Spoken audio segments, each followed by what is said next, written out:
Hello, beautiful people. How are you guys doing? Well, welcome back to the channel. Welcome back to the course. And today we have one of the most requested videos.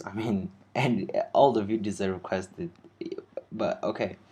And what you're seeing on the screen is the admin side of our app, because of course I couldn't do everything on the single app. We will need to have one separated app for the admin and another for the user. And today we will configure some of these functionalities like add category and add brand. The UI of this app I will provide to you because I had it built, and I will not teach you how to create this card and insert this text on this particular video, but I will give the link in the description for this. But this video will finish the configuration of the sign in and login for the last video, and then we will start working with this admin side of the app where we can see the revenue, number of users, campaign, and so on and so forth. So I hope you're excited. I hope you are excited. Let's go, let's get it. But before we get into the video, guys, what you're seeing on the screen are images of a country in Africa called Mozambique that was recently devastated by a cyclone, and thousands of people died, or millions of people were affected, and a lot of them are now homeless, without shelter, without food, without anything. So if you would like to help with your donations, I will leave the link of my PayPal and my Paytm account if you're in India. So let's help these people. Let's give a hand to our brothers, because tomorrow any days can be us. So thank you guys for your time, and let's get back to the video. So with that being said, let's go back into it. Here we have to build admin interface or admin app. We have to configure that app, and then after that we can add products into our database. But let's do something. Let's configure, because we didn't really finish the configuration of this part. So let's do something quick before we jump into that. First of all is we need to go to our login, and we will still work with this. We will improve this, don't worry guys. Is signed in. So how are we going to use this? Is like this. To verify if the user is signed in or is logged in, we will have to do quickly come here and copy this,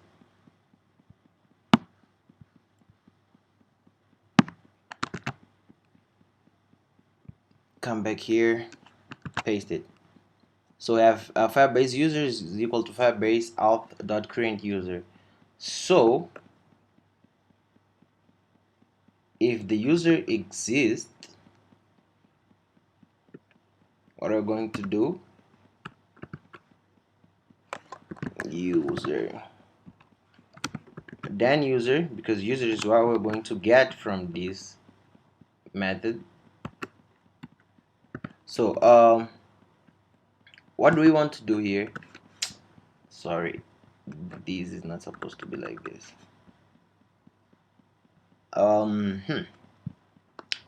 We will do something very easy. If our user is not null, meaning if the user exists,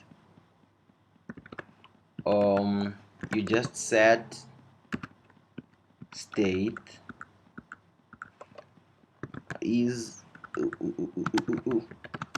we will set state is logged in equal to true. We will come afterwards to improve this, don't worry. We don't really need that part here. We can leave it like that. Okay, perfect. So a small arrangement that we can do, let's rerun the app. If nothing happens, means the user is not, oops, and we have a logged in user. That's why we were automatically redirected to that page. Let me do a logout. I will show you afterwards how to do that. So we did the logout. Now let's rerun the app and you will see the difference.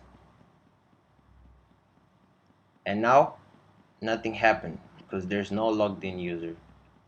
Okay, we will come and improve the login and stuff, don't worry about that. Now hit sign up. Let's try to create a new user. I'll call him Santos. Santos at test.com. He is a male and his password is 111111. Sign up. Boom.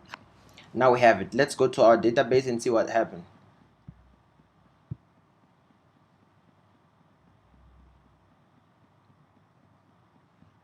And we want the real-time database. That's what we're using.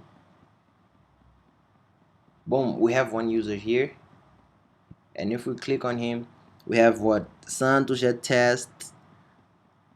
Here we have his email, his gender, user ID, and username. Okay, perfect. So we are able to create users, and I can log him out if I want to. But okay, this is working, this part is working. I will come, we will do the login. That's not a big issue. I can do a logout and a login afterwards. That's not a big issue, and that's not the main goal for this app, for this video in particular. Here what I want to show you guys is now we're supposed to learn how we're going to configure our admin app, because now we must have a separate app for the admin and one for the users. Because if I have the store as the admin, I want to see different stuff. I want to be able to post and everything. So let me show you guys something. Oh, I went ahead and created a basic structure for an app, and here you have it. Let's run it. Why I did this off the video is because most of the times I take an hour or so just doing the UI, just doing like a list view, a grid view, and I believe that at this point most of you guys know how to do that. So I don't know, you'll tell me on the comment sections below, on the comment section below, if you agree with this new approach or not. But because I want to go straight to the point, I want to work with the backend because there's a lot of things to do, and if I take like an hour just doing the UI of the app, then it's going to take forever to finish this. Okay, so here's the admin app. The admin will be able to see his revenue. He will be able to see uh, number of users, the categories, products sold, and orders. Then we'll hit manage, and here we'll be able to add products, to view the product list, to add category, category list, add brand, and brand list. So this is just the UI, nothing is functional yet, but I didn't want to waste our time building this. But let me give you a very quick overview of what's happening so you guys can have an idea. Of course it's all inside of a scaffold, and for the app bar I'll put this side by side, so I'll explain you guys and you will see. Yes, so this is what's happening.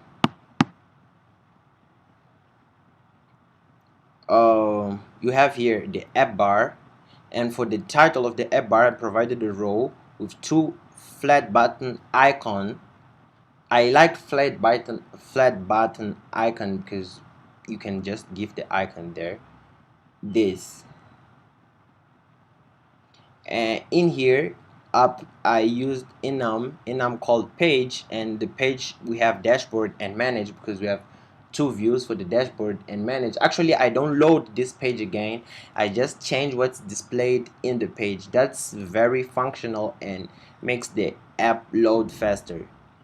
So then I define the select page is equal to page dashboard, meaning by default this is the active view, the dashboard. And then I define some colors. Active color is red and not active color has gray. Then here for the flat button icon, for the colors we are doing, so if selected page is equal, this is a conditional statement. We are checking first if the selected page is going to be equal to page.dashboard, and if the selected page is equal to dashboard, set the color is active, and if it's not dashboard, set the color has not active. We are doing the same thing for the flat button icon manage. If the selected page is equal to manage is going to be active and not active otherwise. And then after that we are for the body we are calling load screen, and inside of this method load screen we're going to return a widget, and now we're taking a switch statement. We are going to switch the selected page, meaning case 1, if the selected page is page.dashboard, we are going to return this blah blah blah. We are using cards here and everything, and if the selected page is managed, we are going to return this. Okay, by default we return a container, but this will never happen.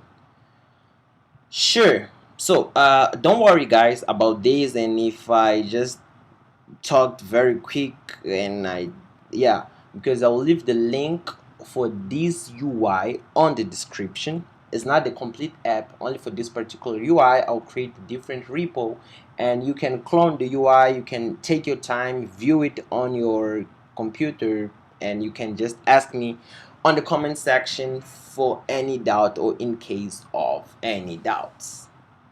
Okay, perfect. So now what's left? Now let us go to our Firebase console, our project overview, and we will need to configure that app. So add app, and it's going to be an Android app. You already know the process of configuring Firebase. I hope you do, but if you don't know, don't worry. The first thing you're going to do is get the package name, and you're going to find this under Android, under app, under source, and here you will open what where is our manifest here? Where is the manifest here?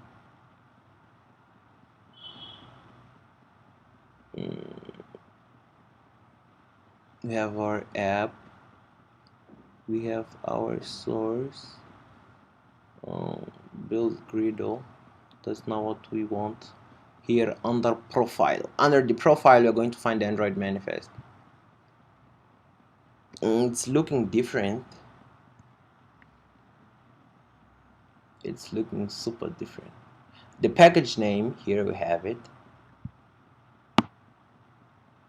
Just copy this and paste it here. Here I will give e-commerce. Oh no, not e-commerce, because our app is called Flutter admin. Okay, I don't need to create SHA1 key or SHA1 key here. just hit register app, and then we have to download our JSON uh, Google services. First, before I download, let's make sure I don't have nothing on my download, or I don't have a Google, because I usually download this a lot, and actually I have. This would give me a problem. Let me just delete it, and now it's all clear. So then you go and you download Google services.json file. It's going to take a couple seconds, and it's done. Now you go to the downloads again, and if you're thinking that this is boring, you can just go straight to the point, because I believe that you have seen this way too many times. So you go and copy this. Done. Now we go to Android Studio, and for you waiting for configurations to iOS and everything, don't worry, we are going to get into that. Now you can hit next, or if you click here, you know that you have to paste this inside of the app just below the build griddle, which is going to Android, going to app, and this is not the app. Okay, I'll terminate this. Oh, okay, now you're going to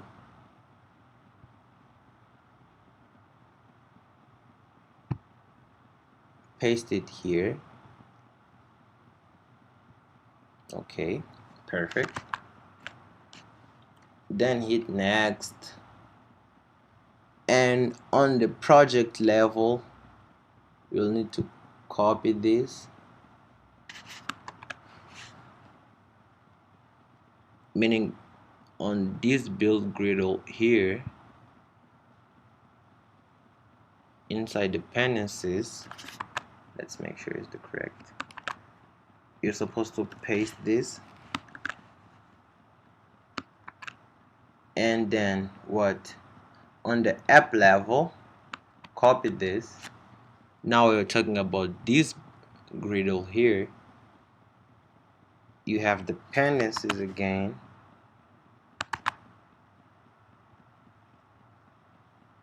in here you paste that line, and you have Google services, which we want to add to the end of the file. Okay, perfect.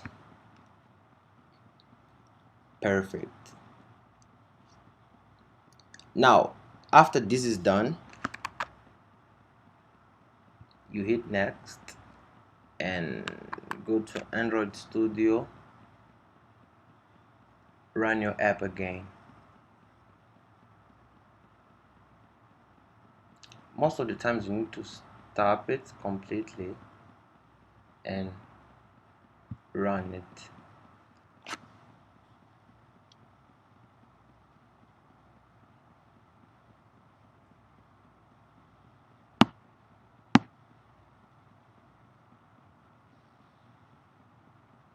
This may take a while,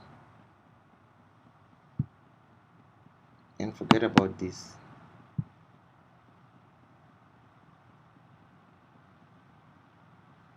Okay, I believe that by now it's okay. It's not.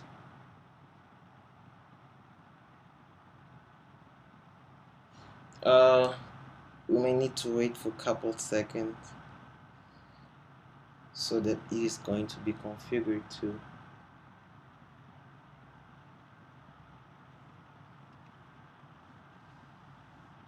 What's the issue now?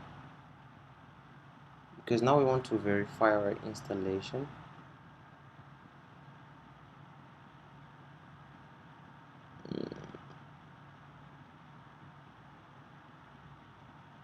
strange because here we have that it was successfully synced, but here nothing happened. Okay, I was about to close the app, it was just taking me long. Continue to console.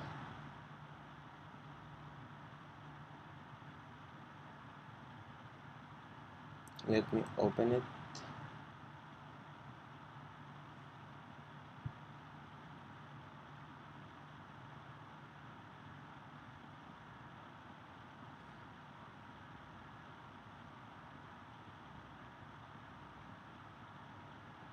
And I'm sorry for the name of the project here because at the configuration stage I kind of configured this for a different app. Next, next. I don't know what happened, it didn't detect. Okay, anyways, it's up and running, that's what matters. Okay, so now we have our app connected to our Firebase. So what are we going to do now is import some dependencies here. Let's open, I'll go ahead and open our e-commerce app. Please don't mind the name. As I told you at the beginning, it was a different project, but no worries. Here we want to go to our pubspec file, and in here we need this. You know what, I will copy everything and then just copy the dependencies from the other app and open your shop app admin.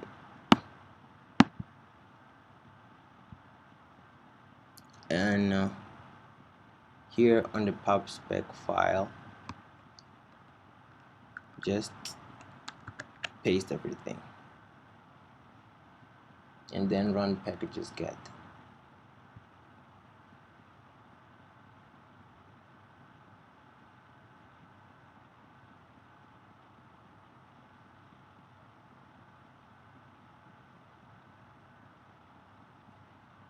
Okay, perfect, we have the packages now. So we will need to do something else here, which is, before we add products, actually we need to add categories. So after we add categories, we are going to add, after we add categories and brand, we are going to add a product, from where we're going to choose a category and a brand from the categories and brands present on the database. So yeah, I think that's our goal now. Let's do something. There's a lot of files open here.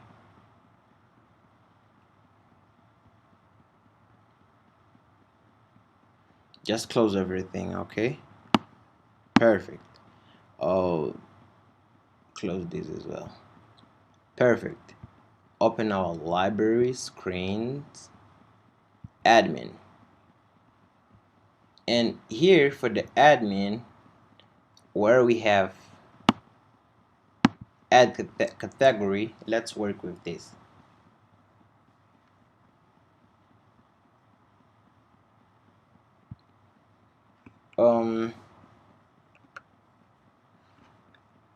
I will use alerts here. I'll call it category alert. Now let's create this method called category alert, and we are going to have a variable. Let me zoom. This is actually taking a lot of space. Okay, we are going to have a variable here called alert, which is going to be a new alert dialog, which is going to have content of what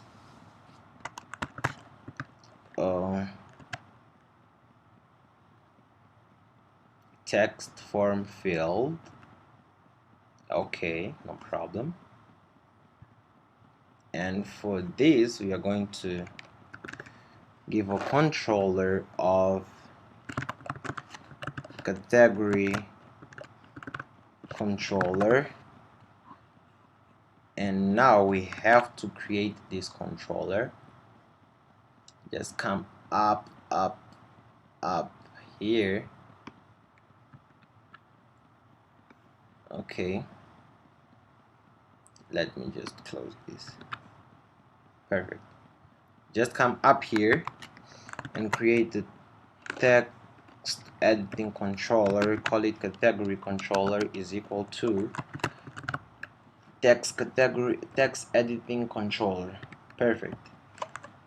Since we are here and we are going to need another one for the brand, we are going to create another controller called brand controller. Perfect. And what can we add in here? Here we'll add okay, let's add decoration. Input decoration. For the hint, we are going to give here add category is the hint. What else can we give?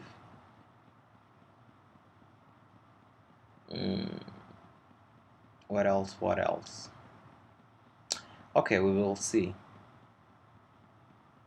this afterwards. We can make a validation to ensure that the category is not empty, but okay, let's do that.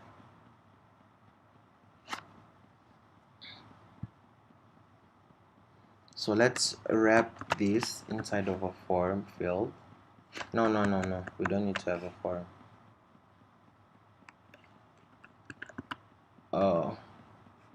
Validator value, which is the typed value. What are we going to do is if value dot is empty, return value, return category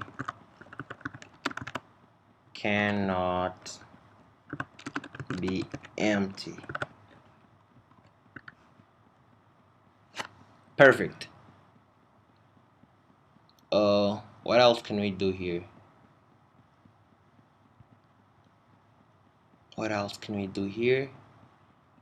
We will have to add something here.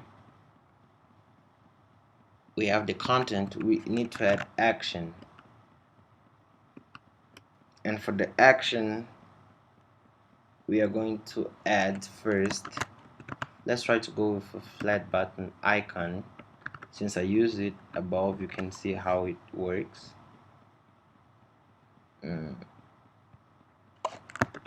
Okay, icons dot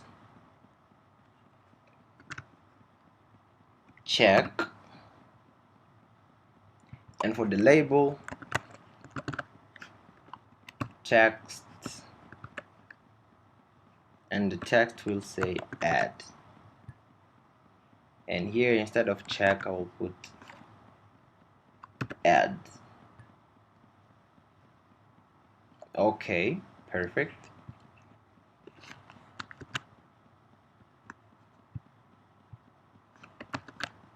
Now here, close, and the text will say cancel.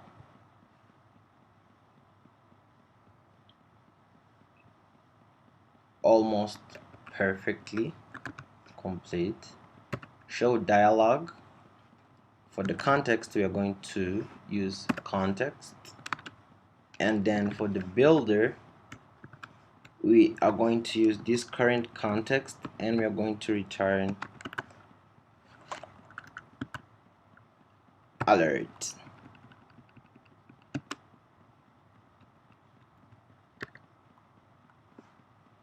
This underscore means that we're using this context. So, is it all? Is it all?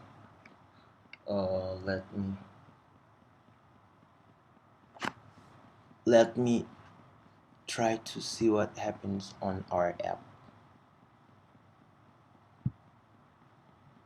And I'm using a real device here, using this app called Visor. I really encourage you guys to do the same, because the processing speed is just amazing, and you don't have to be using simulator on your machine, meaning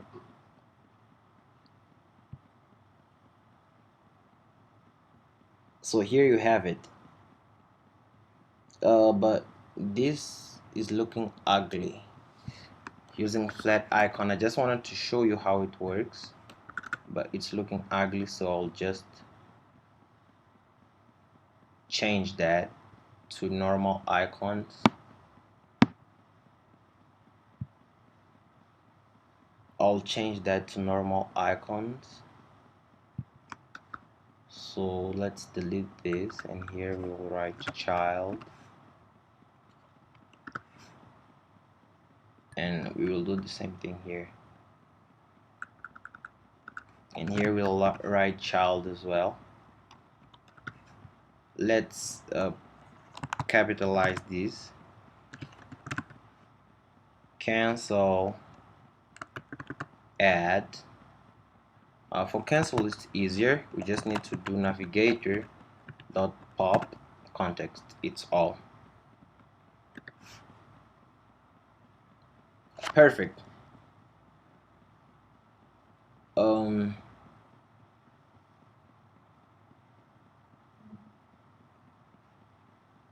And we may need to use a form here.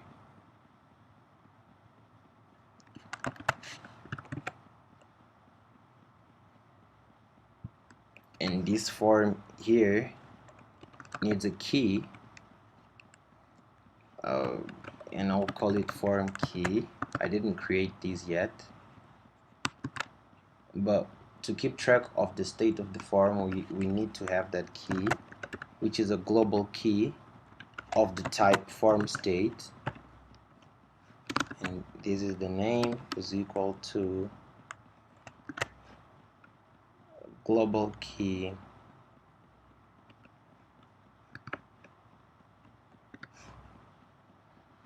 perfect. Now what else here? I'll rename this. The shortcut for renaming is Shift F6,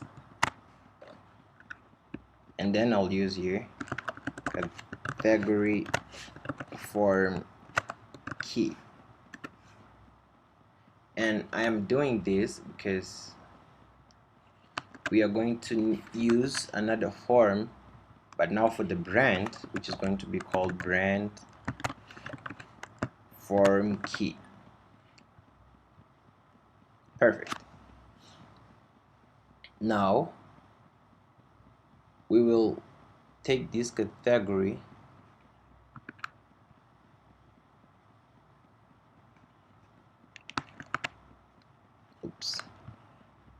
we will take this category method, copy it and repeat it, and now we're going to call it brand alert, and in here we are going to use, of course, the brand form key and add brand. Perfect. Now let's go to our load screen and right in here, where is that? Here where we have add brand, we paste brand alert.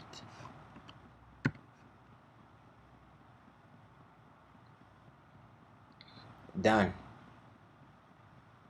What had to be done here is done.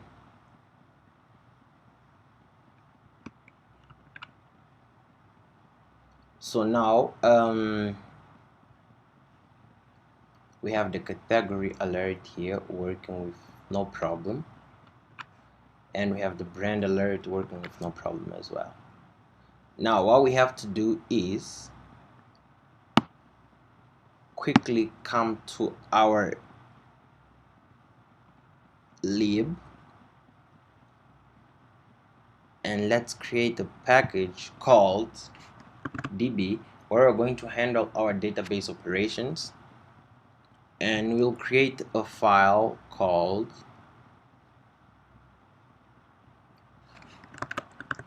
category. We'll create another file called brand.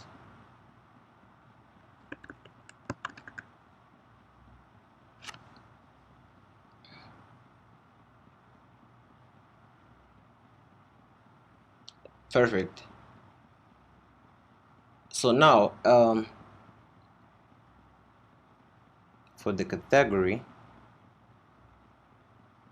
we are going to do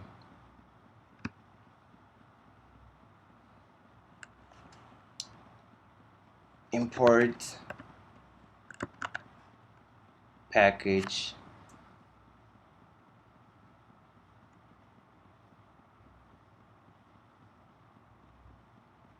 Cloud Firestore. Now we're going to use Cloud Firestore here because, well, because it's the best way to go. And we'll create a class, and yes, of course, Cloud Firestore offers us a lot of functionalities that we don't have on real-time databases, or that we would have to work a bit to make them possible on real-time databases. Simple things just like counting number of elements on a node, we have to write a bit of code for real-time databases, and it's not the case for Cloud Firestore. And that's how we're going to go for the products and everything else. The users, we're going to leave them on a real-time database, no problem.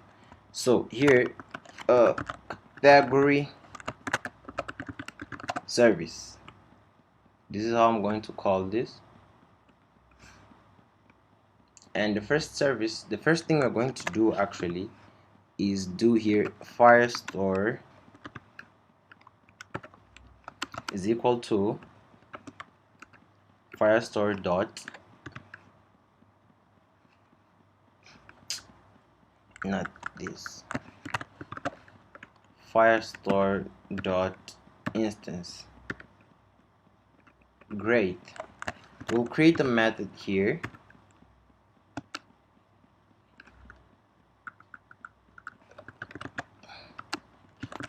called create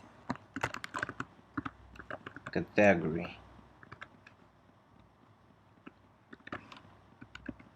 and this method is going to take a string name. Now we're going to have here Firestore is equal collection. The name of the collection is going to be categories dot document, which has to be the ID dot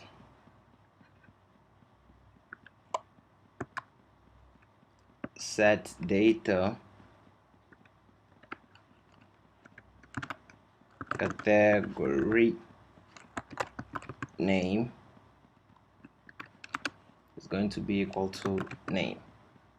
Okay, now here we want to create this the ID. To create ID here, I'm going to use a small method.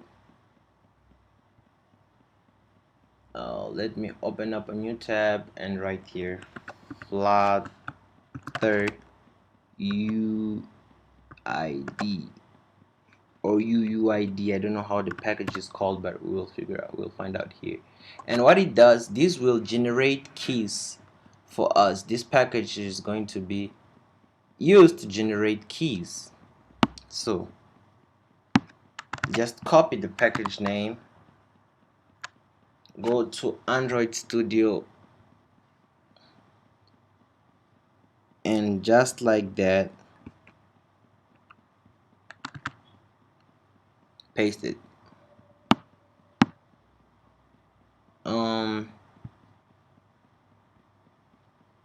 Then oops,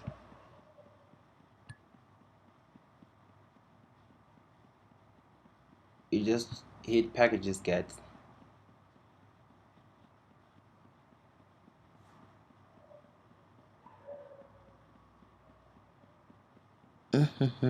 Because no version of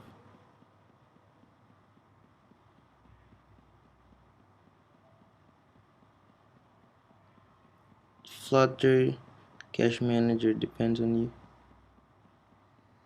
Okay, we are having a small problem here with this.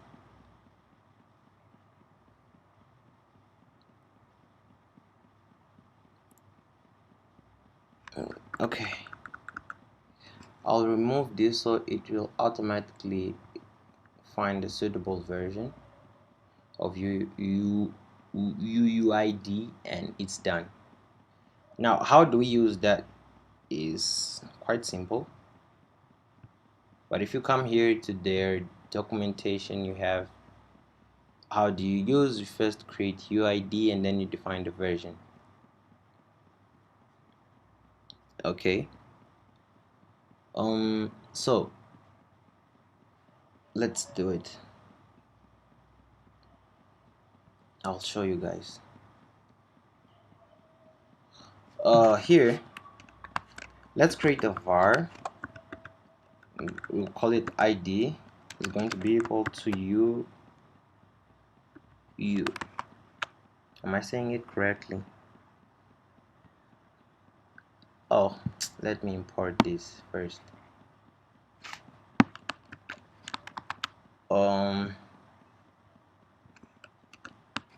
Import this.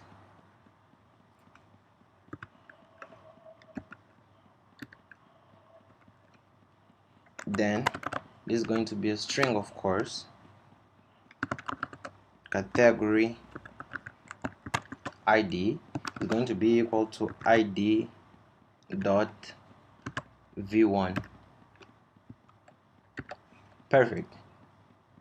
And in here you just write category ID.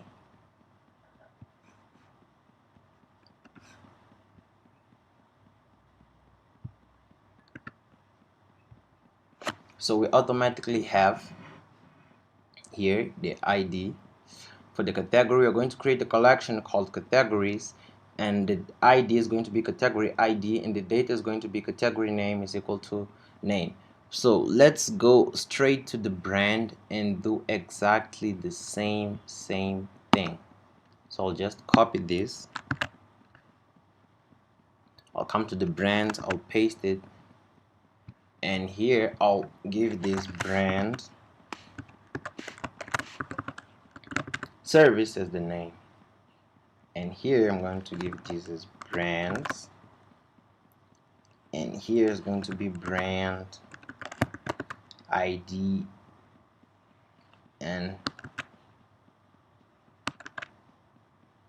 finally we're going to have brand name, brand, I'll give it brand. even for the category name, I'll just leave this category.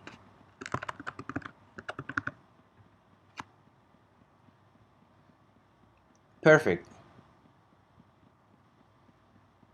Brands or brand ID says brand is equal to name.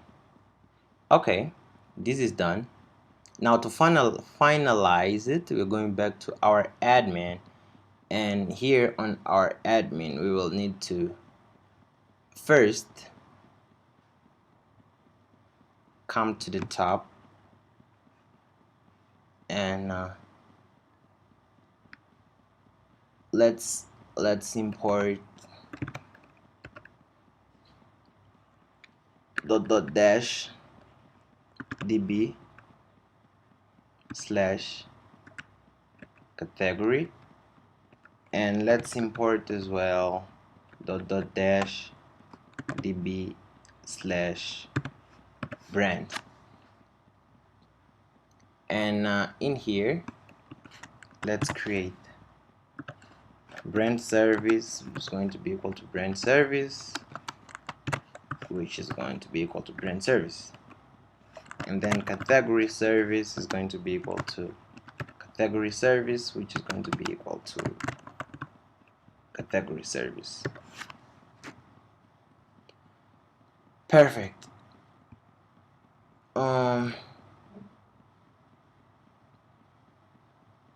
Then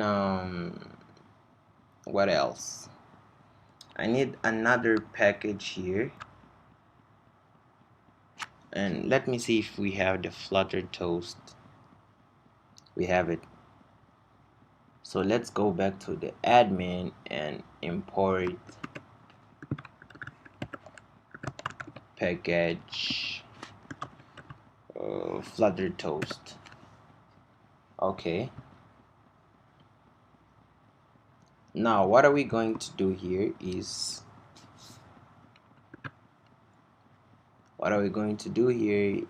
the following. Oops. For this alert on add, we are going to do first, we are going to do category service dot create category, and for the name you're going to give this category controller dot text, and not to work too much, we can just say if category controller dot text is not null, just to make sure that we're going to provide the category name here. And then after that is done, we can just use a Flutter toast saying show toast with the message category added or created, and here instead of add I'll put, okay, I'll leave it add, and here I can leave it created, no problem. Okay, perfect. And maybe after this we can just do a navigator.context pop. I think it's nice. And for the brand, we're going to follow the same logic. When we click on this add, we will want to work with, for the brand here, this must be brand controller first, and then we will check if the brand controller dot text is null, and finally we will use brand service dot it's supposed to be create brand, not create category. I forgot to rename here. Create brand.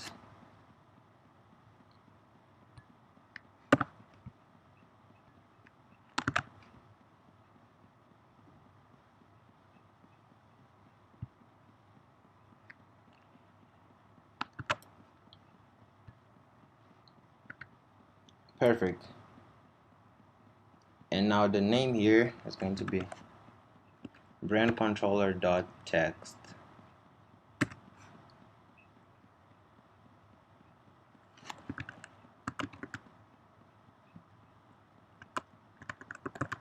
Brand added. Okay, we do have a lot of things going on here. It's time to start testing stuff out. What is this guy doing here? Oh.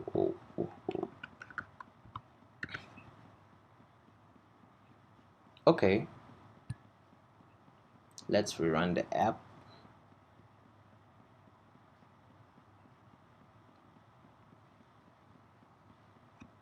Oops. Rerun the app.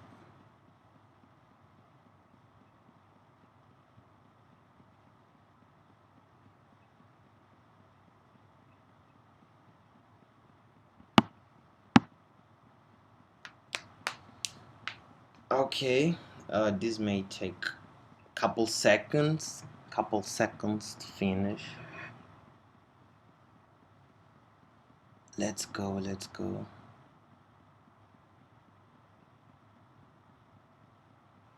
Boom.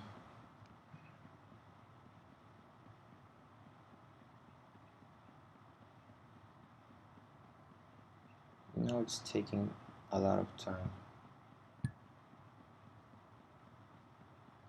Okay, I think it's done. No, it's not done. But because the app is still active. You know what? Let me do this. I'll stop the app and I will run it again. I'm just praying I don't have that Cloud Firestore issue with dependencies and stuff, because it sucks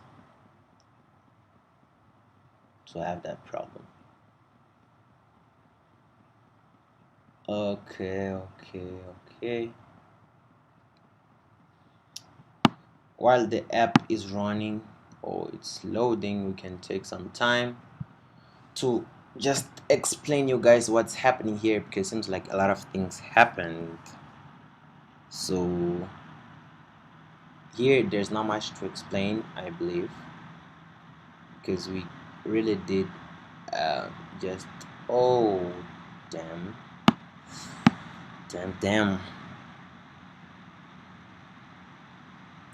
and that's the same old issue.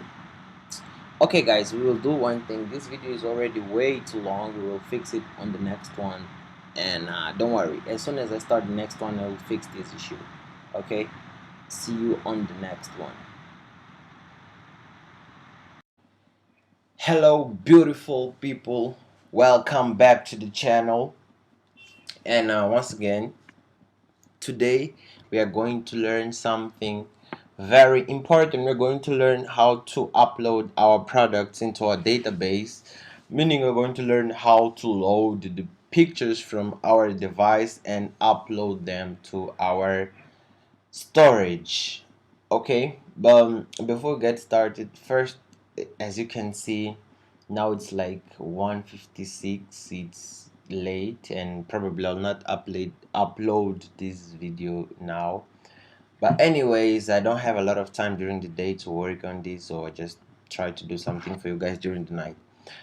On our last video we had a bug. It wasn't opening, but what you have to do And this solution was given by one of the subscribers. Unfortunately, I forgot to see his name, but big thanks for you, thumbs up. And if you guys know a way in which I can improve the things I do, feel free to tell me in the comment section and I change that. That's how we learn. So I had this problem once, and my way of fixing was kind of different and more complex. But what you have to do is you have to, let me close here, you have to open Android folder, and then here you have to open the app folder and open this build Gradle, and you have to come and add this line here, multi-dex enable true. Okay, so you'll not have conflicting versions of Android and stuff. I will put this on description, so you just have to copy it and come and paste it here. So with that out of the way, if you hit run on the app, and I should have started the app before, no problem. But because we did the configuration of add brand and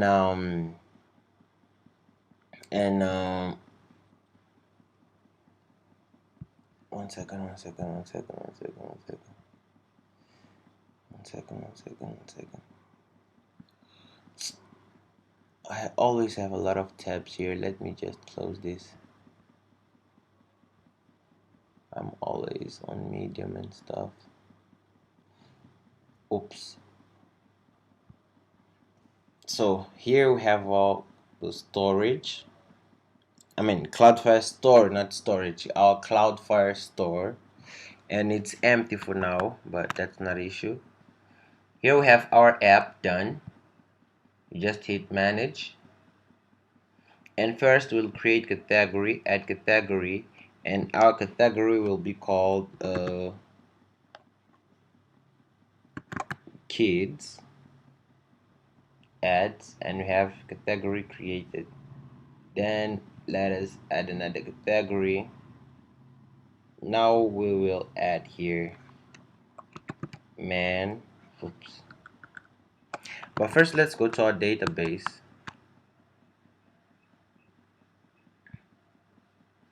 reload, and see what happened.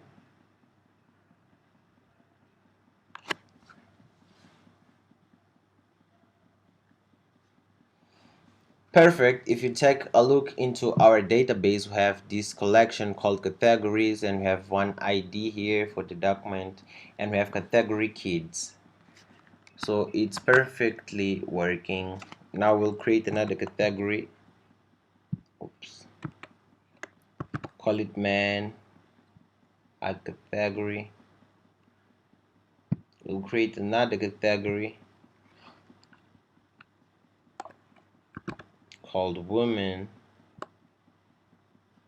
add category. We'll just create couple categories we're going to need. Man, woman, done.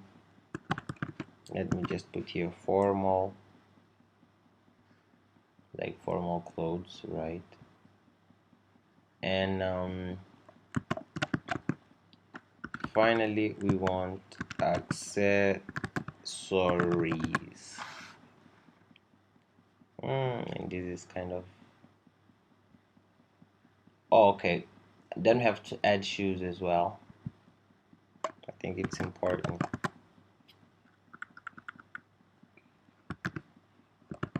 Shoes, add category. Let's go back to our, and as you can see, we have the category here, and for each document we have man,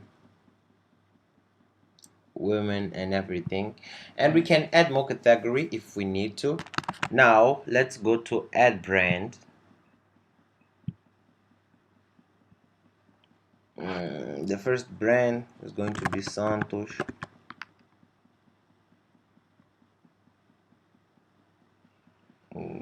Add another brand.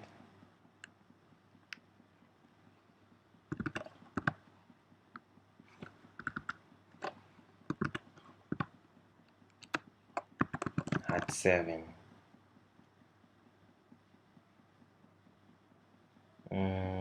Add another brand, spicy. We're just making brand's name here. Add another brand. Oh, don't V. You just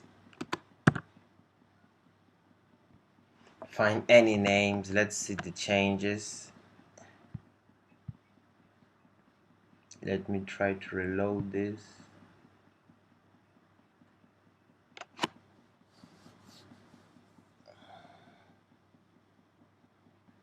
And here we have brands. Brand Santos. So we have the brands created as well. So we are done with this, both brands and categories. Okay, perfect. Now let us put this on full screen.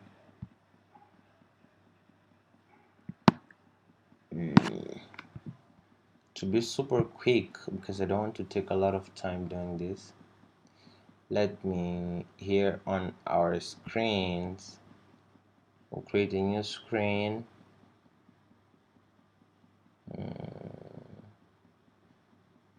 Create a new Dart file and call it add product.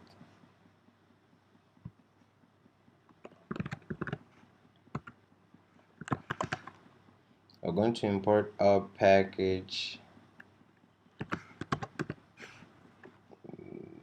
Flutter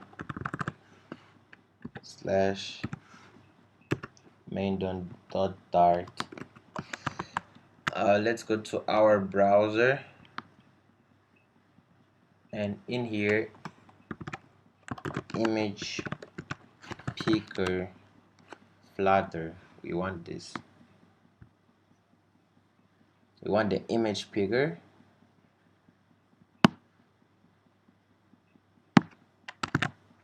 So let's get this dependency. Go to pub/spec file again and write in anywhere in here, then you'll do packages get.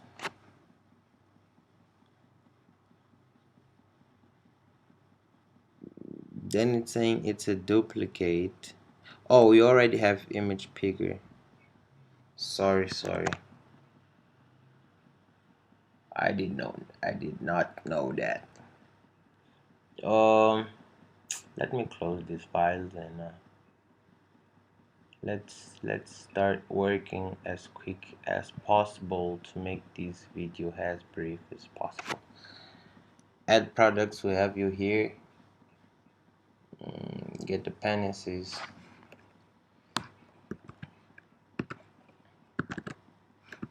Import Dart convert. We will use that not exactly now. And now let us create this stateful widget called add. Let me zoom in. Add product. Perfect. In here, of course, we'll want to return a scaffold. The same old thing, app bar color.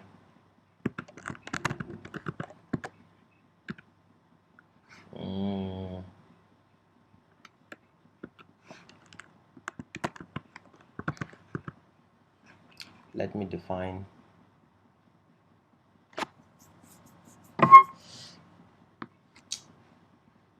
You know what? Let us do something, because I don't want to be writing this every time, because most of the time I'll be using color changing. So let me create a new package here, and I'll call this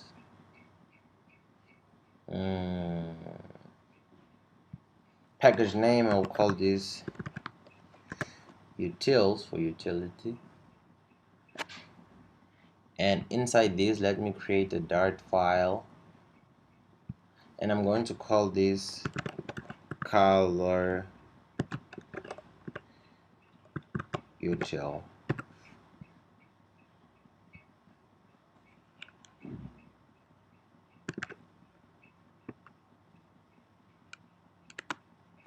And here I'll just make use of okay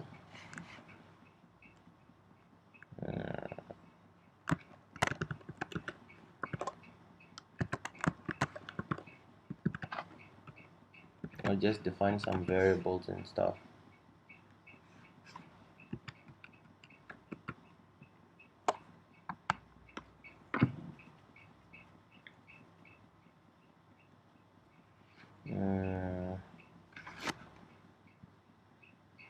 Okay, we'll come and complete that work. Afterwards, we'll copy all of these to that file. But we'll create here material color to make things easier for us, and we're going to call this white being equal to colors dot white. So let me just copy this and do the same for black. So we'll just afterwards we will copy this to a particular file, and then instead of writing this colors dot, we'll just put this gray. I think that these are the colors I'm going to use the most here. Okay, we can take this basic gray, no problem.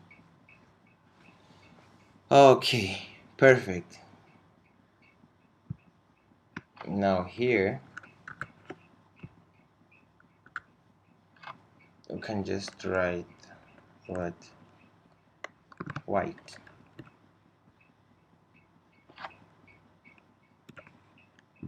Then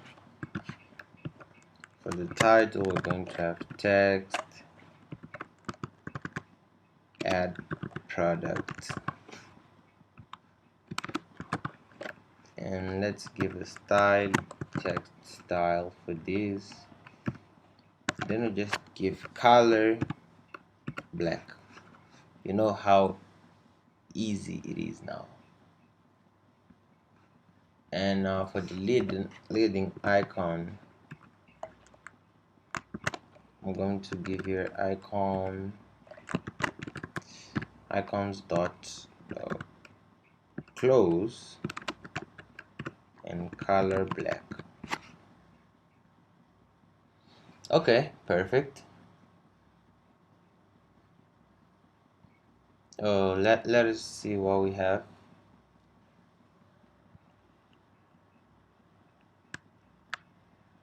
No, first we have to configure something. We have to make sure that when we click on that add product, which is in here, we have a navigator dot push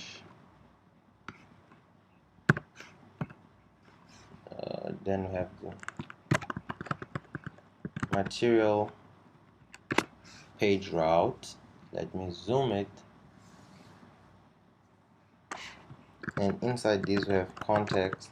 Oops, or we can just give this dash, and from here we're going to return add product.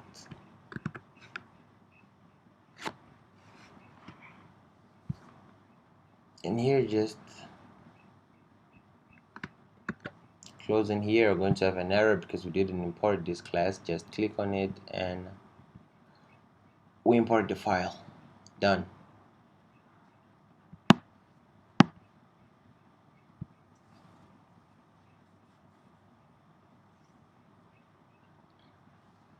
Okay, perfect. Oops, the type color is not a subtype. uh, okay, I think we have a problem not on this part here.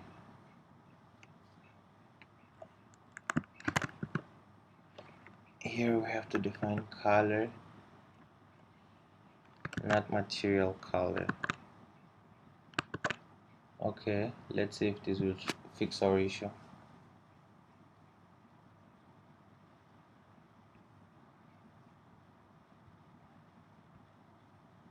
Okay, our issue is fixed. Define here color, not material color. It was a mistake, sorry. Elevation will put 0.0 because we don't want no elevation here. Or you can put 0.1 just You can put 0.1 just to have a small difference there. Okay, with that out of the way, let us make sure we have a lot of real estate here. So with that out of the way, what are we going to do here is body, okay, and inside of this, let's give a list view, and inside of this list view we provide children, and first we will define row.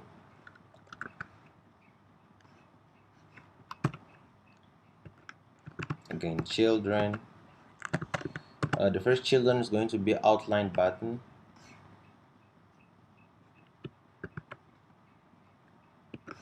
Perfect.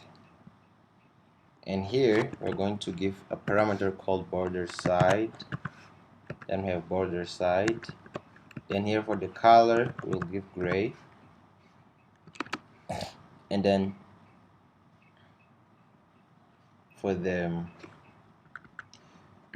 we can give gray with opacity 0.8. I think it's going to look somehow better.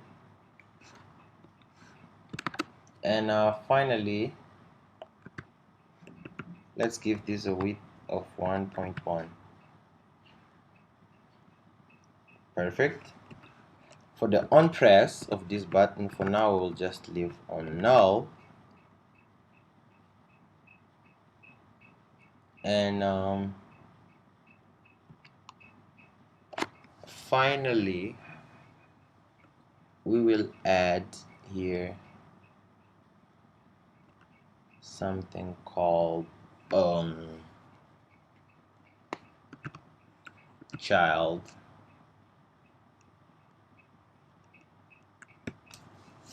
Okay, for the child we can use icons dot add, and for the color of the icon we'll just give gray. So do you see how simple is it just to give gray instead of using that colors dot blah blah blah? Okay, we still have a couple things to work here. First of all, let's give a padding to this. No, first of all, let me put this on full screen to make sure you guys are able to see it properly, and I just put my mobile phone on a correct position, and afterwards I will show you the output while I'm able to view it. Okay, let's work. So what's supposed to happen now is, let me add some padding. Sometimes it doesn't give me the suggestion, I don't like that. Okay, I'll just hit add padding just like that. Okay, that was saved. um but from left it can be this, from top it can be 14, then 8.0, then 14.0 again. Okay, let's give it 17. And just to remind you that I'm able to see the output, so if I just be changing the numbers, don't worry, I know what's happening. 22,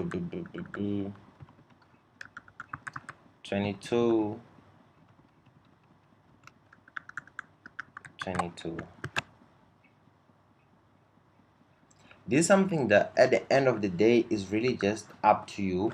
How do you think the numbers or the size of the icons have to have? Let me just show you guys what I'm doing. I'm just finding the right size for this button here, and I'll give it 30. I'll just give it 30 here, and 30 here. Here I'll give with 2.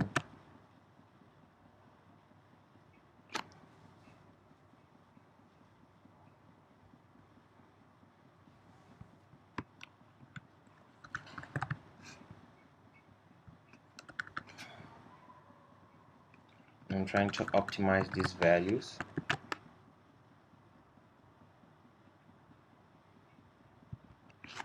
Let's go big now. Let's go big.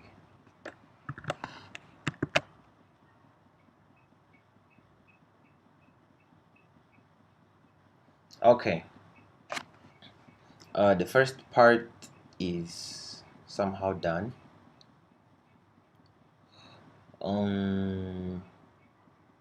So what can we do here?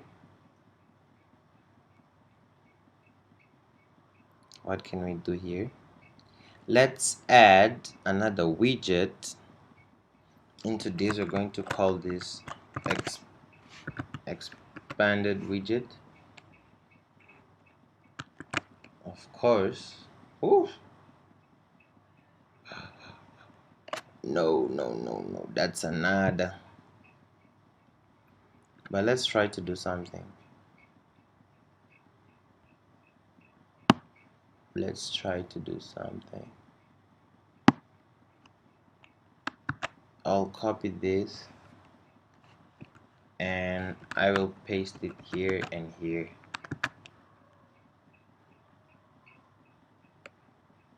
Okay. And can we add padding into our expanded widgets? No, that's not possible. Okay, but I know what I can do. I'm doing things the wrong way. I can add padding into this. And I'll have to build the app again. Just click here.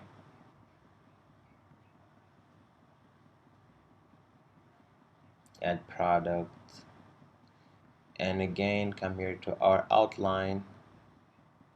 And we will add padding to all of the tree. Add padding to everything. Okay, perfect. And for this gray, I can give it opacity of 0.5 if I want to. Okay, and I think it's better. I can increase this width to 2.5 as well.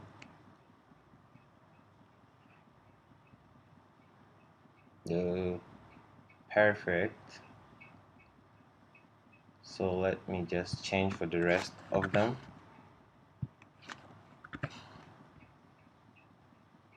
And finally for this one.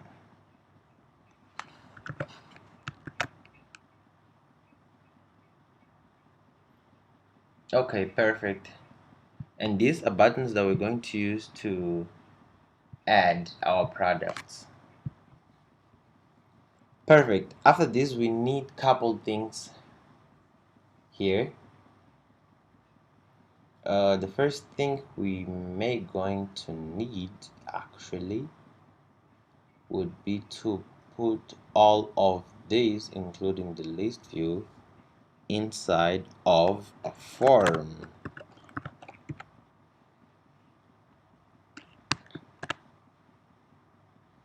Nothing will change on the UI, but don't worry about that.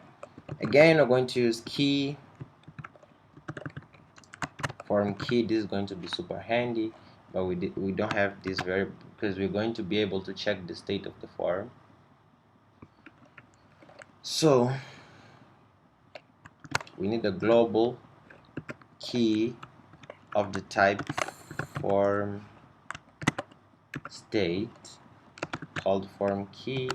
Is going to be equal to our global key. And to specify, you can write here form state. Perfect.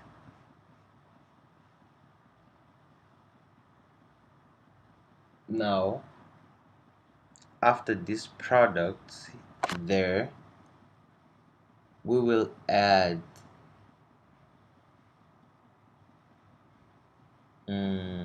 what else do we need now is this is done, so we need to go out of our row and we need a text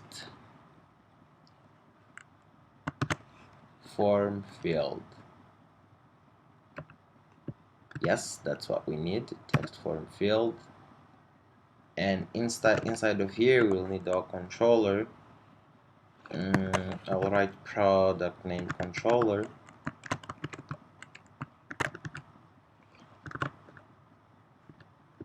and we don't have this variable, so I'll just copy it and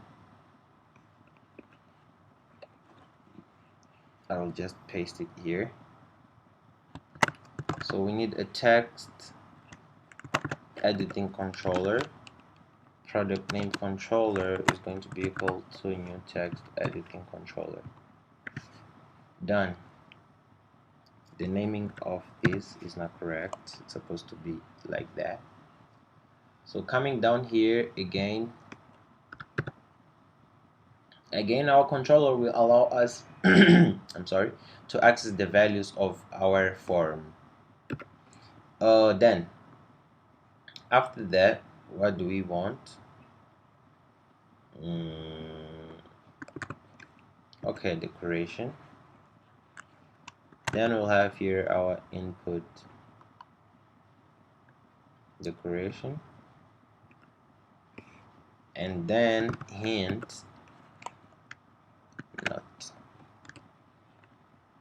our hint text is going to be product name.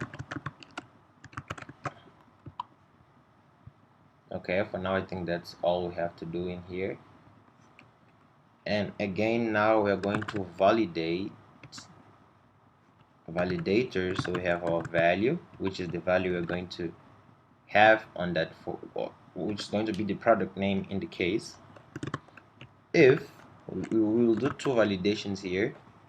First, if no product name is entered, we're going to return you must enter the product name. Then let's run else if what? Value is greater than 10, so we don't want nothing greater than 10. We're talking about the product name.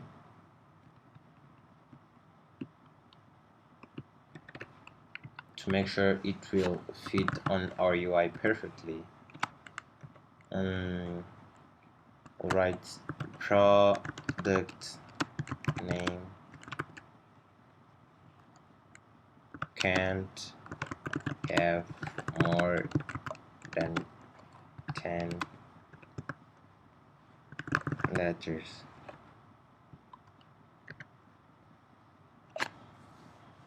Okay, perfect.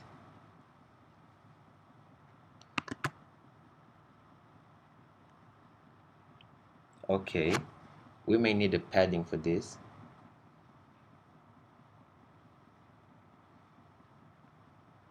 So add padding.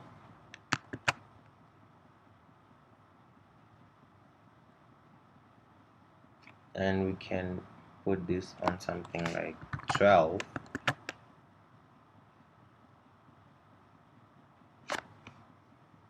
Okay, I think 12 is good enough.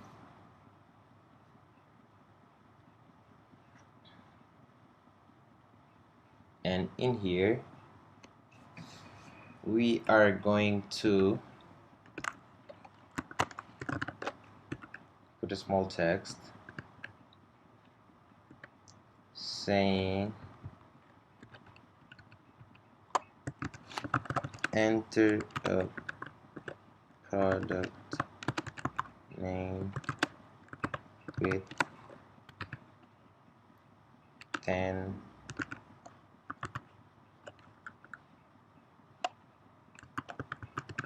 characters.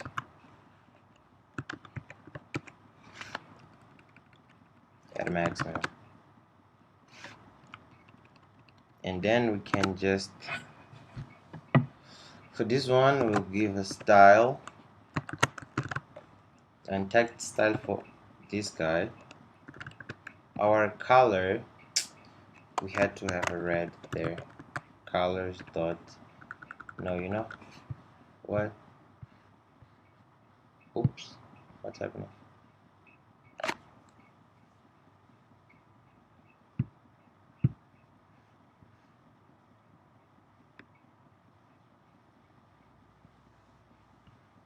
Okay, I don't know what was happening. As a matter of fact, I'll define another color here. I'm going to call it red because we may need to use this a couple times. So we have the red. So in here, for the colors, we will just put red, and font size, let's put something like 14.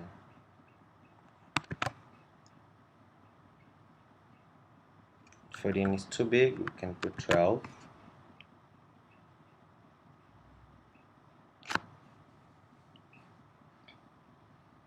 Okay, and let's do first text align.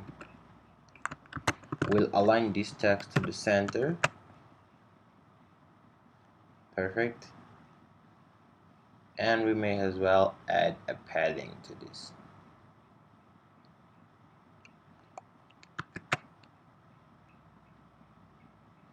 Perfect. Perfect. So let's go back to full screen, because now we may need to do some work, like loading our pictures from loading our category name and our brand from the database. That's our task now. Just 1 second. Just 1 second and make sure everything is right on my device. Okay, perfect. Now, we have here a DB. So let's create a method, and we are going to call this method. No. We don't have to create a new. I meant file. We don't have to. We can just go to the brand and category. Let's go to the brands. And first, we can import dart convert and do get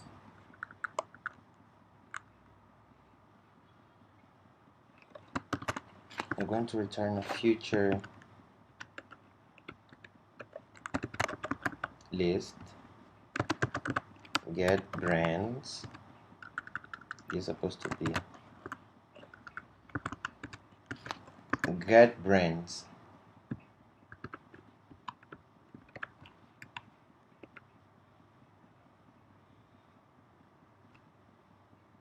First we have firestore dot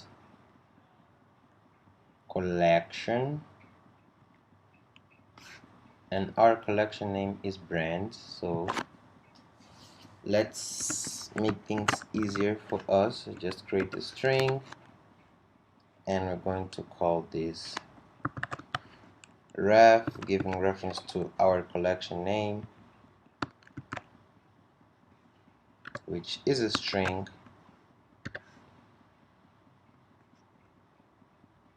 and here we can just write ref. So collections ref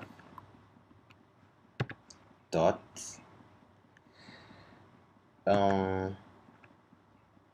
snapshots.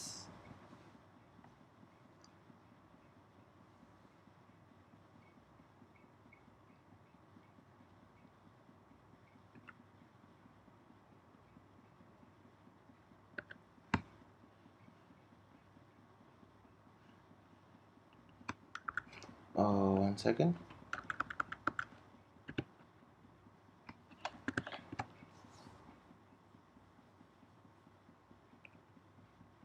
Okay, that's a query snapshot. I just wanted to see the type.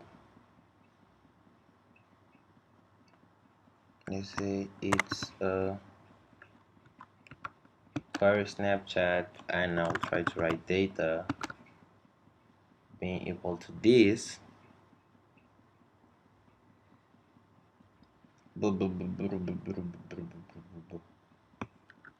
It's not giving me exactly what I want. So let's just put dot. I don't need a where here. I need to use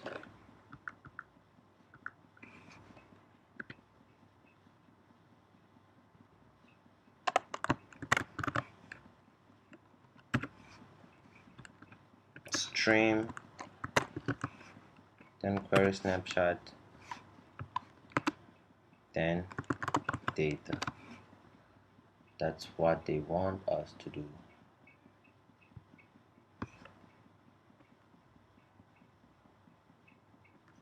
So now how are we going to do this? What's the best way for us to go about doing this? Oh, okay. What about we run a for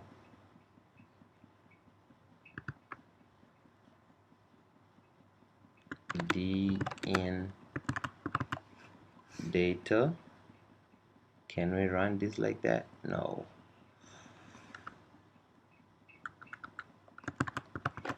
Okay, I'll do this data dot.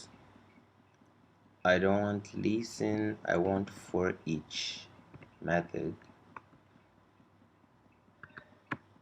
Inside of data, oh, here I'll write snap shots. I think it's better like that. Snapshots. And here inside of snapshots I'll write snapshot. Boom boom boom boom boom boom boom. I don't know what's the issue you're trying to give me, guy.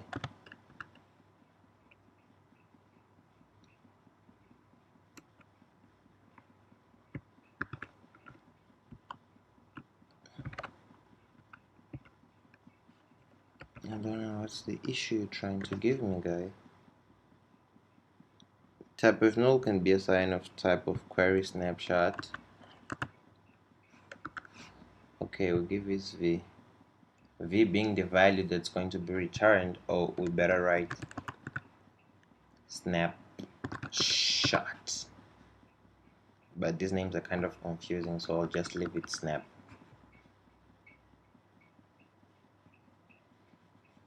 Okay, perfect. So what are we going to do now is we are going to do, let's create a list.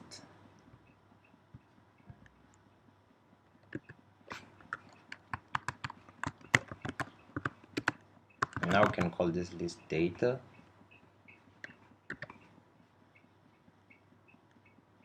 or better yet, let's call this brands. And then here we can just add brands dot insert 0, and the element we want to insert is snap dot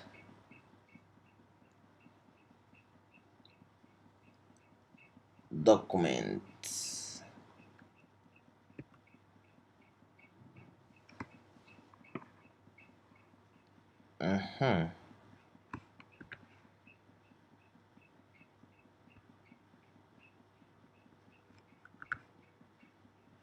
As a matter of fact, we can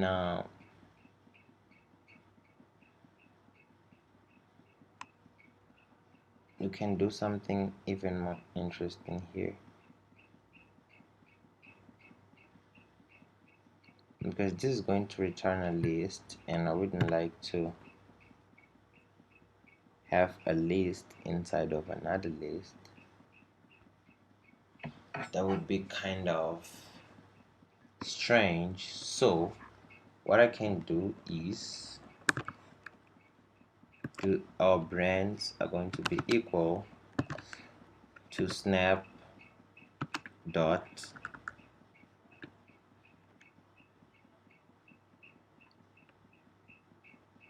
documents.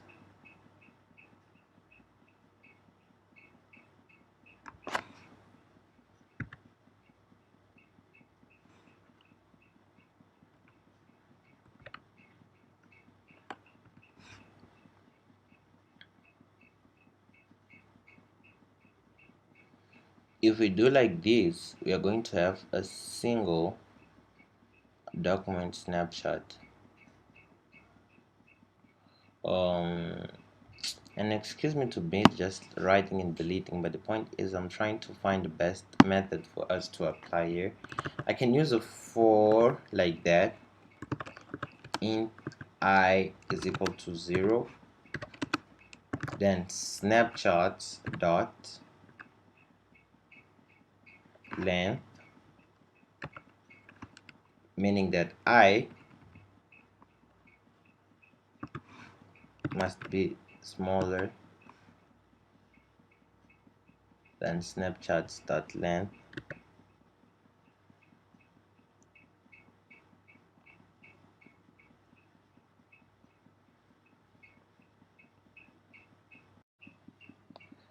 Hello beautiful people, welcome back to the channel. Well, guys, for the last video we just stopped with a bug, and suddenly, but the thing is I was super tired and I couldn't really think straight, and I got stressed and I just closed, and I woke up today like, oh, what was I doing yesterday? But today is the continuation of the last video, and we are going to add products to our database. So the first thing we are going to do here is we are going to change this. Maybe this is not what you exactly have on your computer, and I mean, as you guys can see, I really can't help much because It's 12 a.m. and I have no other go. My day was busy again, and that's the only time I have to record for you guys. Since I love you, I do it. Anyways, let's go. Let's get it. And by the way, if you're not subscribed to the channel, please go ahead and hit that subscribe button, because we have a milestone to reach. I'm trying to make it to 10,000 subscribers by the end of the year, so if you can help me with that, I would be super happy. So let's do Firebase. I'll try this method of getting this into a list. I'm trying to get our collections into our list. Get documents. Then we're going to have snaps in here. Oh, better yet, okay, snaps, meaning the snapshots inside of our Firestore, and I can just write snaps dot documents, and I want to return this.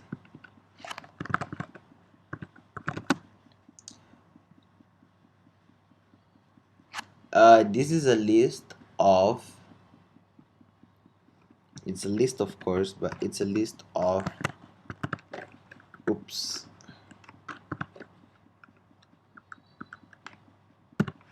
document snapshots. So this is going to get us a list. Perfect. Let me put this on full screen, and then we will try everything once the code is complete. Okay. I can start running the app on my mobile, and I'll be able to view the changes from my device. Okay, perfect. Let's do the same thing we did here to our categories, because the behavior is quite the same. Just a second. Just putting everything in place out here. Oops.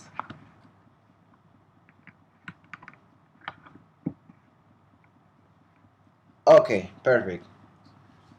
So what are we going to do here is, I don't want to write this again, so I'll just copy.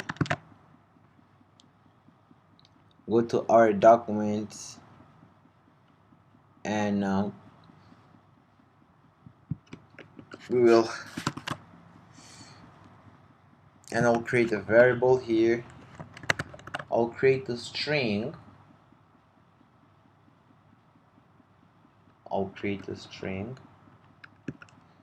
And ref, which is going to be our reference, and I'll just remove this, and I'll put it in here.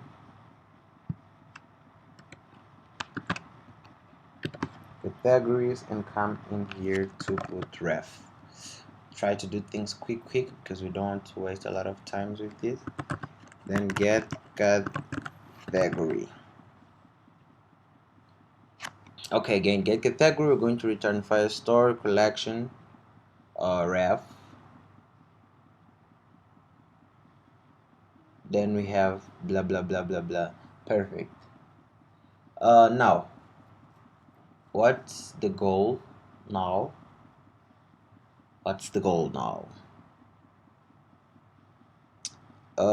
And just to make sure that this is working, okay, it's working. We don't have to make sure. I don't want to waste a lot of time doing that. Oh, we did that. Now what are we going to do is open our add product page, and right after,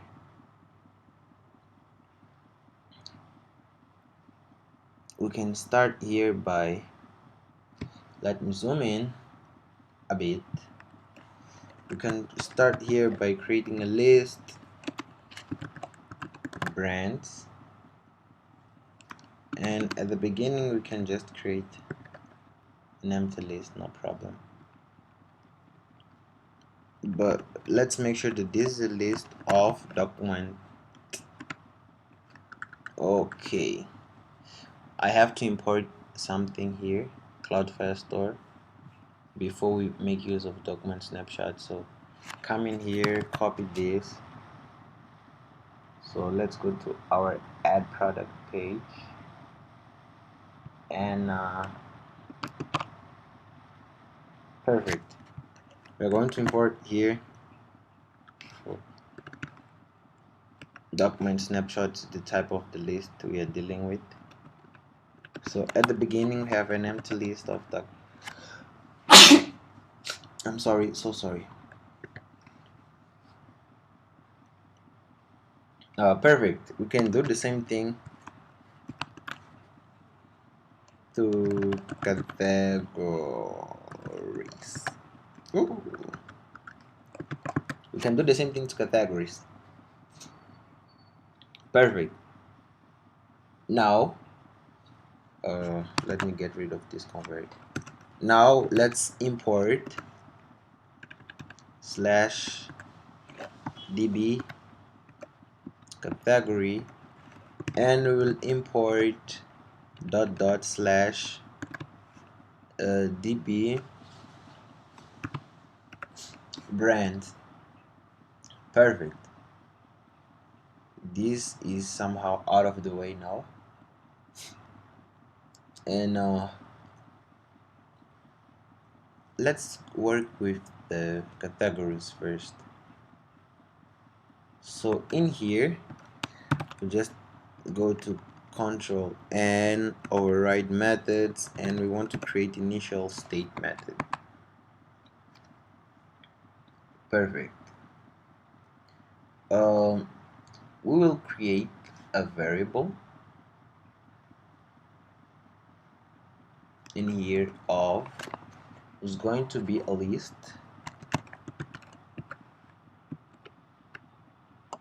We want to be a list of drop down menu items, and inside of our drop down menu items we want to have a string, and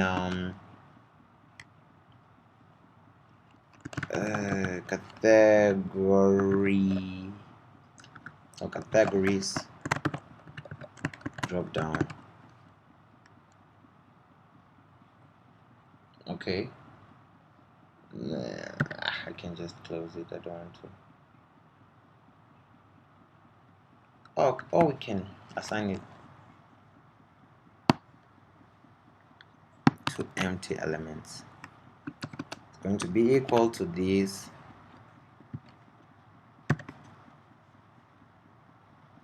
Perfect. I'll copy and I will paste it, and we'll create another called brands drop down. Okay, but just to begin with, we will start with, of course, I will now create a string, and we're creating a lot of variables here called current category, which is going to show our current category, and another string called current brand. Ooh, I don't know what I wrote here. Okay, perfect. Now let's start with the category drop down, and get categories drop down. Okay, we are going to define this method, the get categories drop down method. And what are we going to do now is defining this method. I'll come just here and I'll write this drop down menu, items. Okay, and we will call it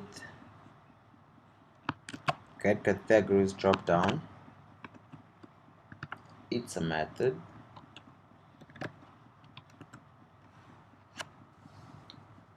Perfect. And inside of the method we will create another variable called list. Then we will define the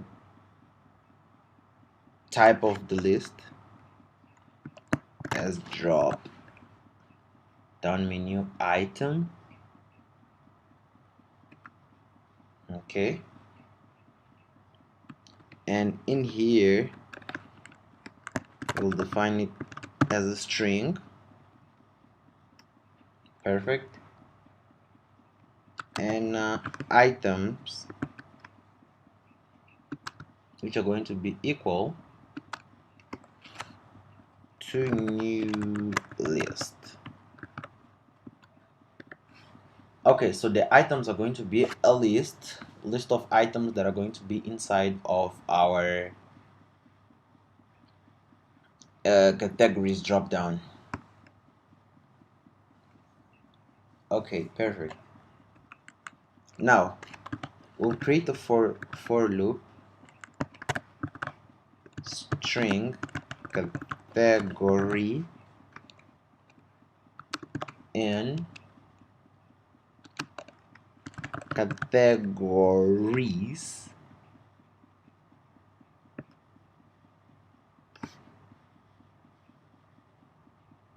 Okay, list drop down is used. Type string. Okay, to solve this we will give this a document snapshot here as well.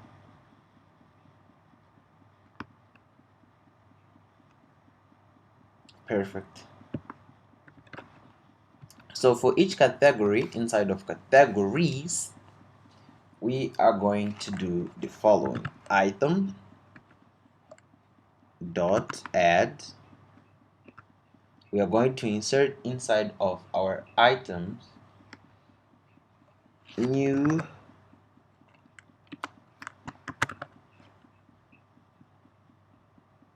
drop down menu item is what we're going to insert, and the child is going to be new. You don't have to give it new. It's going to be text category brand.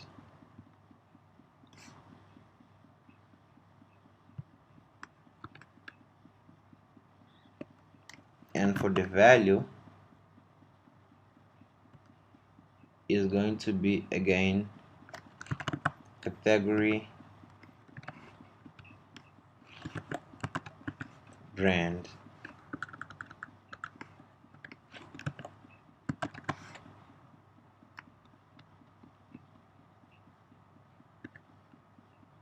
Okay, and now we just need to go out of the loop and return our items. Wow, this seems or looks very complex, you may be saying, but it's not that complex. We want to create a drop down. We're providing a list, a drop down menu item that's going to have strings as the items, and in here we're creating a category or items list, and on our items list we have category, which is a document snapshot, but we want a string, not a document snapshot. That's why we're doing category brand on these rectangular braces. Okay, so that's all that's happening here. Seems too complicated, but it's not that much complicated. Okay, now we shall go to the part 2 of things, which is how are we going to first of all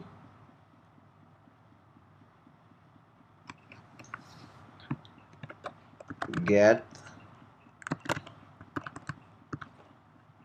categories.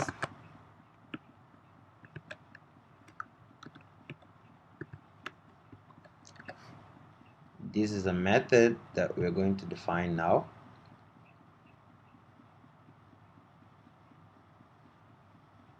And let's make it asynchronous.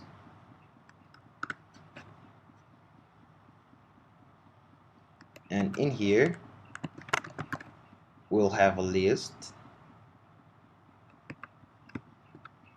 containing document snapshots.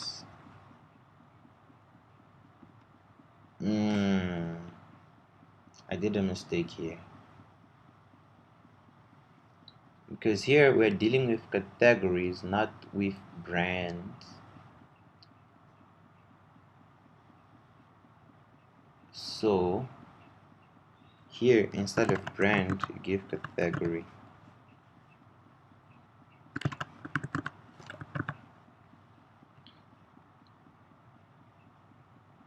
Perfect. Because on our database we have this category field for our collection. You saw that on the previous video. Okay, now let's go down. We'll create a list. I'll call it data, and I'll say that it's equal to, come up here,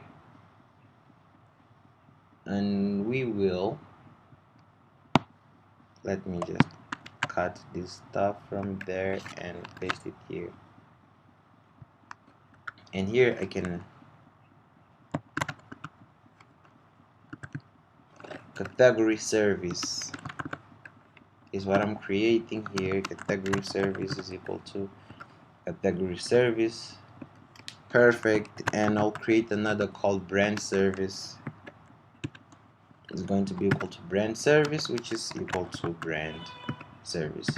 Perfect. I created two more variables in here. Now what are we going to do is come down here, and we want to await for our category service dot get category, which was supposed to be get categories, but anyways. And then after this we'll set categories equal to data. So we are assigning this value we're going to get from this get category method inside of the category service in here. But you know what, let me go and rename this, because it was supposed to be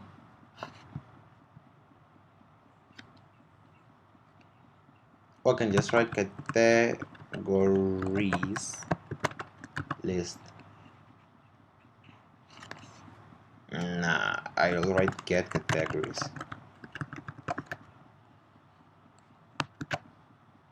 Perfect. And we will go back to our add, and in here I'll just put get categories, and this is going to be equal to our data. So at the beginning of our method we are calling get categories. Perfect. Now let's actually display all of the stuff we've been writing here to see if things are working perfectly. We will of course create here center child,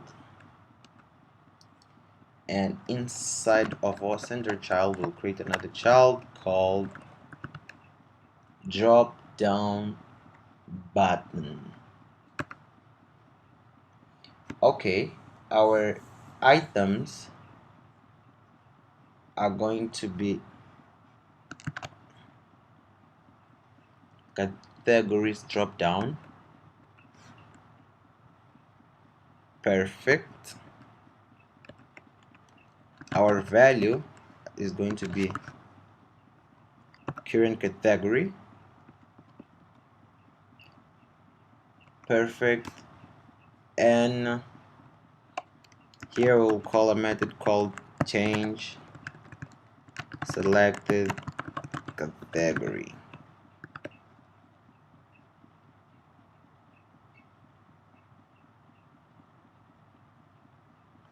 Okay, change selected category. We're going to define that method in a second. There's something left for us to do here, which is we have the current category, but we didn't really define what's the value of that. So I can write here current category being equal to categories drop down. We want the first element value. Perfect. So now we can go down here and let's create this method now.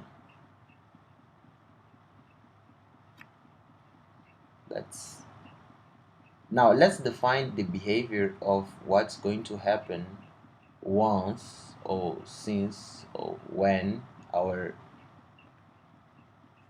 when an item in the categories in the drop down is clicked on. So in here we will need a string called selected category, which is the category that was clicked, and we will just set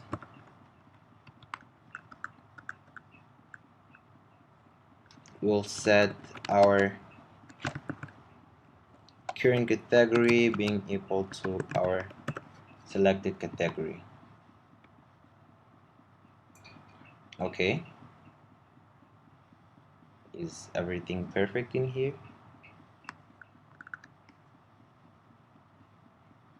Okay, everything seems to be working just fine. And now what we have to do is basically repeat the work we did for the categories. We are going to do that work for our brand. Okay, most of it will be just copy and paste. So, but in the meantime, I'm building the app on my device to see how we are going to react to this. Okay.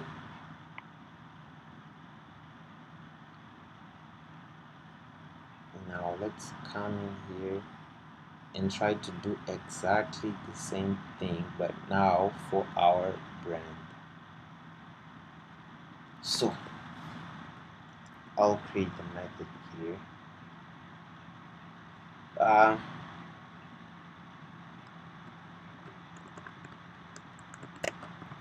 Called get brands, and the behavior of the get brands is going to be the same as the categories.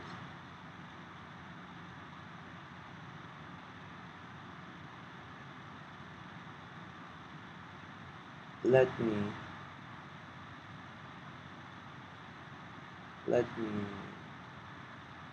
do something like this to see what's happening in our app. Invalid range for our index. Let's see what's the issue.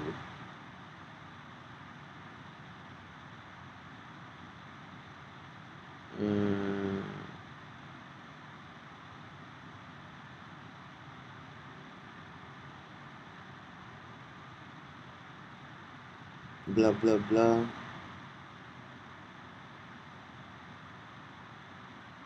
This may have something to deal with our initial value.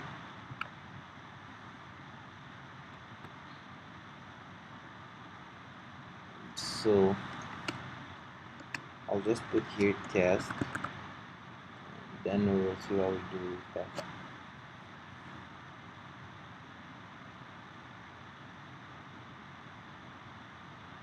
Connection error from the server. I don't know what it does this sometimes.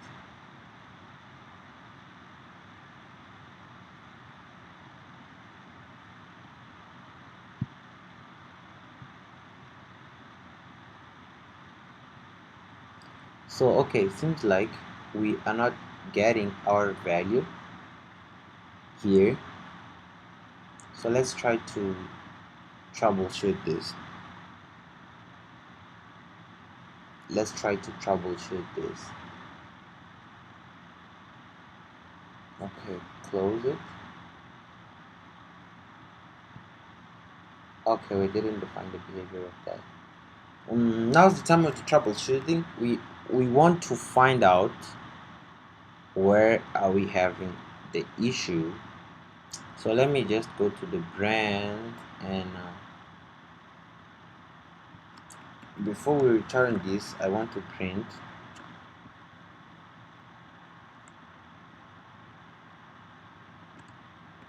snaps dot documents dot length, just to make sure that we are getting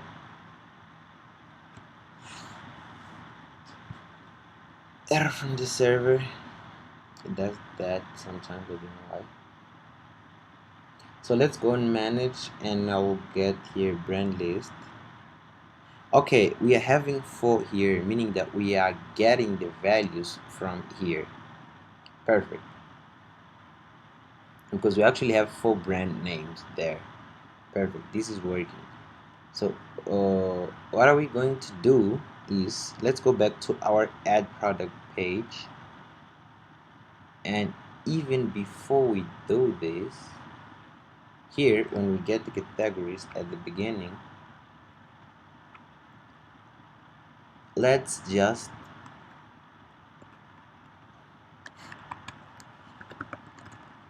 print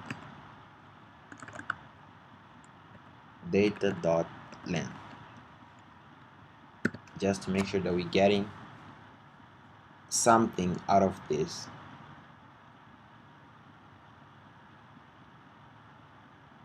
So as soon as we open the add page, we are supposed to see 4, because that's the number of rows or entries we have on our database. We have, oh no, this is for the categories, not the brands. We have 7, meaning that this is working. Okay, perfect. We will find out where the issue is in a second. Here. And I'm starting to think that the issue now is with our drop down, not really with the brand names and stuff.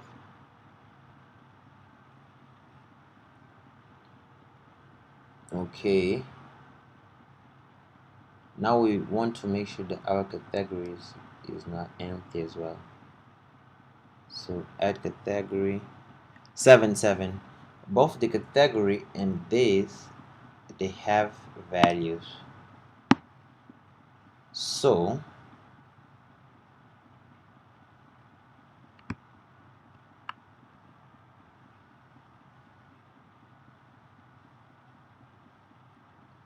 we have values assigned to our categories. Okay.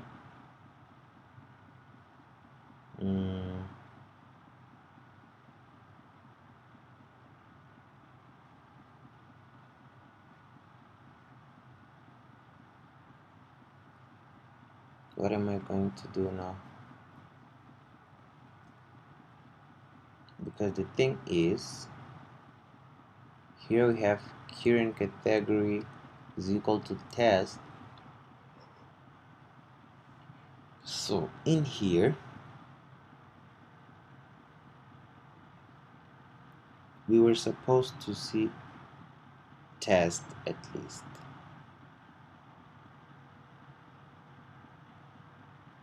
So what's the issue?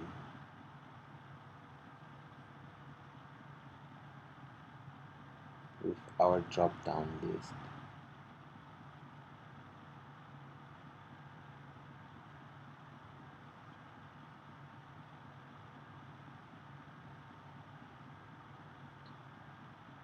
Okay, this is nothing nice. But just to make sure, or just to show to you guys that we are actually now getting the values, we can just do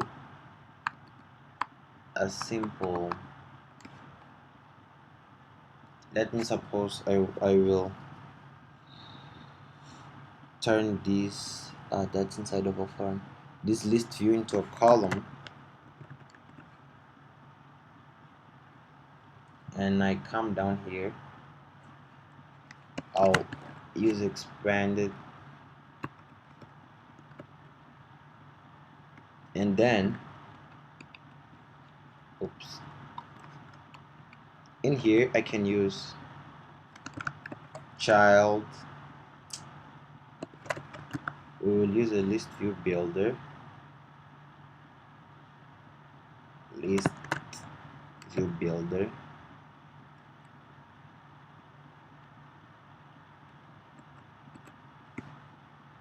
and in here again we can have something like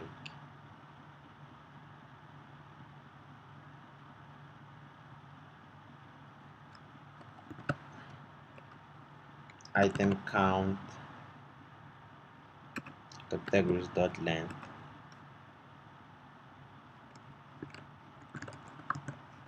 This is just to show that we are getting the categories, our context. Now we have the index, and inside of the index we can just print what? Return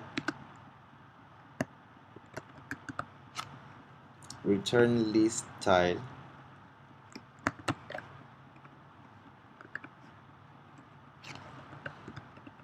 title, categories,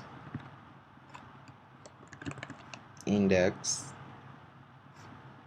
Oops, this is supposed to be inside of a text, and inside of our text we can have categories, index,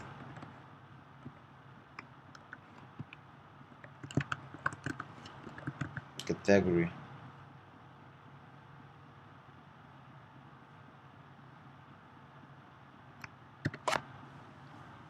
Okay, let's rerun it and see how it goes.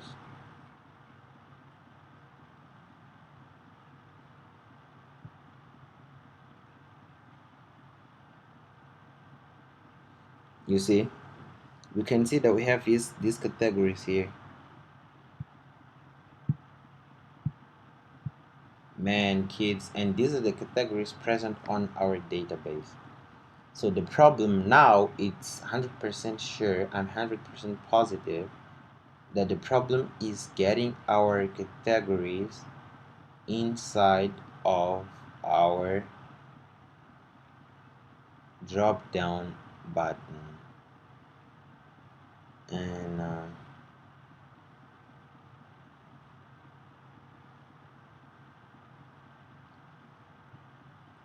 is it possible that the issue is in here?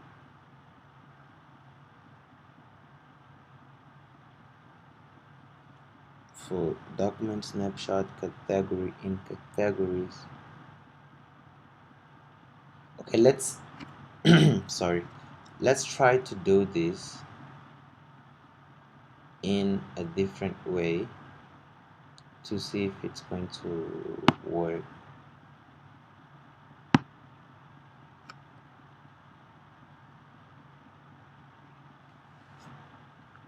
we can do it we're using for int I is equal to 0, and then we want this I to be lesser than categories dot length, then I plus plus,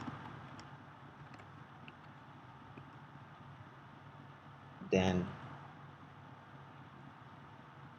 items dot insert 0, oops, 0,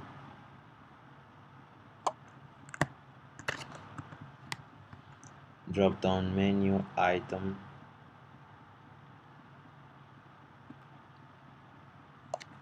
for the child you will give a text,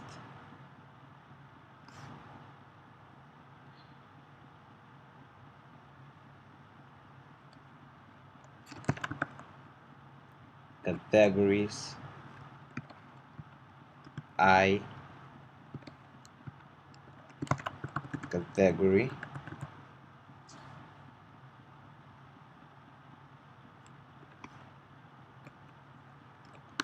and value is going to be the same thing. We have the same thing we gave here.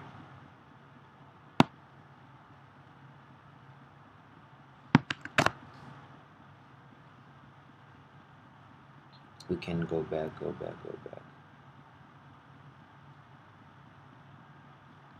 in here.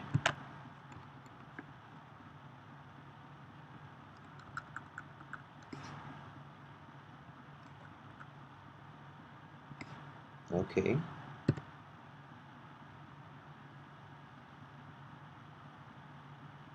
and now we are going to, okay, let's try to run this again and see if it helps in a way to get our drop down menu working.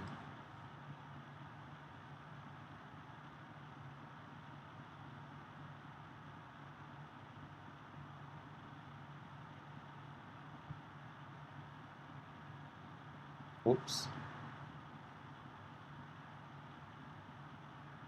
did I change it? Okay, before we change, let's make sure our category drop down has items in it. So we'll just print the length just to double check that.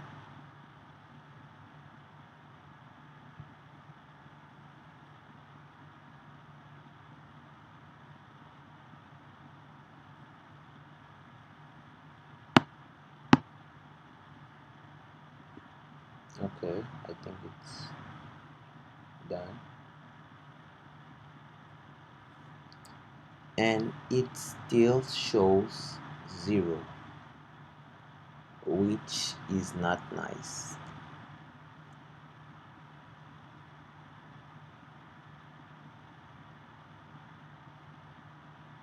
Which is not nice. So it shows 077, meaning that we are not really returning any value from here. Oops, this is not nice. Let's try to print the value not being inserted into our drop down item. That's the thing. So let's try to print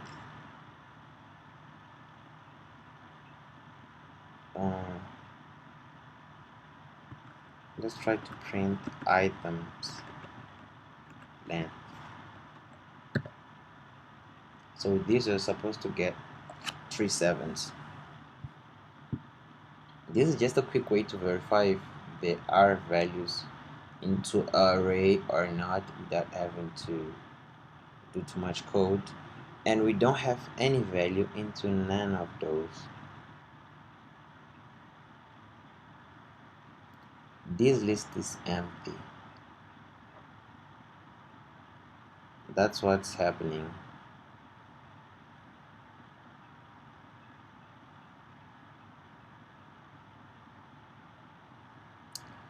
Okay, I have a different plan. I don't understand why isn't this being inserted, but instead of doing that, I will set a state, and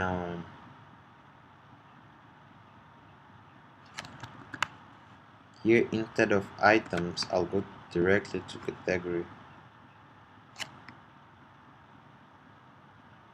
Okay,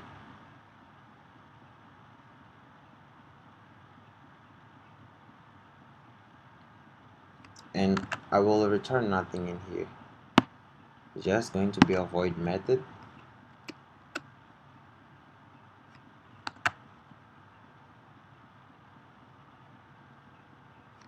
Just going, okay, we will insert directly into categories using a set state.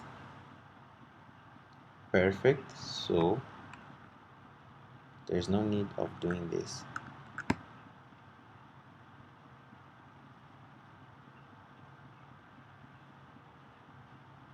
Okay, let's see how well it's going to work.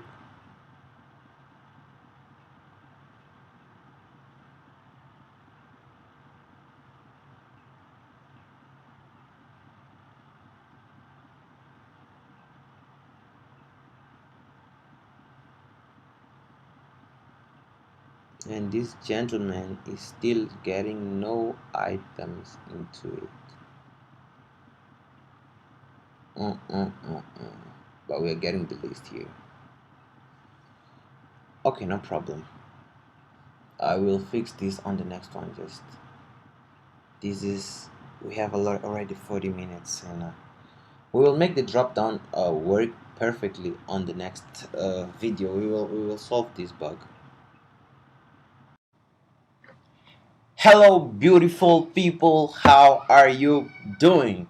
Welcome back to the channel. Today we are going to upload our images to the database. I know you guys have been waiting for this, and I've been seeing your comments. You've been asking me for more and more videos, but unfortunately, I don't have the time to post that often. But every time when I get a bit of time, I do this for you guys. So today we're going to learn how to upload images to our Firebase database, and later on we're going to retrieve those images to our app, but to the user side.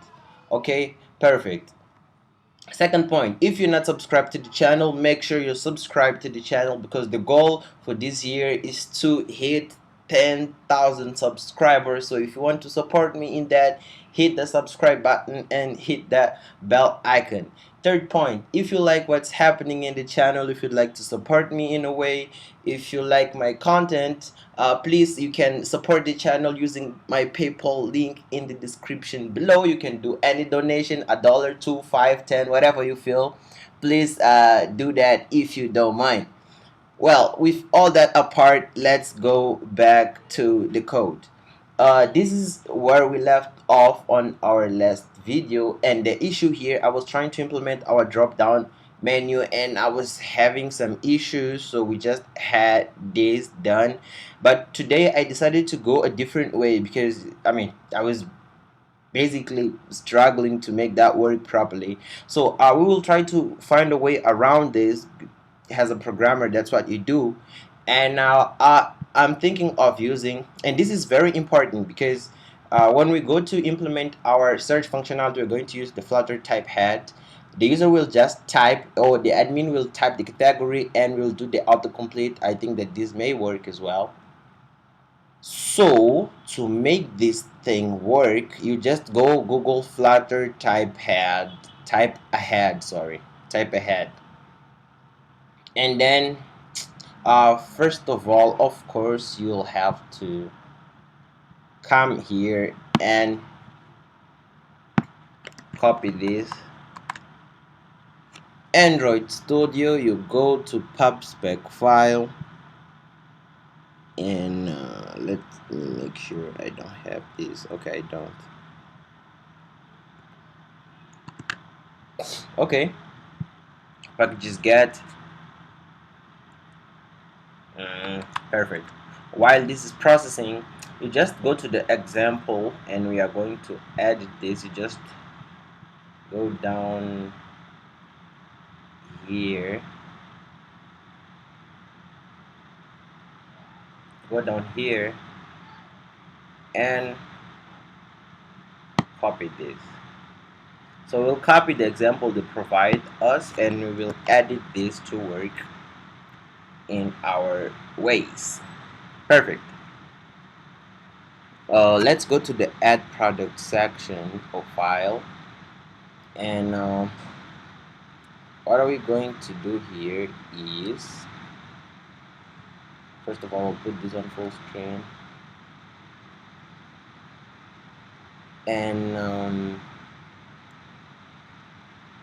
we have the images here. Okay. And then after the images, I've entered product name, maximum number of characters. We have this here, and here on our list view builder we are using categories dot length. We will erase all of this and we will paste this. You will get a lot of errors, of course, because you didn't import. Just click here. We will, hey, wait a second.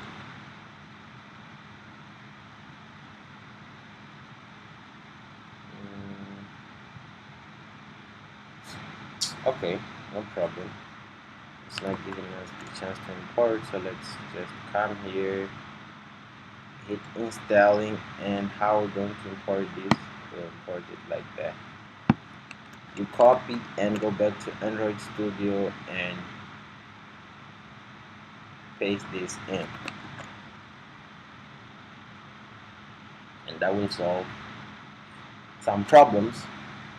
So here we have type ahead field, perfect. Then we have text field configuration, autofocus true. We don't want this to autofocus, so put false. Autofocus basically means as soon as we open this particular screen, this input field is going to be active, and we don't want that. We don't want outline as well. Not now. And here on our icons, we can just put icon, then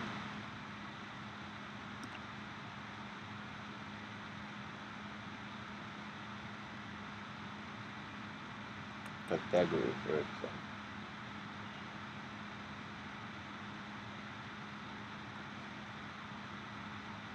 Okay, suggestion, delete this. Let's create this method in here that's going to get our suggestions. And how can we do that? We can go to DB brand category. Okay, category, and we create a method called get suggestions, and it's going to take a string. Let's go to category, and it's going to return a list.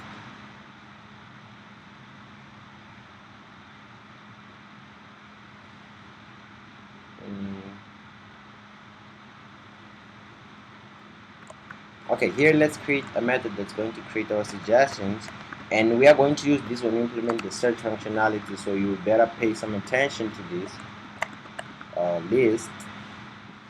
And we want list of strings. You want list of strings? No, we don't want list of strings. But okay, we will define. Oops, I'm even writing. Okay, future.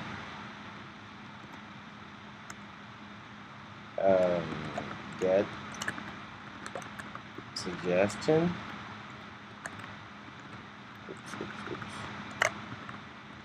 String suggestion.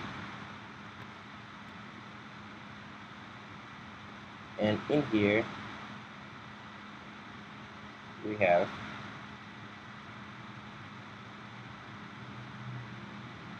Firebase.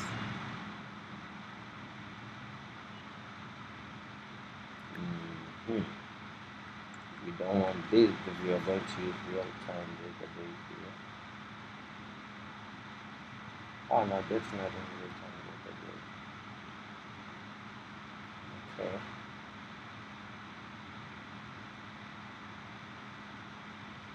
Firebase dot collection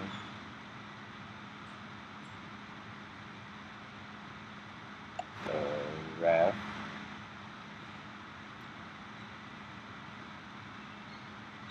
dot where. What's the field that we want? We want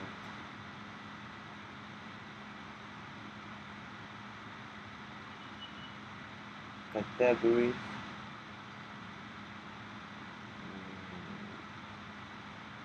Let's see how our database is structured. This is going to make our life easier.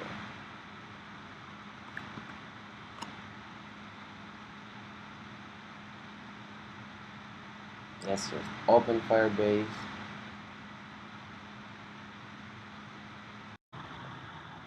So guys, my connection is very slow. I even stopped the video to see if I can load, but it's still loading.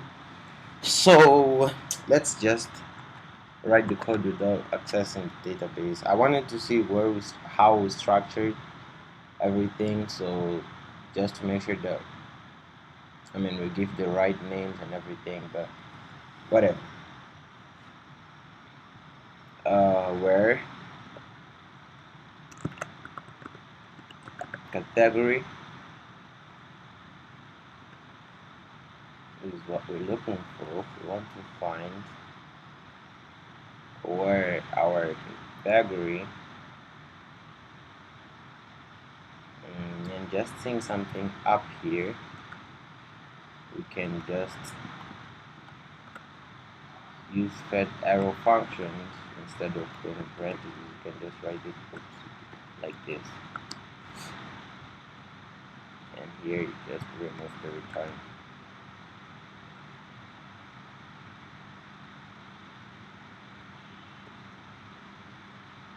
And it's done. And here, since we're going to follow the same psychology, you can just delete this, and we are going to return now paste this. Perfect. Let's indent everything.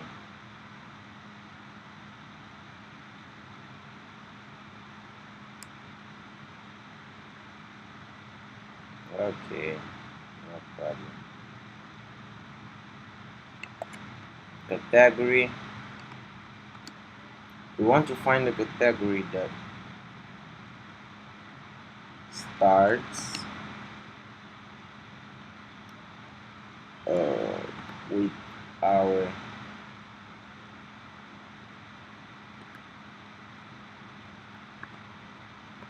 suggestion.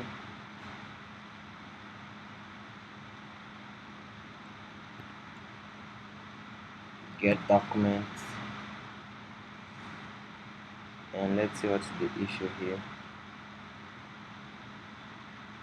Expected one parameter and found 3. Okay.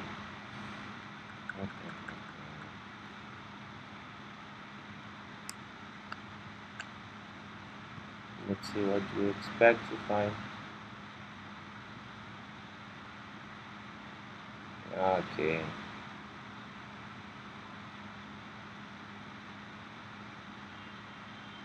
So here's the structure: the field name that we want to query. Then we have to provide array contains. Okay. Okay. here. Oops, where's the file? Hmm. Where's where's the file? This one. Okay. The field name that we want to work with is category. Perfect. And here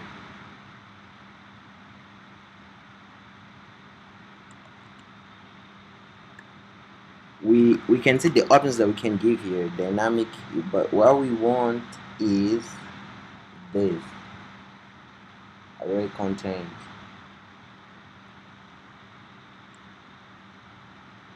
So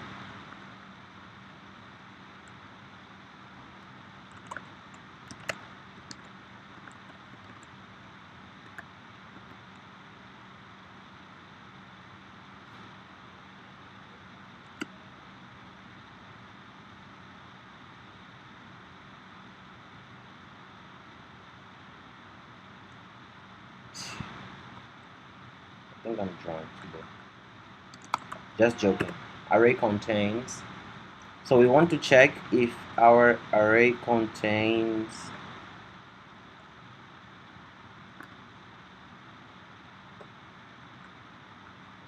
our suggestion. Okay, there was a lot of things going on here. Actually, the previous structure I was providing is not for Flutter. Okay, let me just explain you guys what happened. A lot of files open here, and it's kind of hard to manage. Okay, so here we have future suggestions. We want to do what? String suggestions. We are going to get suggestion, and we are going to return a collection on our categories, where the category, which is this, it is where we're focused on, and we might want to make sure that here this category contains our suggestion. Get documents, and again, then after we get after we get the documents, then we're going to have a snapshot, and in here we're going to return snap.documents, which is nothing but a list of document snapshots.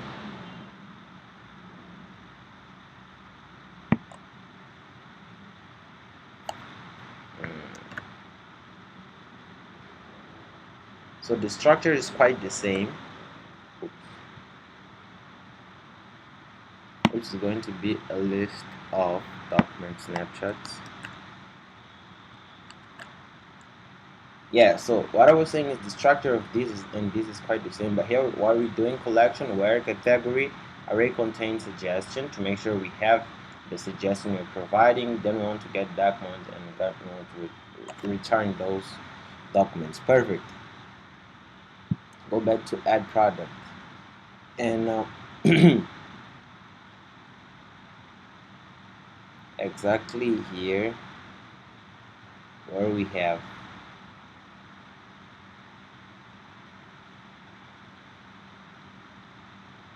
this,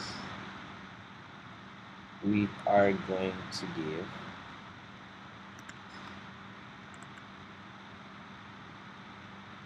category service.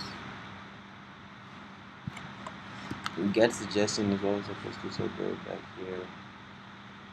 Name of the class is get suggest. The method is get suggestions, and back here, back here, we're doing the get suggestion. Perfect. Then we'll get suggestion, and for the suggestion we are going to get here, we'll want to display the category.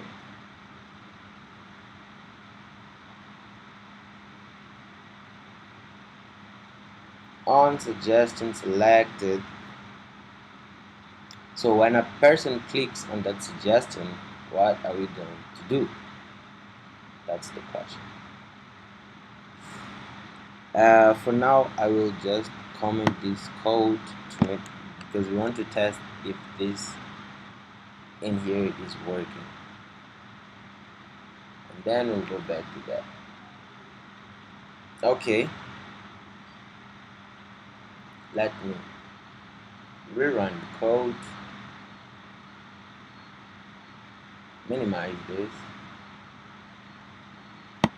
Boom, boom, boom. Reduce the size.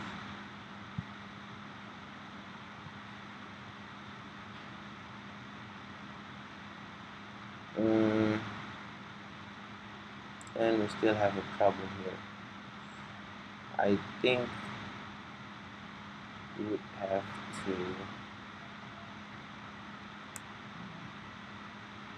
hold on, wait a second.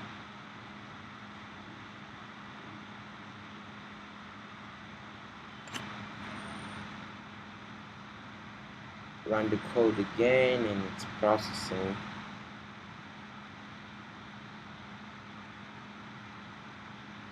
Seems like nothing is happening. Okay, I'll stop and even come in here and close everything and I will run this.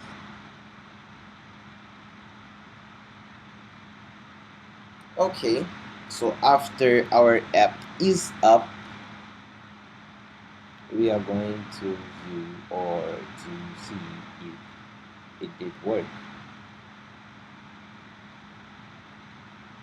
And for the brand, afterwards we're going to follow the exact same structure. That's not a big deal.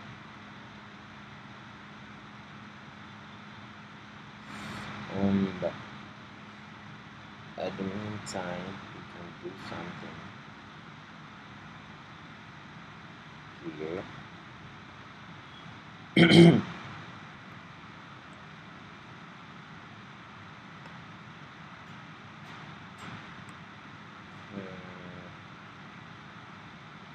We have a variable called selected category here. Okay, we called current category. We will just set this to null. And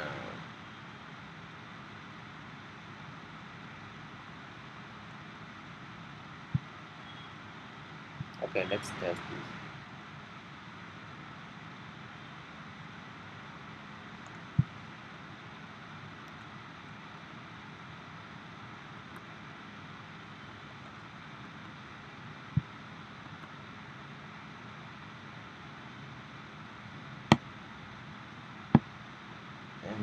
And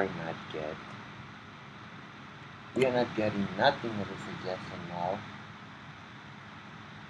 Item not found. What if we press K?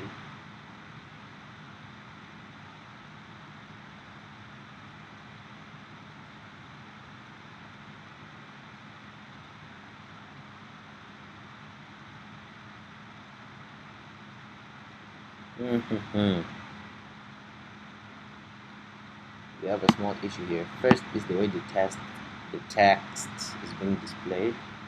That's something we must change. And here we do have the category list.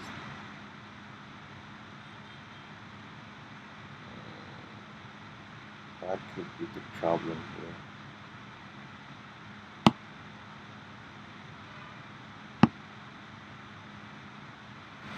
Let's try to modify our method here.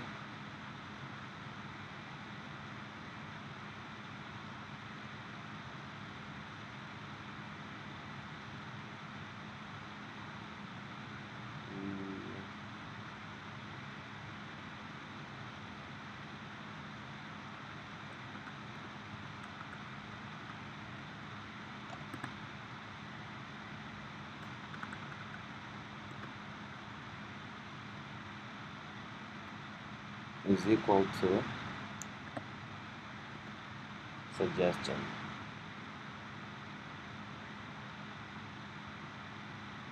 Okay, let's run this again until I don't.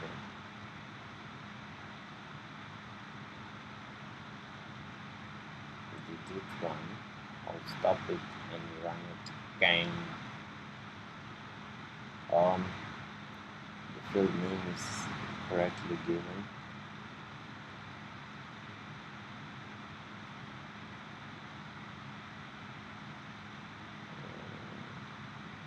Instead of array contains or if category is equal to suggestion. Okay, but there's still a couple things to be modified here. The text size and everything.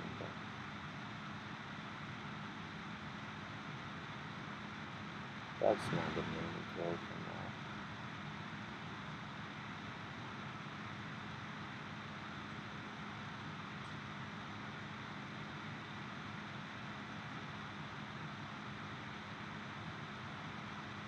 We can modify this. Okay, okay.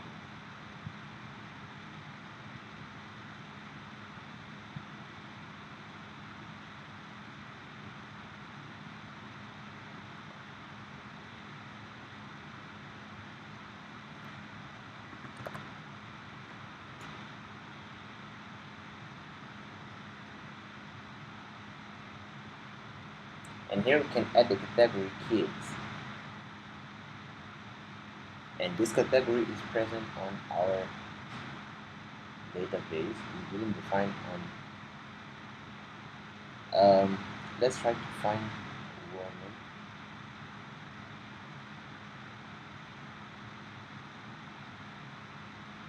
Now we have women, but this is just how can I say?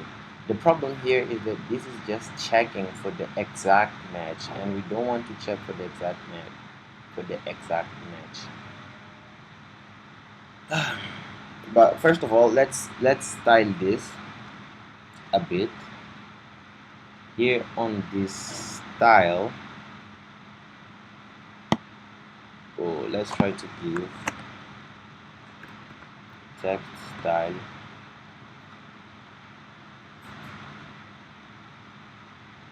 And matter of fact, you can just remove any styles.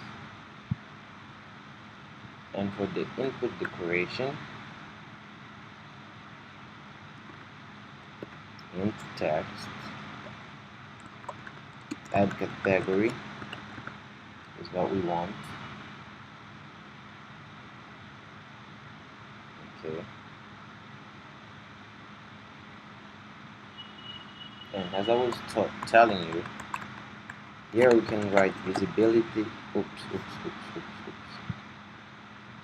Here we can write something like visibility, and I like to use the visibility widget so much. You will see why in a second. Visible, I mean, it's only visible if the current category is not null. Meaning if you have content on the create category, we want to show this. And in here, let us create a child. Then we'll create the inkwell. Then inside of that, we'll create a child material. And we'll give a border to this material. Border.circular is going to have like 20. Then we'll give a color. We may give it. Did we define any color here? Red. Perfect. And then we'll create a child of a row. And inside of this row, we'll create children. We'll expand these children, and inside of the expand we'll create a child, and it's going to be a text, and the text in here is going to be equal current category. Okay, and let's style this. Style. Let's style the current category. We can have text style, and at least for the color you can give a white.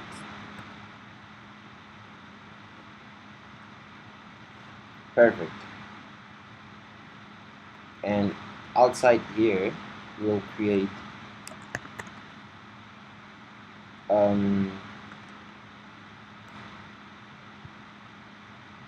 my computer is lagging today. Icon button is what we want to create, and the icon we're going to create here is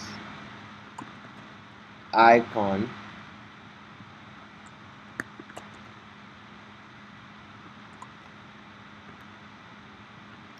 dot close, and the color of this icon button is going to be white as well. And on press, when we press on this icon button, we're going to set the state, and on our set state we are going to current category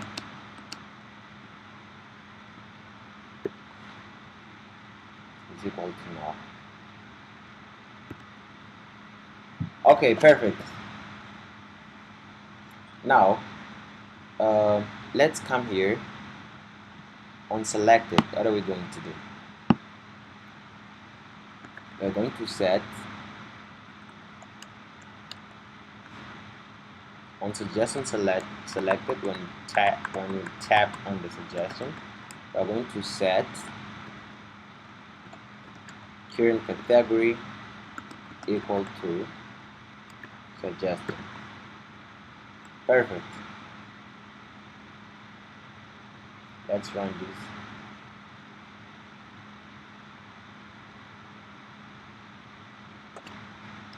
And while this is processing, actually I'll go ahead and just close this, stop it, and run it again. And I don't know, maybe you're finding this kind of difficult, but what we're doing here, we're creating, this will be easier to understand when you see what's happening on the screen, but we want to, when the user clicks on the category, this is going to appear, like, it's going to show which category did you choose for that particular product, okay?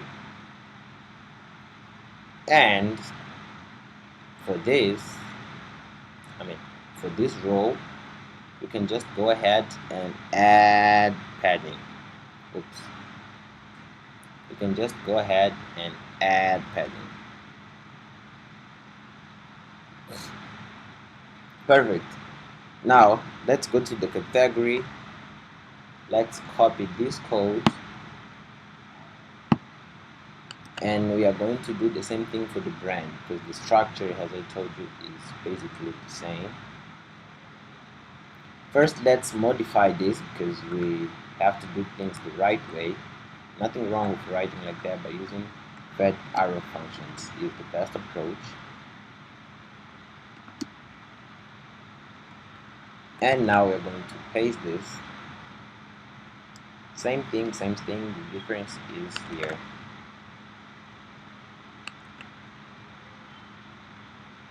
Okay, now we can go back to our function here, and we may need to add padding to this.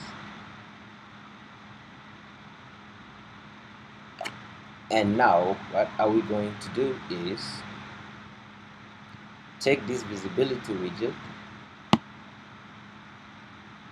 and we are going to copy and As a matter of fact, we want to this padding as well. So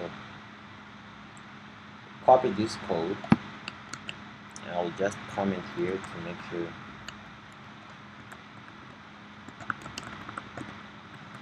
Select category to make sure we know what's happening, and just here below this we'll write select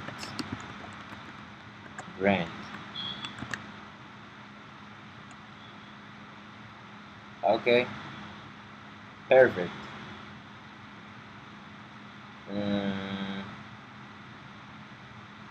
Now let's start. Select category. Okay, done. Select brand, meaning that here this is going to be visible if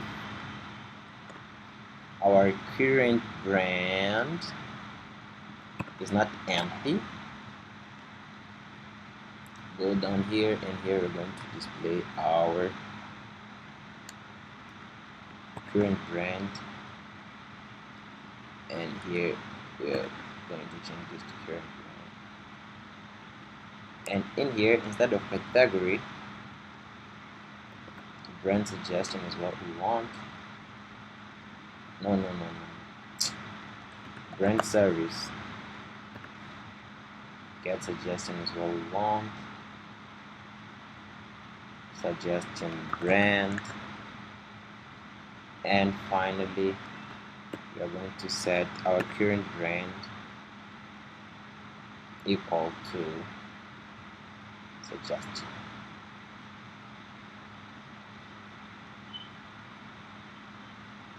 Okay, a lot of things done here.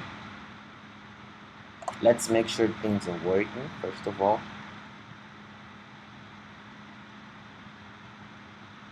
Woo!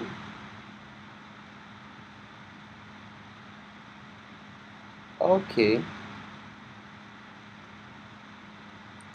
Failed dissertation, a non-null string must be provided to our text.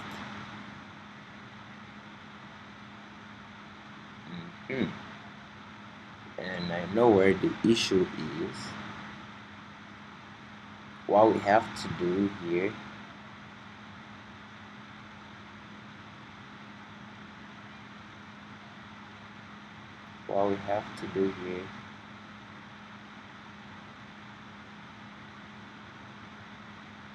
is the brand not null, but here is the problem, because the brand actually is null at the beginning. So let's do this. If it's null, let's just write null, and let's go back to the category. And by the way, when you're using these double question marks, you're basically saying if this is null, do something else. So if this is null, we will write null.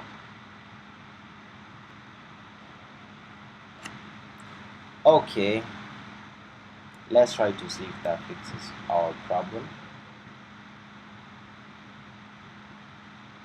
Okay, problem fixed. Add category everywhere is not what we want, but whatever. Let's try to keep it. When you press on it, okay, we may have a problem here. What's the problem? Document snapshot is not a subtype of the type string.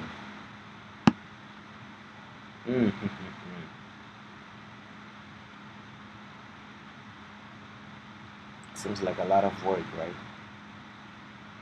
But okay, I know what the issue is again. Here you can just leave this. Basically, this is just to make sure that even when this is null, you write something. But the problem now is in here, because you're just giving suggestion, while suggestion is of type document snapshot. What we have to give for this to work is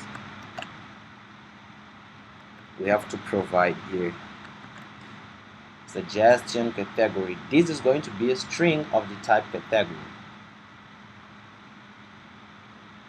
because yeah, it makes sense though. Add brand, and here instead of suggestion again, you have to give suggestion.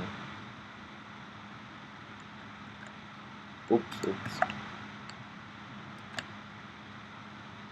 Suggestion brand, because suggestion brand is a type string, but just suggesting the type of data snapshot, and it can't be assigned to a string. It makes all the sense in the world. Now, what else do we want? I would like to somehow increment the size of this.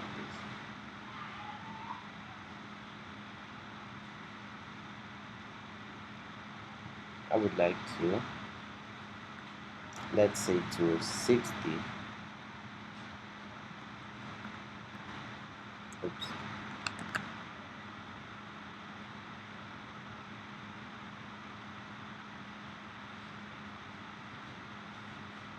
Mm-hmm. And I'll do 60 everywhere, because I think 40 is like too small. 60, and finally here 60.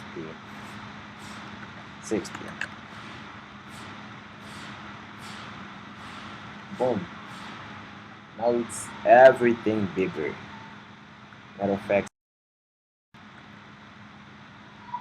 and don't worry, I'm seeing the changes on my real device, so just trust me. Okay, 70 here, and finally 70 here. Boom. Perfect. Now it's perfect. Let's rerun the app.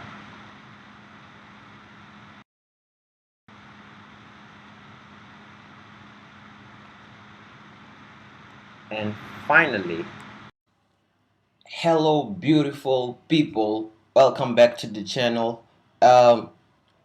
Today we are finally going to upload images to our database. I know I've been saying this like for the past 4 videos, but there's so much to cover that we end up not doing it. But today we are going to upload videos on our file storage database.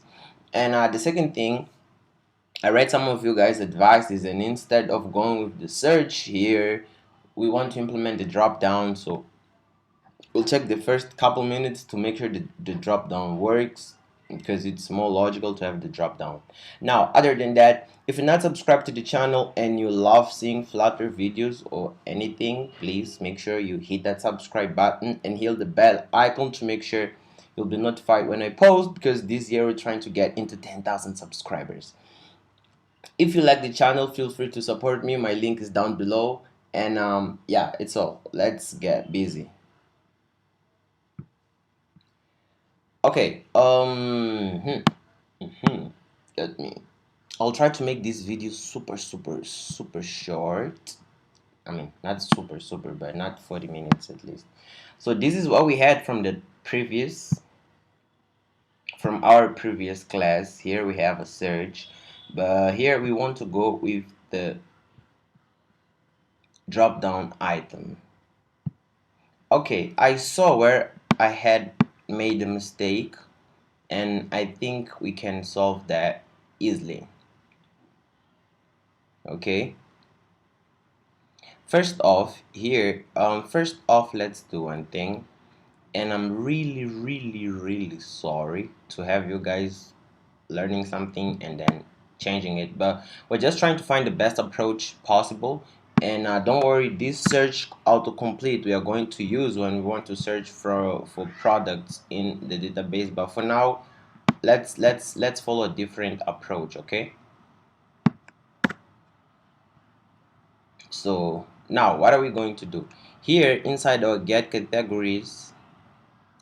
And I'm doing this as a suggestion of one of the subscribers, and thank you very much. I forgot to say his name again, but thank you for the suggestion. And if you know, or if you see that there's a better way of us doing stuff, feel free to leave me a comment, and if it's the best way, we will implement that way. I have no problem with that. But okay, for the current category, We're going to make it equal to categories. Oops. Categories 0 being the first one, dot data. And here was the issue because I was forgetting to include the data. Data category. What we're saying here is that the first category is basically going to be the first element of the categories list. Okay, perfect. Can get rid of this. And now let's do something else. Here we define this item, but I'm doing nothing with it. I don't know why. So instead of this method being a void, is going to return item drop down menu of the type string. Perfect. And down here, instead of printing this, we will erase this and we will return items. Items being this list we created here. Perfect. Here, instead of adding this directly to the categories drop down, we are going to add this to our items. Perfect. And finally, to make this work, we have to include here dot data. This was the main problem of everything because I forgot to include dot data, because the categories list will contain maps, and data is a map, and category is the key of that particular map, which contains the value or the name of the category. Okay, we did these modifications here. Now let's go back here to the select category, and let's write, we need a drop down button for the items. We will in category drop down. On change we have this, what's the name of the method? Let me go down. Change selected category is the name of the method.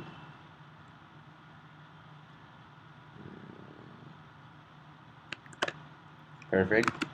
And for the value, we will just put here current category.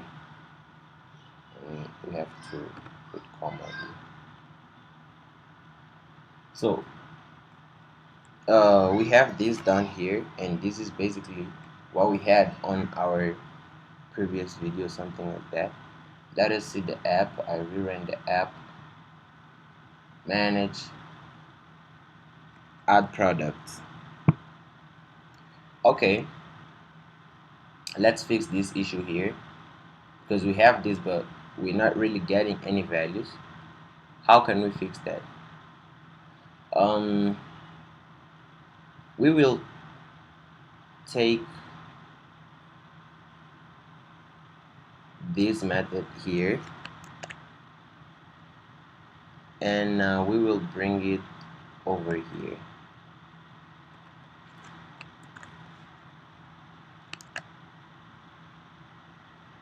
Okay, category 0.data category,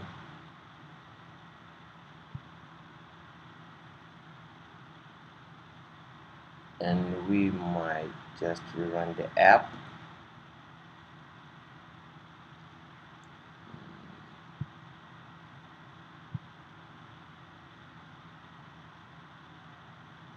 Here we have it.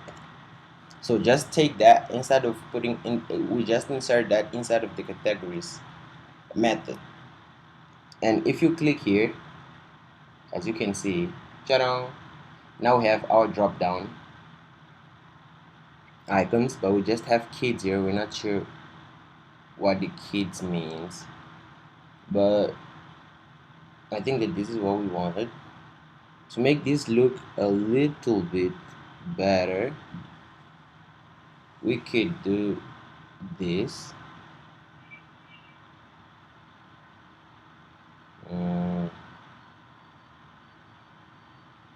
We could do, come here,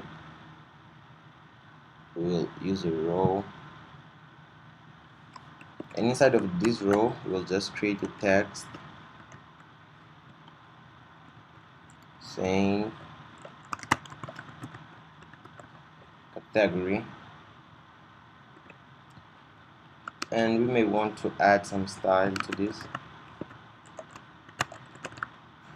So text style, color red, for example, and we may need to add padding.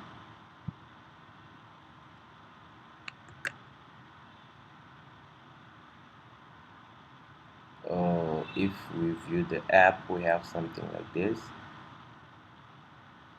category kids.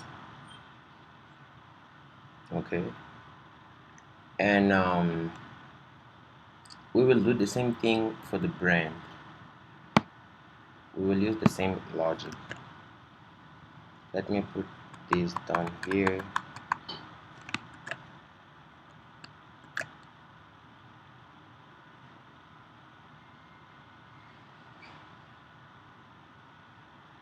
Mhm. And here, instead of category, we'll just put brand.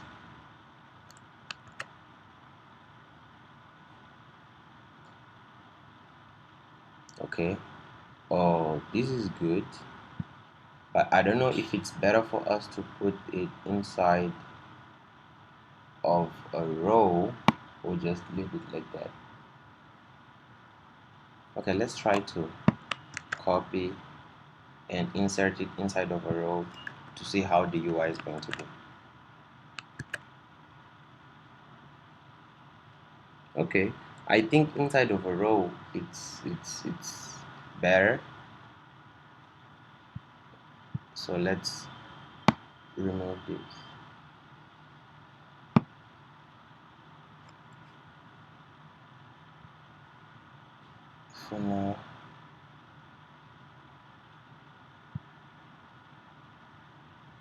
For now, this is good.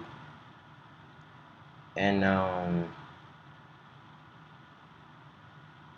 what else can we have here?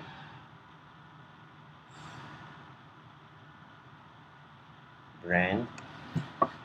We may need the size or the sizes and the quantity. Of course. So making this quick, what can we do here is the category and brand we will leave like that. For the quantity, we can use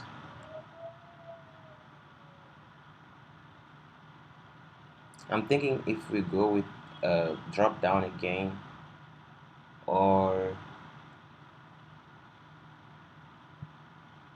if we go with input field. Okay, let's try this approach first. Trying is trying.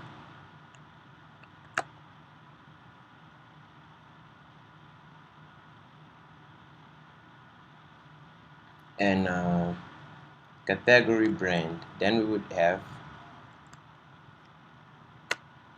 size, but size is like multiple sizes. So for size we can use it, what's that, a checkbox. Okay,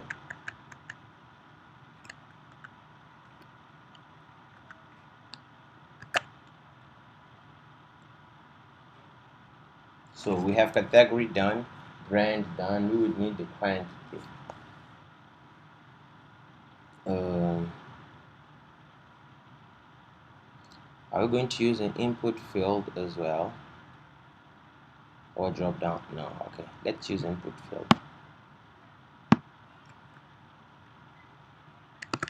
So okay, remove this. We have this field here, just copy it.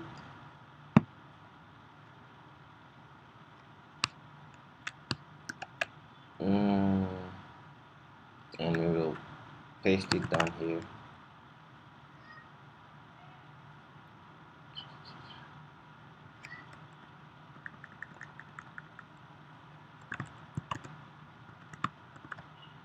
quantity.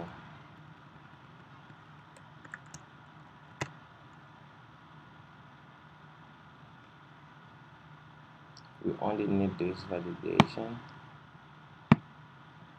to make sure that a number is given for the quantity.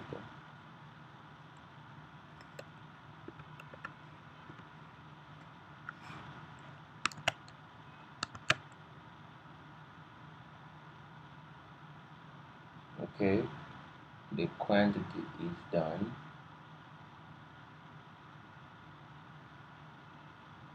The quantity is done.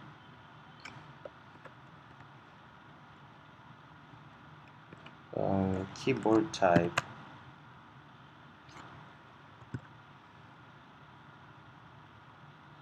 Keyboard type.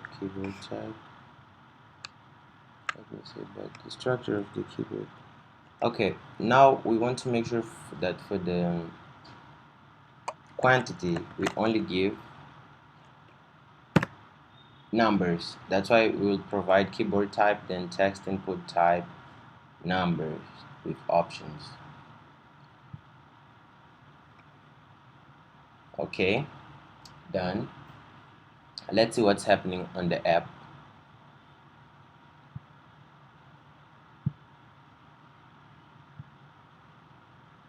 So this is what we have here.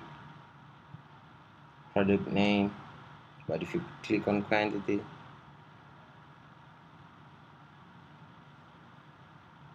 actually we don't need to have this with option. We just need it to be a number.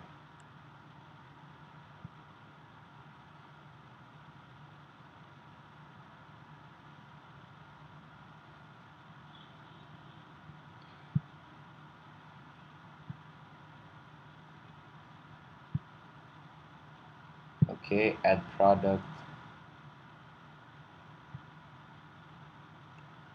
name. Perfect. um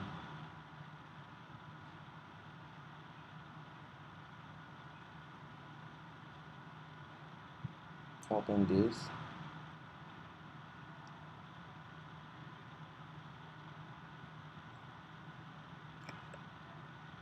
The last thing we would want to do is what,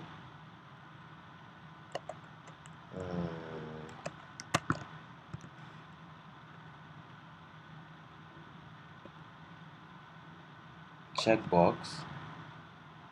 The value of this is going to be false at the beginning. On change, we're going to call on a method that we have to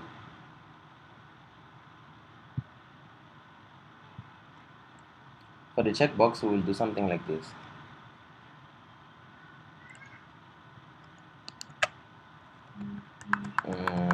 We'll have something like this. Let's imagine we can have it inside of a row, and then we'll have children, and then we have a checkbox.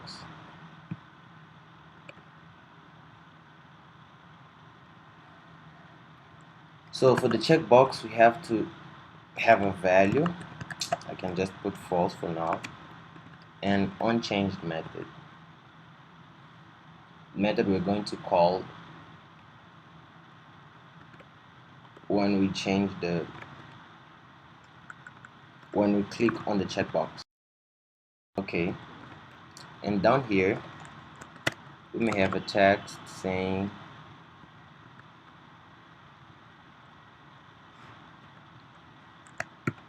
M for medium, and even here we can just have something like text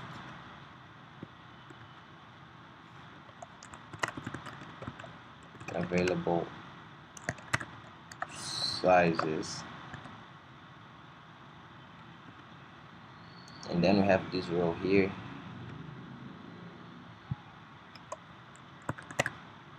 S, and then what,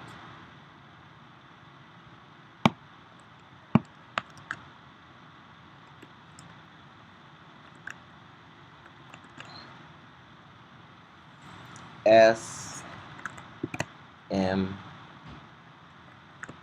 L. I don't know how this is going to come out on our UI, so let's just run the app again.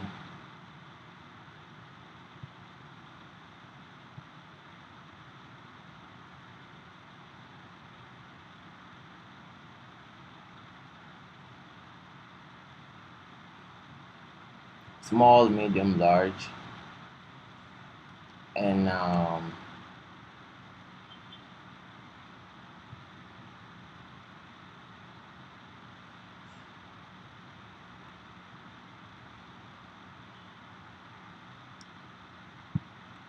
have a different idea.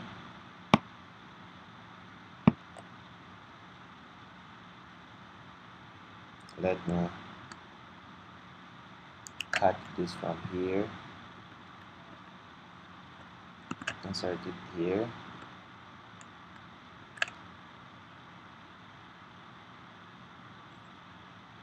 and then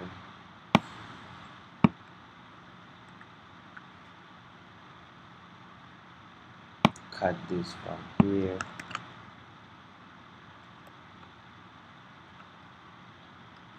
insert it here.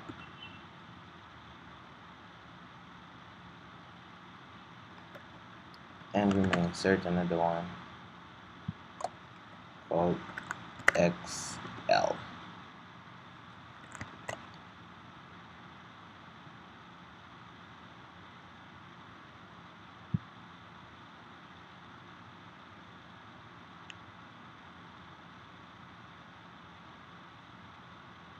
Let's run the app again.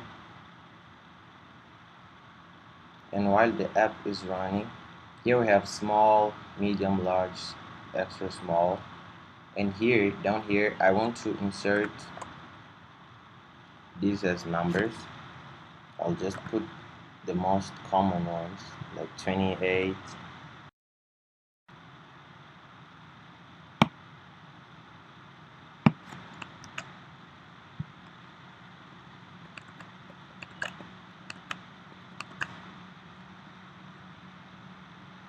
we have 32, no, 32, we have 34, now here I'll just put 40, and finally I'll put here 40, 42 for example.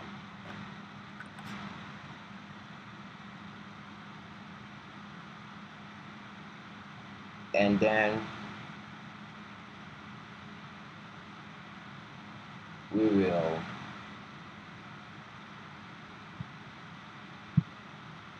let's come back here and see. So here we have these sizes like X, M, L, XL for the available sizes, and we can still add extra small here, which is going to be XS, and we can add finally super large as well, which is going to be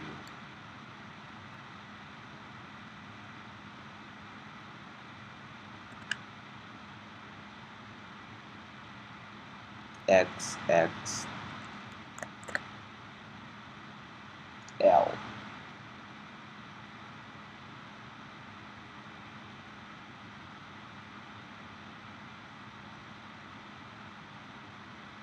Okay. How many do you have here? 1, 2, 3, 4, 5, 6. And here 28, 30, 30, 32, 34,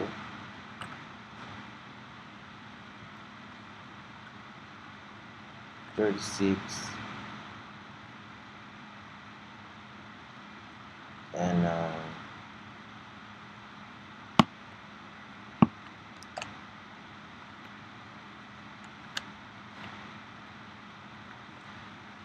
38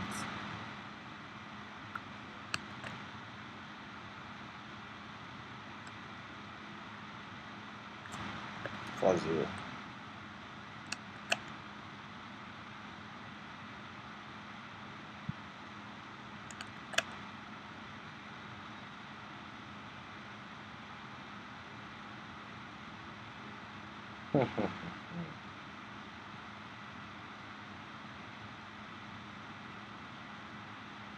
We have too many numbers. We have too many numbers. We would want to put this on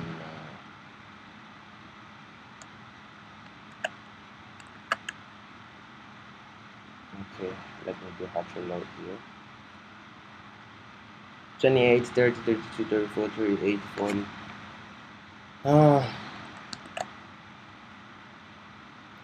Okay, so from here we're going to select the available sizes. Let me just double this to increase the options regarding the sizes.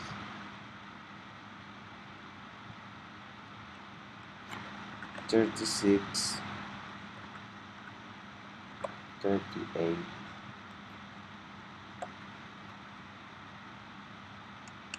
Come down here. We have 38 there. We will just put 40. 42, 44, 46, 48, and 50. Okay, if you want to add more sizes into yours, it's something you can do, no problem. I just have here the most common ones, so you can just add more. So now what are we going to do? Now we're going to do something interesting, because we want to see a way we're going to validate this, and all of this can be done like that.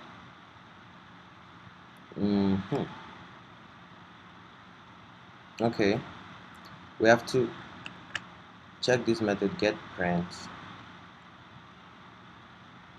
We have to make that method work the same way we did with the get categories. Let's copy this because the implementation is quite the same,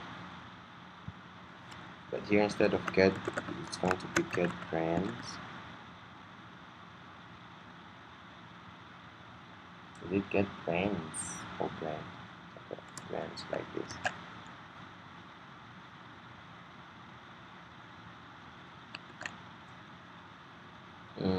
And here we're going to have brand and I mean not current brand. We want brand service. Brand service dot get brands.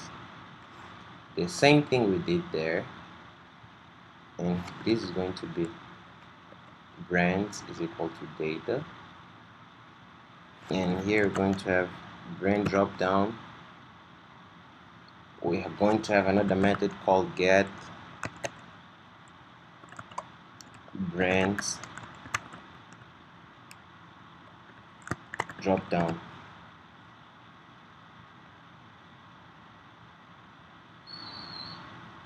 And here we have brands dot brand, and for the current category we'll just have current brand. Okay, we just have to create this method now. Just click get categories, and you are going to just duplicate this because it's going to be the same implementation, but here instead of get categories, the method is going to be get brands.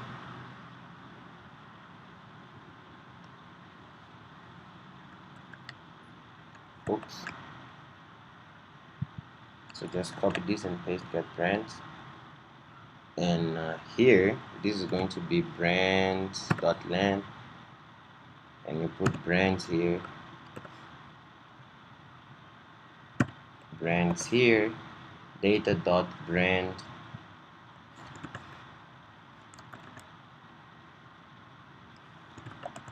brand here as well. Okay, I believe this can work. And now let's go down to the implementation of our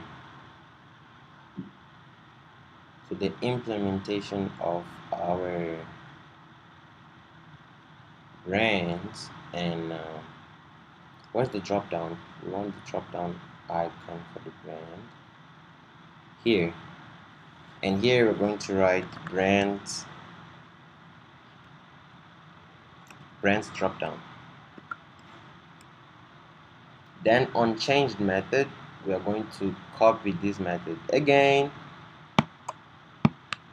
but instead of change selected category, it's going to be change selected brand. And here we're going to take string called selected brand.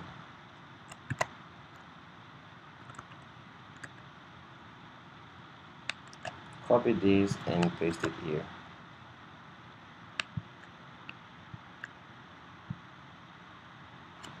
Okay, let's go up. And now we're going to put here change selected brand. All of this is perfect. Just missing here the current brand. Let's go back here. Okay, it's done. Current brand is equal to that, and for the drop down, the value is current category. Just put it current brand. Done. Now what's missing? Let's create a list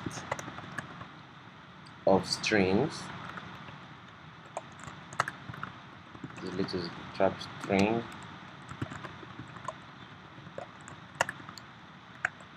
We're going to call this available sizes or selected sizes, and this will contain all of the sizes that were selected from our checkboxes. Just define that this is a string. Okay, perfect. Now we will go down here, and we'll do something. We will write selected sizes dot contains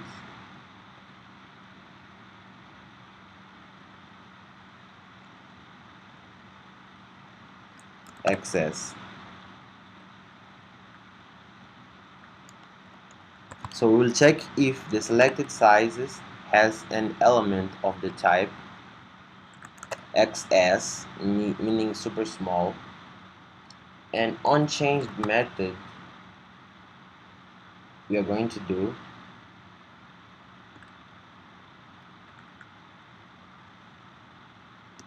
change selected size. We're going to call this value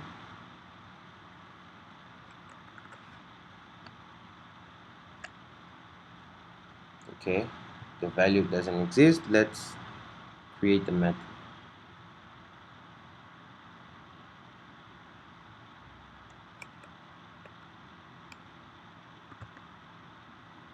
So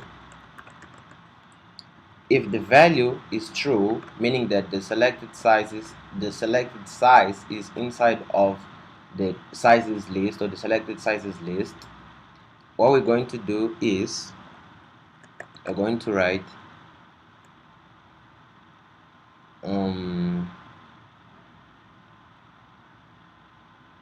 selected sizes list. Oh no, I have another idea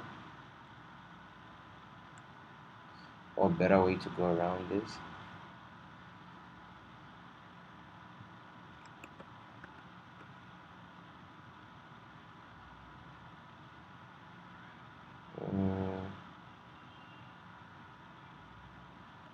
Can we pass here a string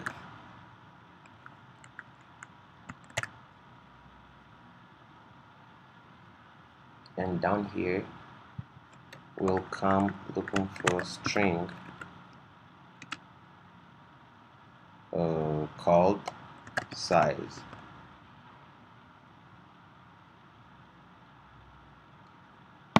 So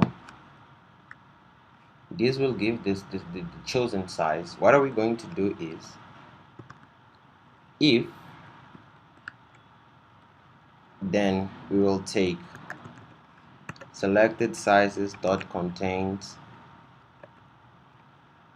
size. So if this size is already inside of the selected sizes list and we clicked on the checkbox, what we're going to do is selected sizes dot, we want to remove size.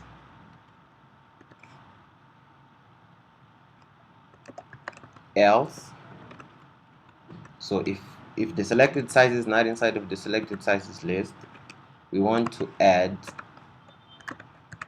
size. Okay, the theory is beautiful. Let's test if it works.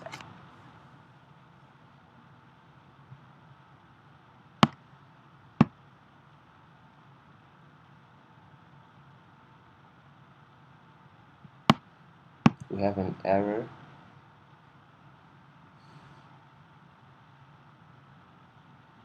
We have an error here.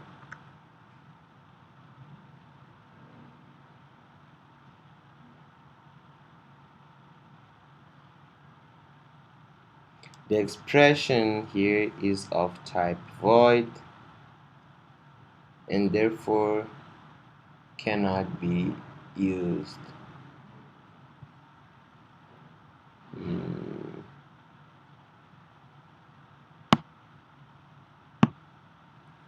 What is the problem now?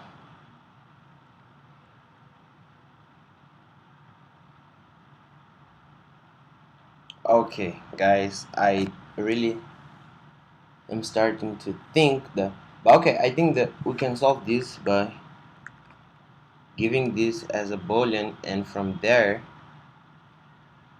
we are just going to take a boolean and we will check the value from that boolean. But I think that this video is already an hour long, so I was supposed to implement the insert images, but still it wasn't. It will be the part 2, so I will stop here and I will start the next one, just finishing this and inserting the images. Okay, we'll stop from here. Hello beautiful people, welcome back to the channel. I told you last video that we were going to upload images, and we didn't because we had a lot of things to do back there. But today, finally is the final one. I did that because I didn't want to make an hour-long video because it takes forever to upload to YouTube. So I just stopped there, and we are going to continue from where we left off. But again, don't forget to, if you're not subscribed, don't forget to hit that subscribe button. Don't forget to like, to boost the channel. If you like what I'm doing, you would like to support the channel in a way, there's a link in the description. And let's go. Here is where we left off on our last video. Oops, what's happening? Okay, we had the small error on our last video.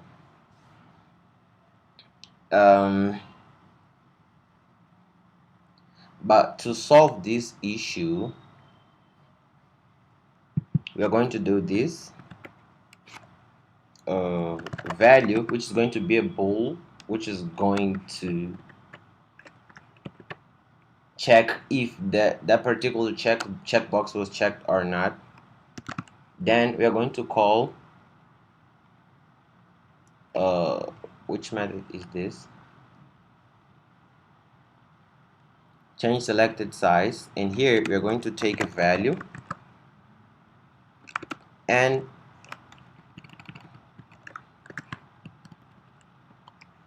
we are going to take a string as well called size or size name or size. But anyways, the size is just the name of the size, if it's small, medium, large, or anything. And in here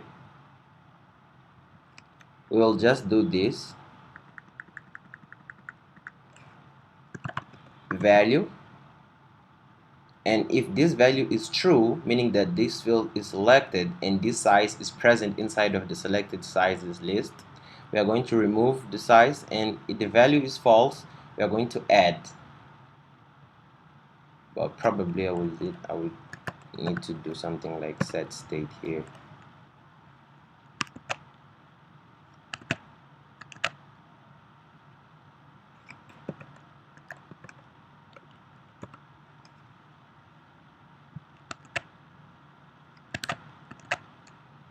Okay, perfect. Now let's go back here, and here we're going to return change, what's the name of our method? Change selected size value,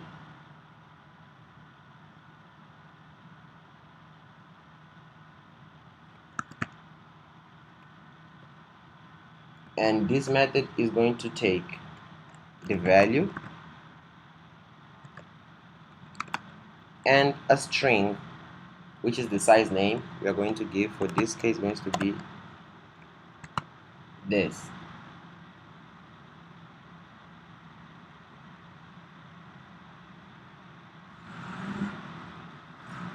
Okay, let's run our app. So what we're doing here, first we're checking, we have this selected sizes, which is a list that contain all of the sizes that were selected. And first we're going to check if the selected sizes list contain the XS size, and if it does, this is going to be true, so the checkbox will be selected. If it doesn't, it's going to be false, so the checkbox won't be selected. But if we click on it, if the if this value is false, meaning that this size is not included into this, we are going to add, and if it's included, we're going to remove. That's the basic logic of it. Let's see how it works.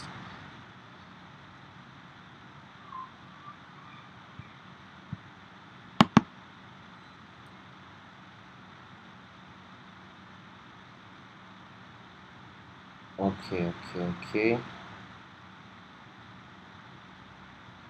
Sizes contains this, and that's false.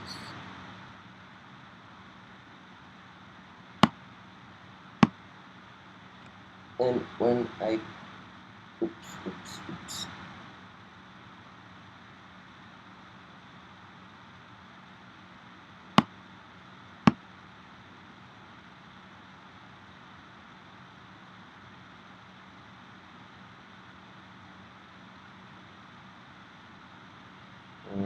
Somehow our logic was not working perfectly.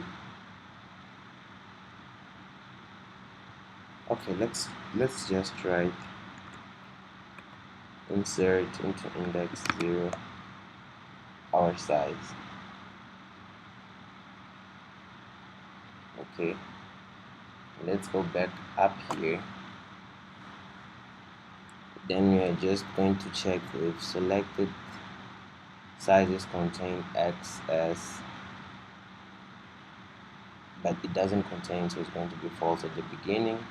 Unchanged value, perfect. And then we're going to pass here the value and XS, which is the field. Okay.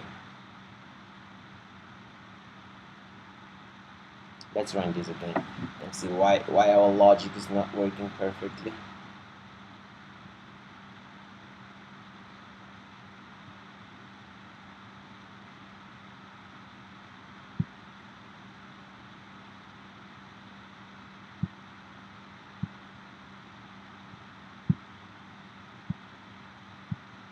We have a small problem here. Okay, let's do one thing. Let's try to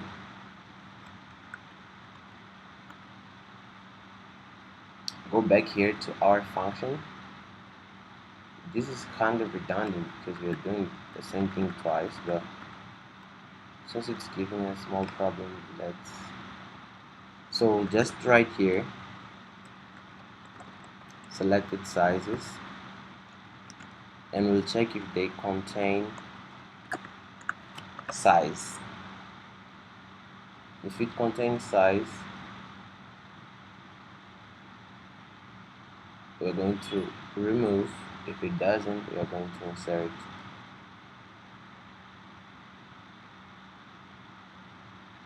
Okay, let's see what's happening.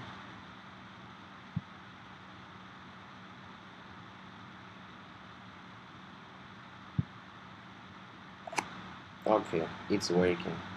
Now the size is inserted. I don't know why it didn't work with the value, but okay, we will go like this. No problem. It's not an issue. So let's do this for the rest of them. And for example, let me, when I click on this again, it will be unselected. Now we remove this particular size from the selected sizes list. When I hit, I insert this to the sizes list, and when I hit again, I deselect it. Okay, perfect. Now let's do this for the rest of them, and then we're going to add images. And if you think that this is too much, feel free to just stop the video, check the link, check the code to understand what's happening. Okay, now we're going to do this for all of this code here. So what I'm going to do here is I'll copy this checkbox and I'll just paste it everywhere. And here the size is going to be S because we're dealing with the small size. And here the size is going to be M caps.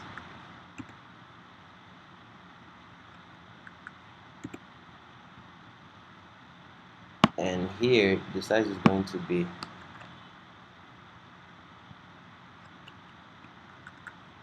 L. So you just have to do this process for all of the available sizes. So it's a bit of a hassle, but it seems like you don't have a lot of options. So you can just speed this process up on your, if you don't want to see me doing this all over again or over and over again, you can just do that. But if you want, you can stay here together. Size 28.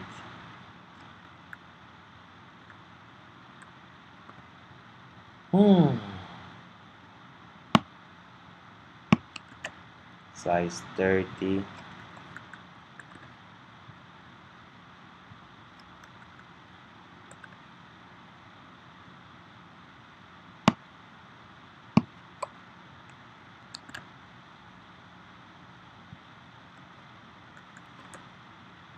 Size 32.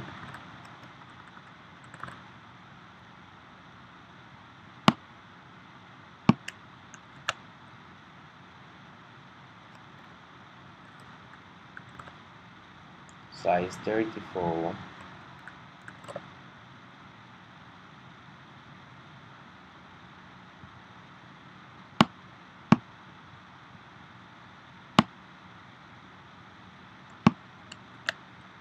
size 36.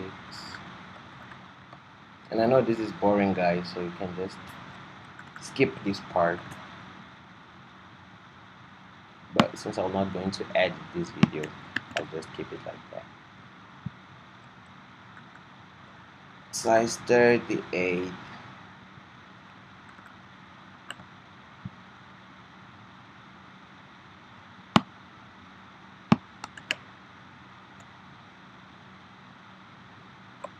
And I'm tired now. Okay, but let me do everything. Let's finish what we started. Size 40. Let's finish what we started. Size 42.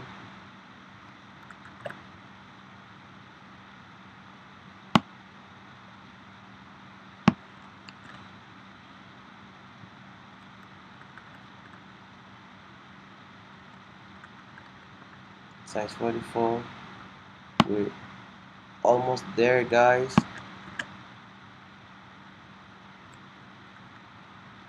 Size 46.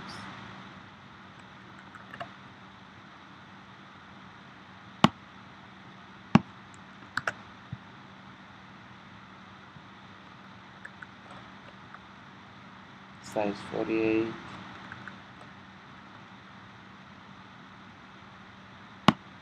And finally we have size 50.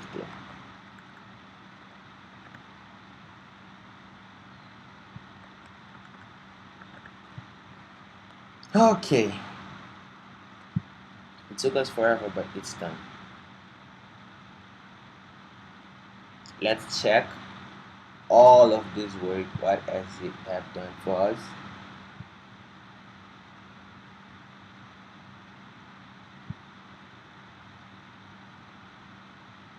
You see, now you can just pick the available sizes,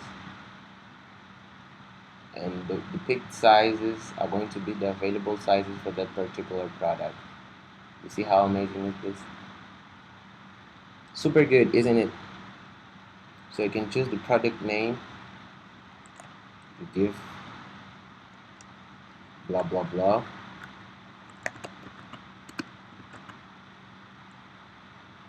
the category you just pick here, formal, the brand, spicy, and we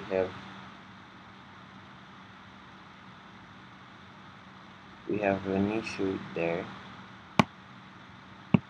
on the brand.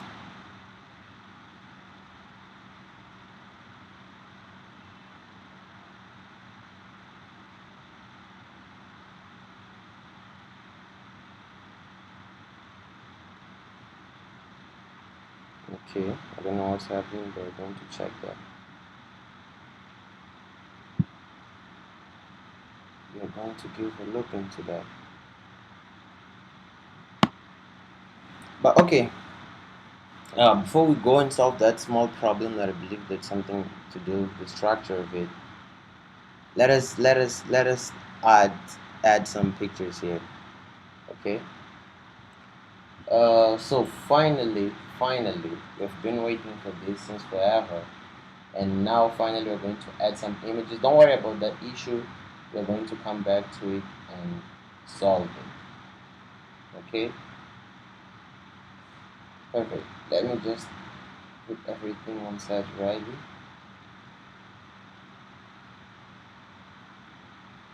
Okay. Perfect. Now let's make this quick.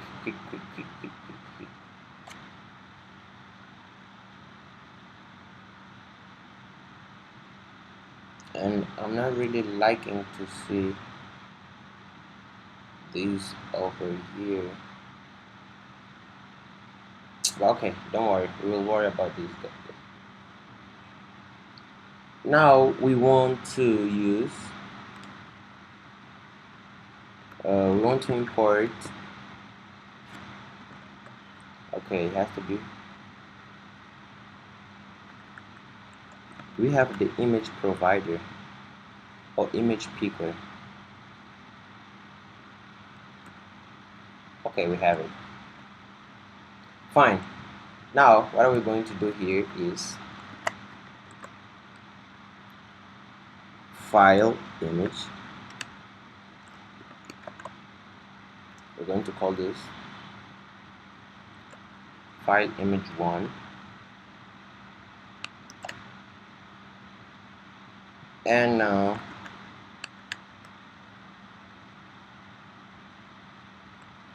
then we need the file image 2, and finally file image 3.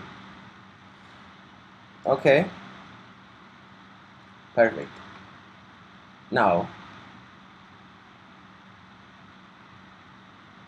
let's go to this and on press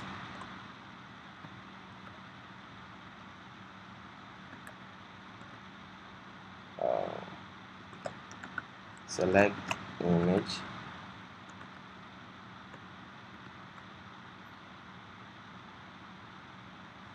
perfect, and then we would need to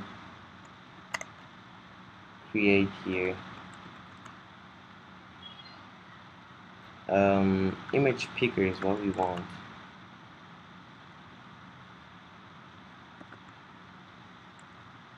Image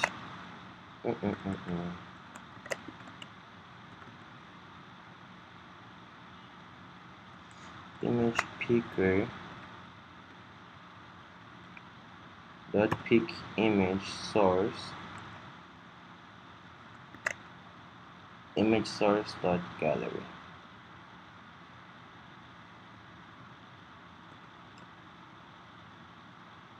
Okay, let's create this.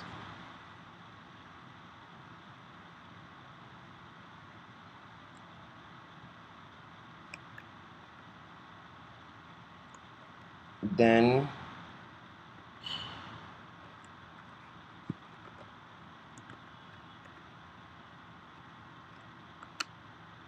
will be equal to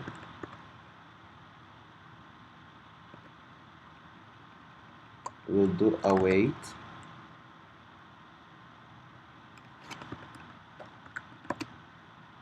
oops this is going to be a synchronous method, and here instead of file image, let's just give it file.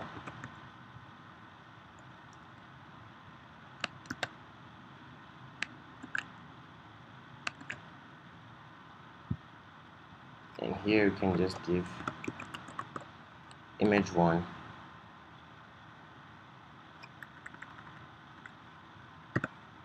image 2, image 3. Perfect. And then in here we'll write image 1 await pick image.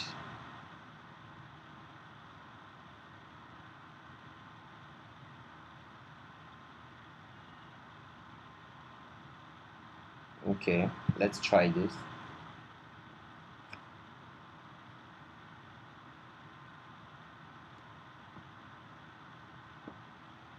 Um,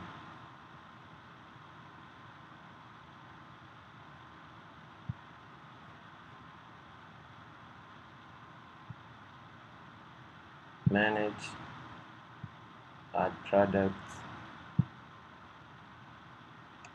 and then what we have to do here is just allow our shop app to use our gallery, to access our gallery. But okay, we are going to come back into that. It's working. Let's just make sure, we want to make sure that for all of the images this is going to work. So this is for the select image.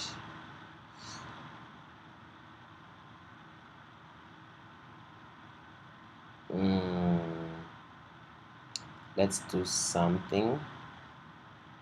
Where did we call that method? Is here, select image here, and here I'm going to give 1 just to show that it's the first image. Don't worry about the error, we're going to fix that. And here we are going to give 2, just to make sure that we're selecting the second image. And finally we're going to give 3. And now let's go back here, and we will take the pick image and int image number. And now we're going to use a switch image number.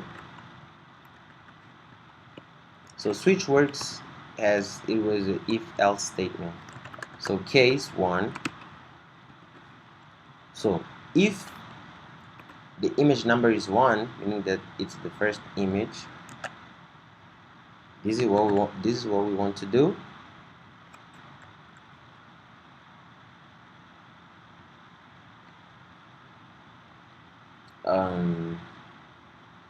Matter of fact, let's do something else. I'll create a temporary image file here. File temp emg is going to be equal to this.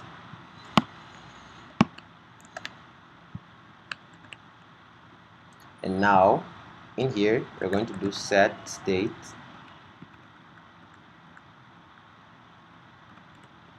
and we will write the emg1 is equal to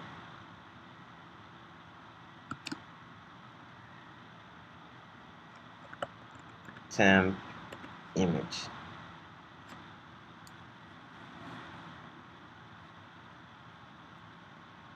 Okay.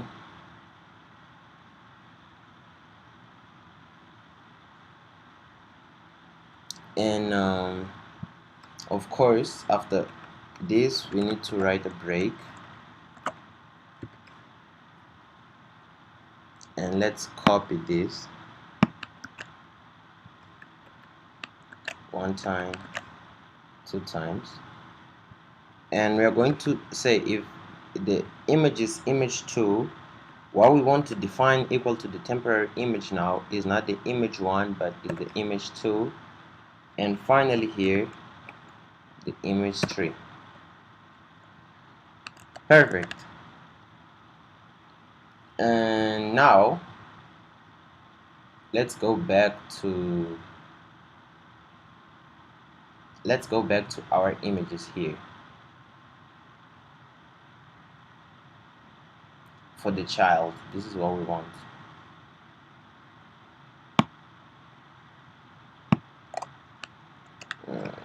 I'll write here display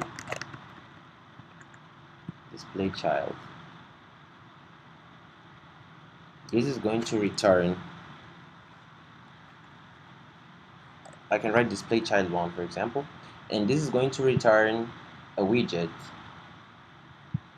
And just now you will understand why are we doing the display child 1. Of course this method will return a widget, and in here we are going to say if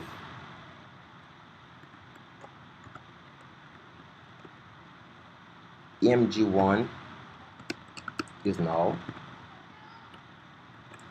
we will return this.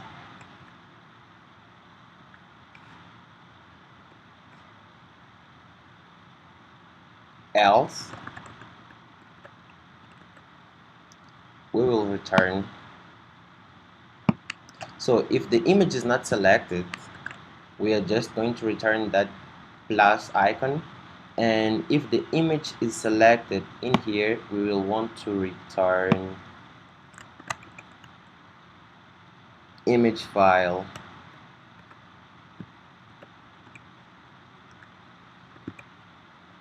image1. Okay, let's try this before we implement to all of the code, and it seems like we have an error here.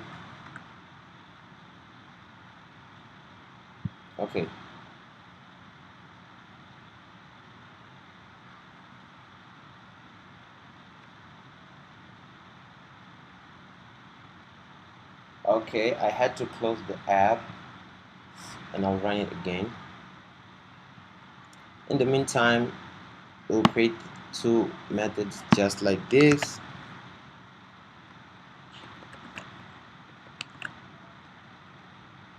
And here we're going to call it display child 2,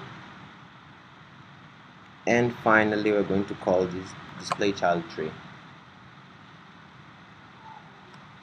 And for display child 2, we're going to test with image 2 if image 2 is null, show text, and display child 3, again we're going to do this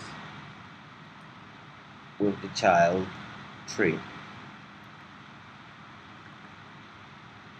So what are we doing here, guys? We're just saying first check if this image is null, or if we didn't select any image from the gallery, display this icon.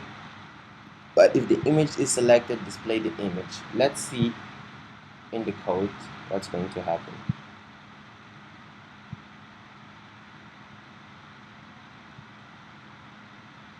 Allow. We have these images from the gallery. Let me select this one. You see, here we have the image displaying, but it's not quite what we want. It's not quite what we want. And I can sense that we have a small issue here.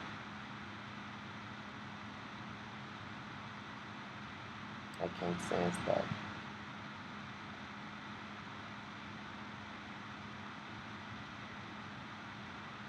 I can sense that because this image changed on the wrong location and this did nothing. But this changed for the image too. Why is that?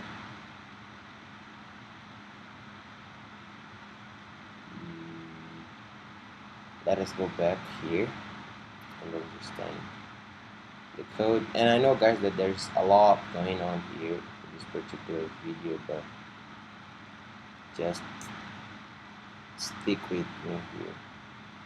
Oh, okay, because I called this method on the wrong location. This was supposed to be in here.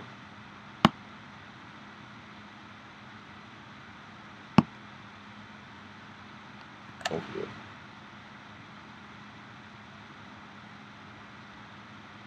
And I'll just take the opportunity and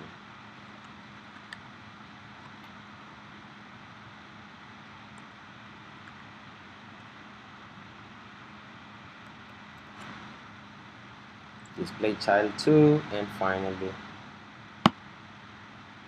we want to display child 3. Ooh.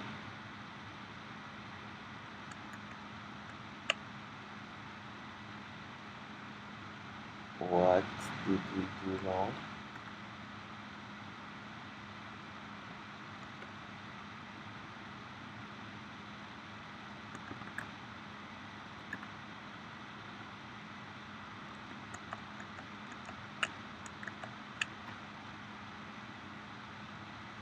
Okay. We want to copy this from here. Perfect.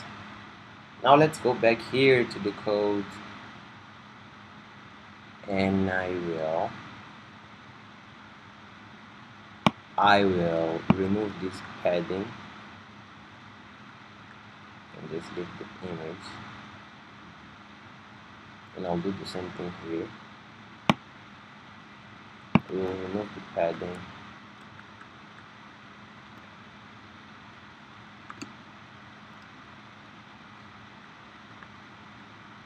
and fit, box fit fill,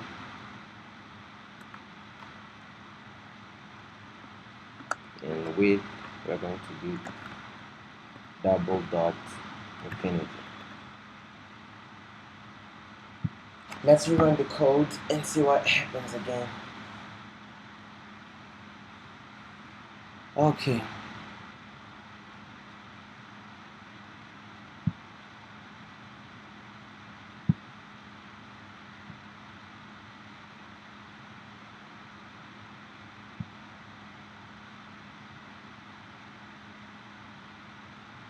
These images are too small.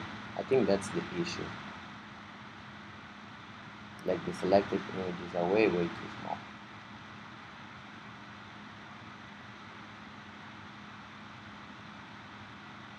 But okay, we are going to test these with proper images afterwards.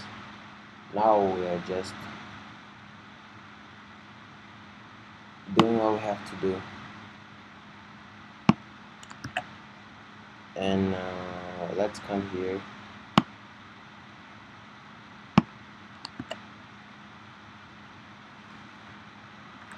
Image 2, and finally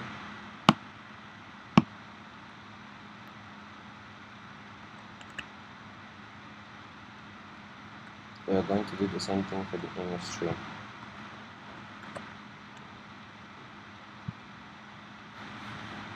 Okay, now how are we going to make sure this thing in here works? Okay, if you pay close attention, let's upload the images to the database. Please, Santosh. I don't know what you guys are thinking. Okay, let's just oops.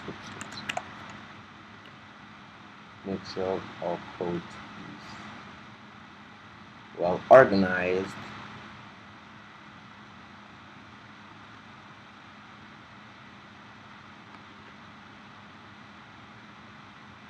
Okay, now we're going to call a method called validate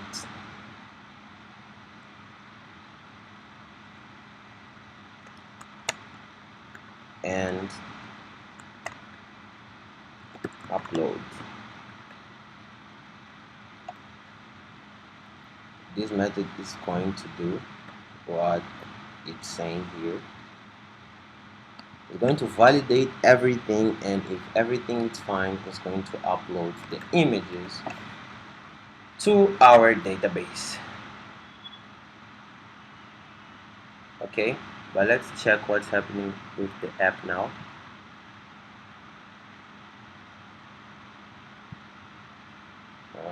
Now we have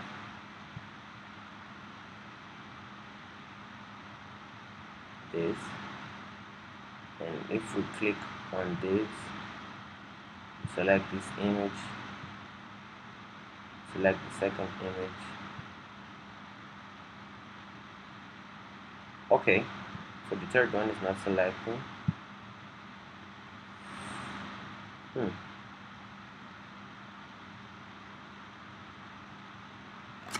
Let's see what's happening for our third image. What is happening? Image gallery 2, image gallery 3.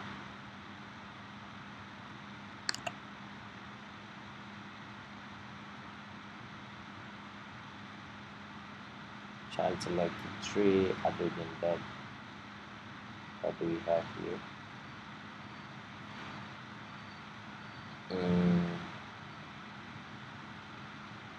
Let's check this number. No else.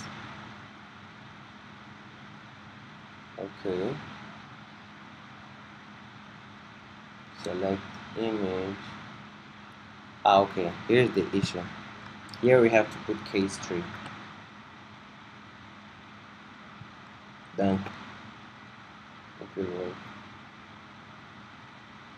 Now if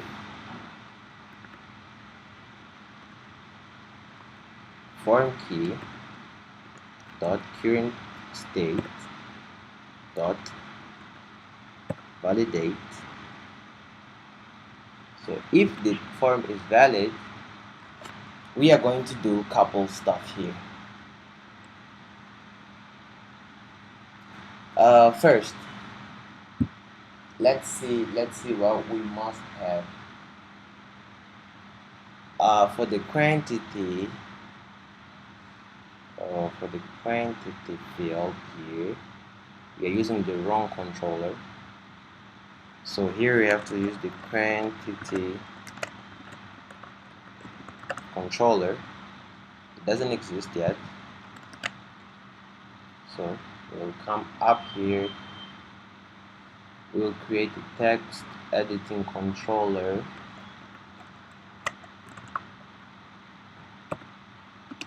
We're going to call it quantity controller is equal to text editing controller. Perfect. So according to our UI, first thing that we want to validate is that none of the we must have all of the 3 images. If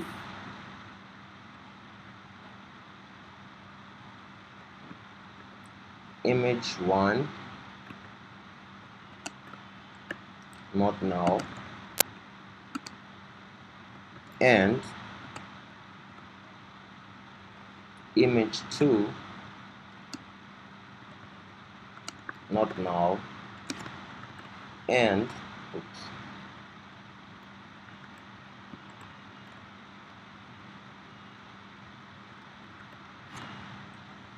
and image 3 not null. This is the first validation. All of the images must be provided. Done. Else, do you have a toast here?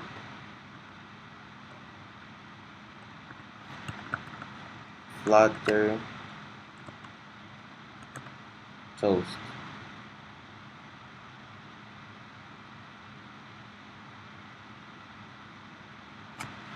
But I guess we have this library imported there.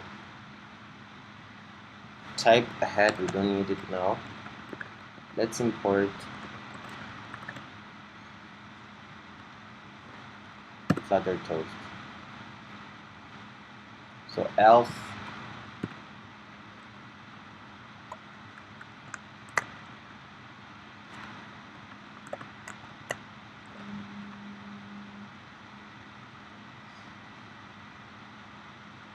Flutter toast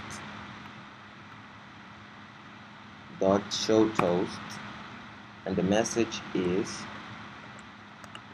all the images must be provided.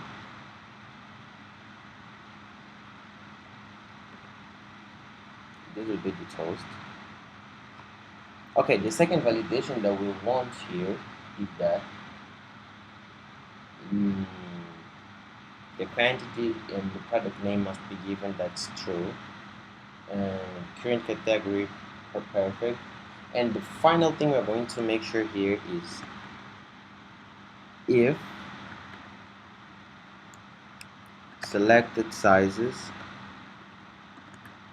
is empty,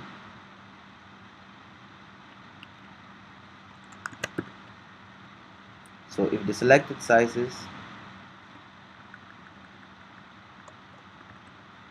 is not empty, then we can do something else. If the user or the admin didn't select any size, we're going to have flutter toast dot show message, and the toast is select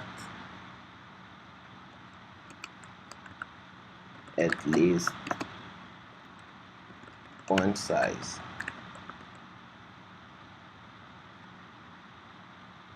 Okay, now once all of this is given, if all the images are done and the selected size and everything, what are we going to do now? Now we are going to do the following.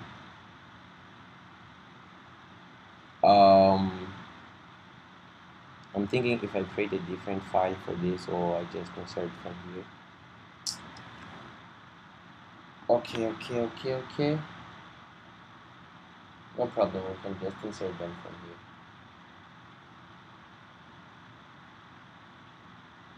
Let's create a string. We are going to call this string image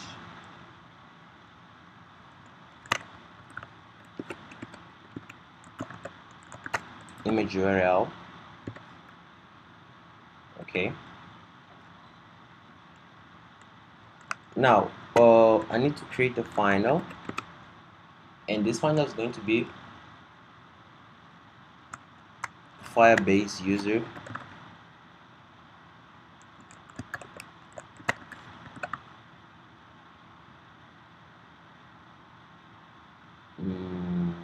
okay, if I use Firebase user current user, this would help us creating our no, because the admin doesn't do a login, so there's no point of finding the Firebase user.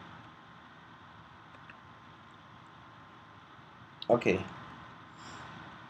final string pic picture. Okay, I can give that name. So this is just going to provide a different picture name or name of the image inside of the database. So we are going to we are basically creating an ID for this image. Just give date time dot now, which is going to take, okay, this is just going to provide the current time in milliseconds, and we want all of this to be converted to string. And then dot jpg. So this is going to be this will provide the different name for each image we upload to the database. Okay.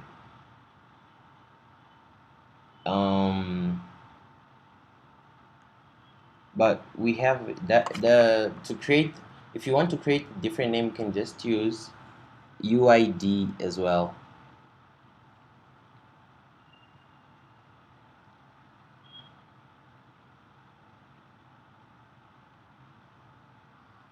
Okay, and then after we have created a new image name, we have here storage upload task.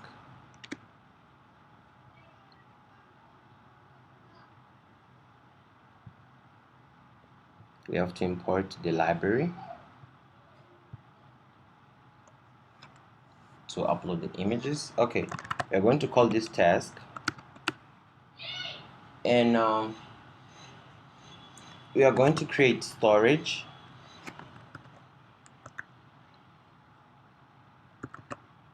being our Firebase storage dot, one second, is it capital or what? Storage dot, no, it's not capital. Storage dot ref Okay, so we are just trying to provide the reference to our database storage. Hello beautiful people, welcome back to the channel. Well, by the end of this video we're going to be able to do this.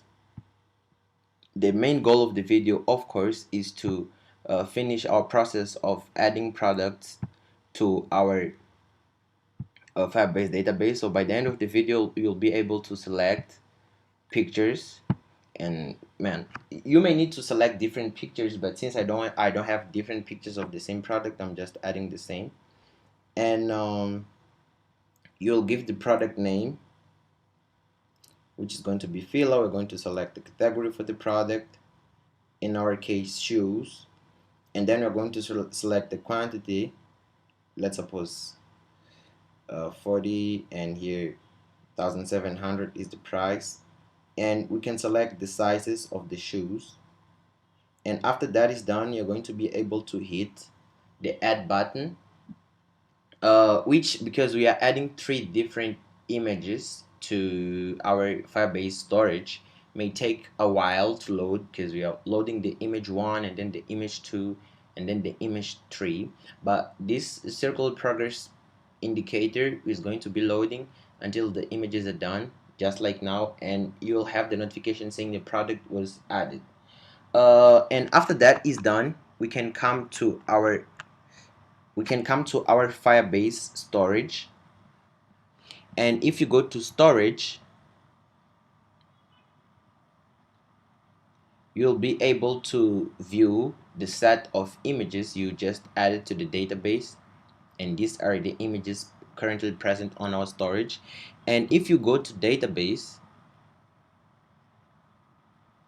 and you click on Cloudflare store, we have products, a new collection called products, and for the products we have different products and products ID. So I hope you guys are excited. If you are, hit that like button, subscribe to the channel, and see you on the video. Peace.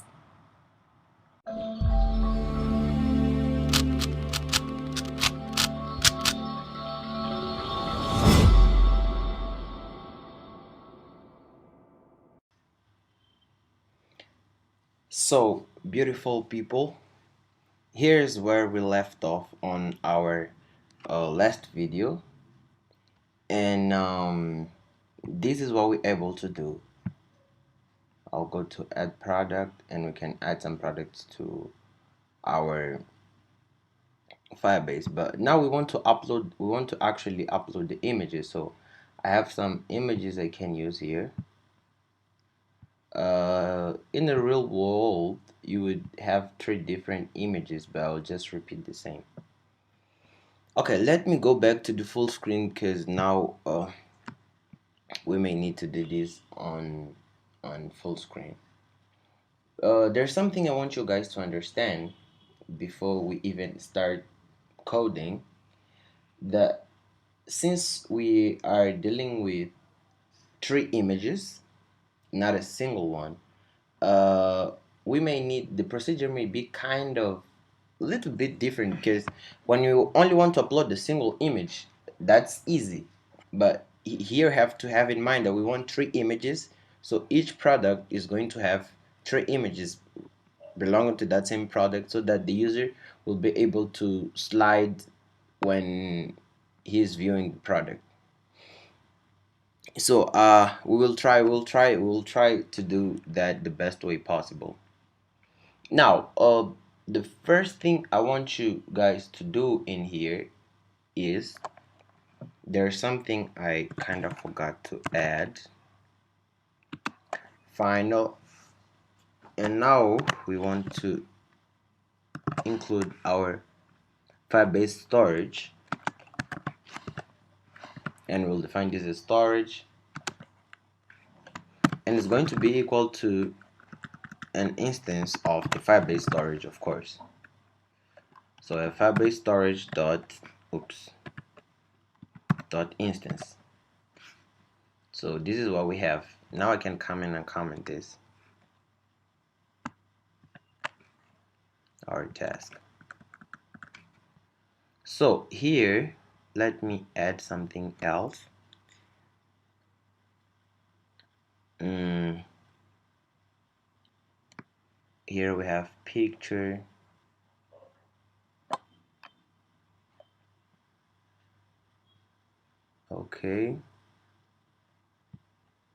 Okay, for now we can do reference. Oops. So we have an instance of our base storage. We're creating a reference of that, and the child,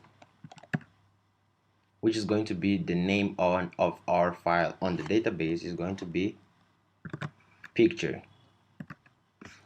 But since we are going to do this for multiple images, I'll define this as picture1, and here the path is going to be 1 and task1. Okay, perfect. And we want to put file, which is the file we're uploading, and the name of the file here is going to be image1. So with this we have our first task. Nothing too fancy. Let me just copy this because we will need 3 of them. So here we will have image URL 1, image URL 2, image URL 3, and we will store the URLs of the images we are uploading on these variables. And here again, let me just do 1 and then this, and this one will just serve to differentiate this file. You'll understand. Let me just copy and paste this.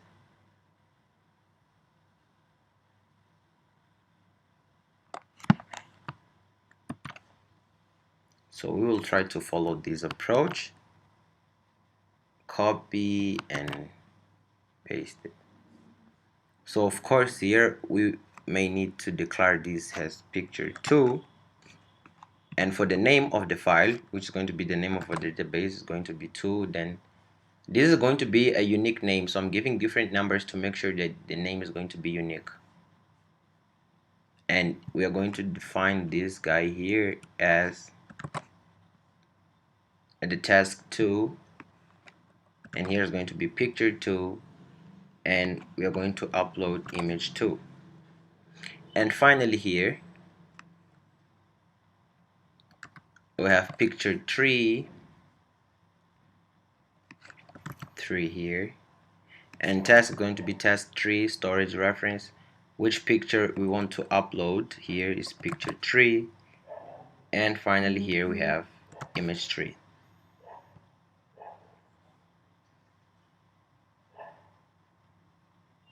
So if I'm not mistaken,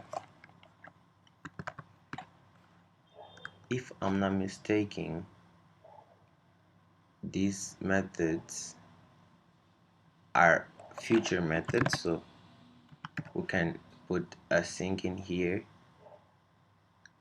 and here for the task1,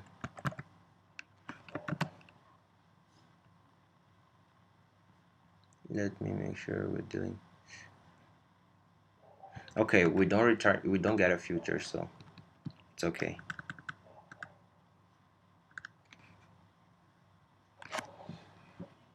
So here's the tricky part, because I didn't really test this theory, and I'm testing now on tape, on video, and let's hope everything will run just perfectly fine.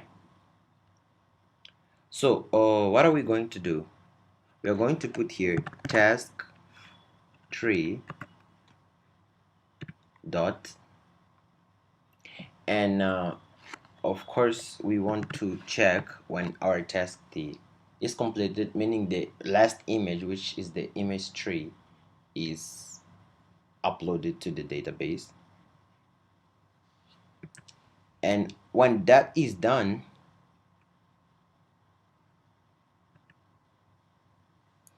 we are going to get a storage task snapshot.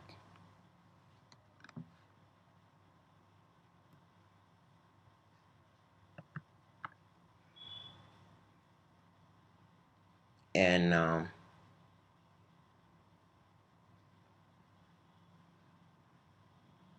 okay, let me do something here. I can create a, let's create a storage task snapshot, and we're going to call this snapshot 1 for the first image. And what are we going to do here? We're going to take the task 1 on complete,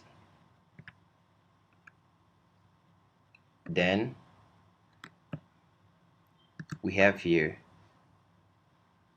the snapshot,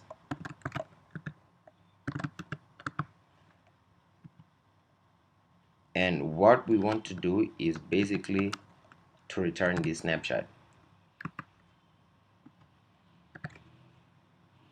And probably we may need to await here.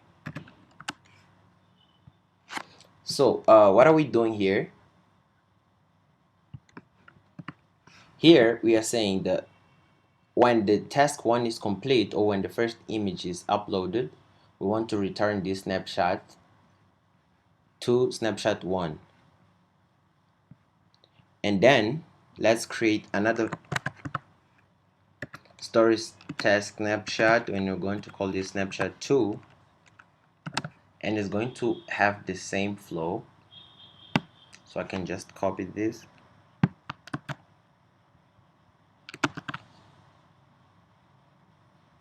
So when the task 2 is completed, we want to do the same thing. But now for the last image, we are going to be a bit different. The approach we're going to follow is a bit different. And here we're going to do snapshot,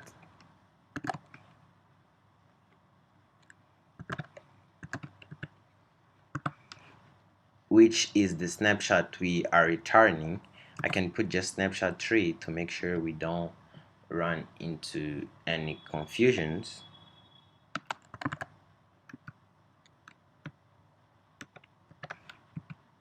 And we're going to create an asynchronous method in here.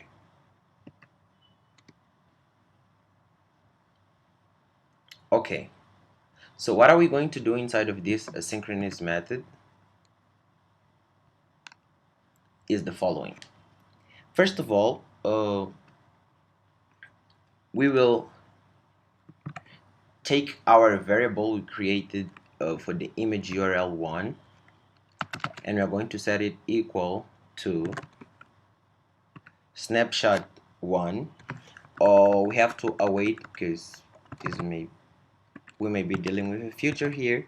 So snapshot 1 dot ref, we are getting the reference of the snapshot 1 dot, we want get download URL.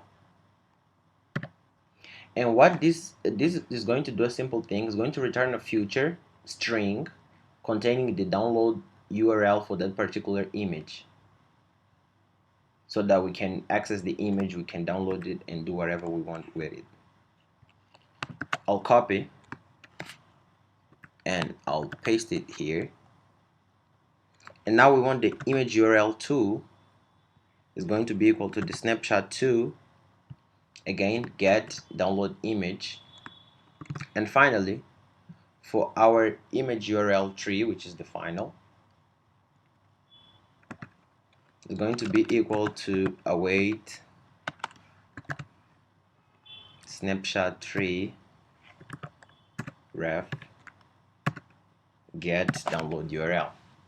So what are we doing here? We are inserting the values of the URLs we are going to get after we upload the images to our storage, Then we want to get the URL for those image, and we are going to place those URLs into these variables. Okay,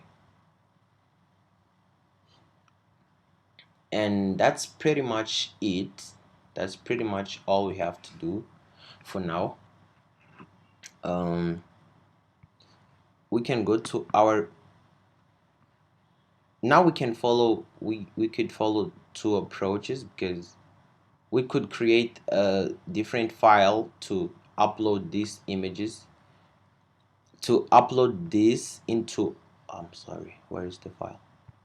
Now at this stage we have the URLs of the images. What we want to do is to insert those values inside our database. So what I'm doing is, as you see, we did here with the brand and the products, we created a different file that is going to deal with the database operations.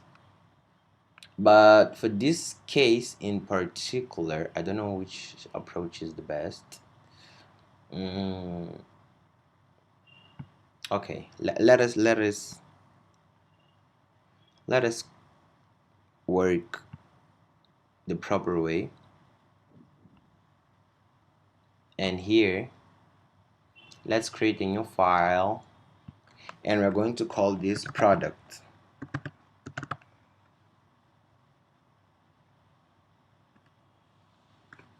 Here we have the file product, and what we're going to do, we're going back to the brand, just copy everything, and we'll just eliminate what we don't need.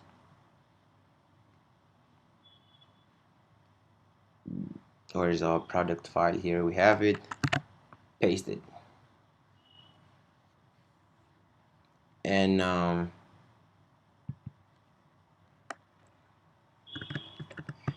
upload product. We can call this that, and in here we're going to take a map,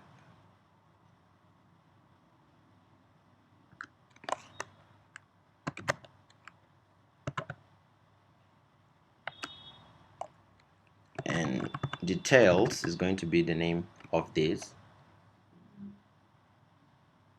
and here we are going to use the product ID. So we are generating again uh, an ID for our project using our UID. You just paste it here. The name of our collection is going to be products,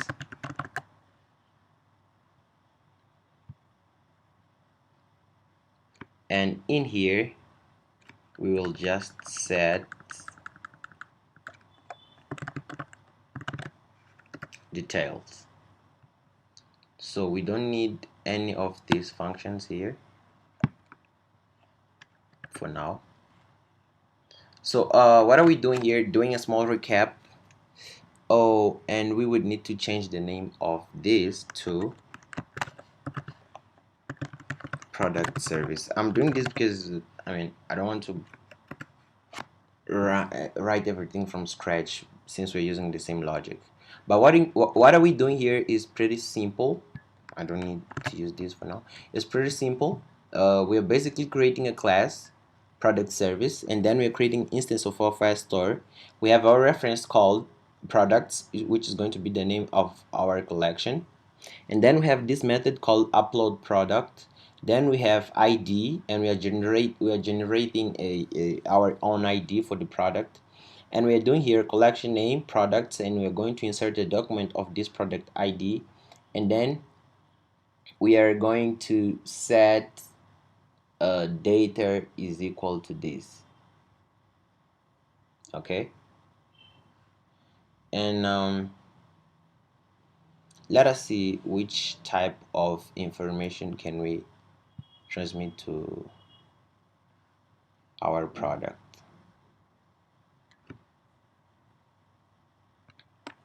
um,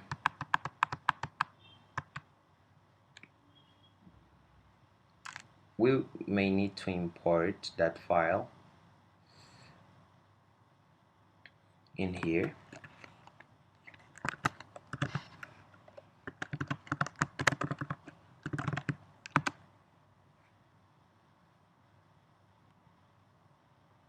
Then we have the product service and imported. Oops, I guess I imported the wrong thing.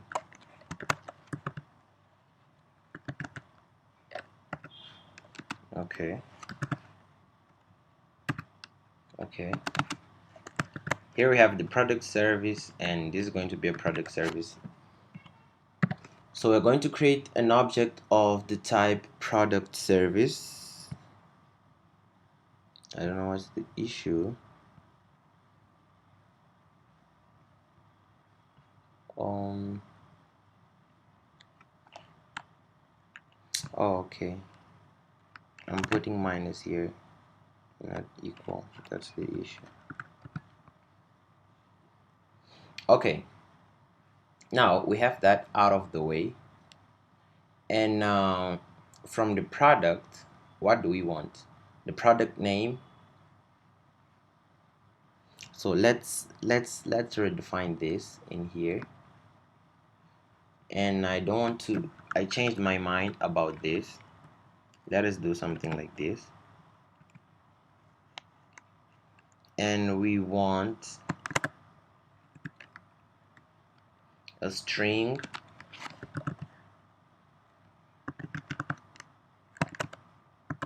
product name, and then we will want another string for the brand, and then we will want, and you'll understand why am I doing this in a while.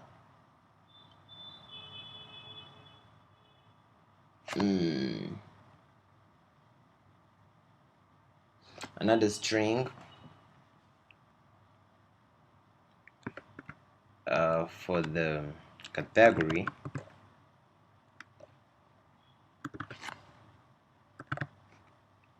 so I have the product name, the product brand, the category, and we will want a list for the sizes,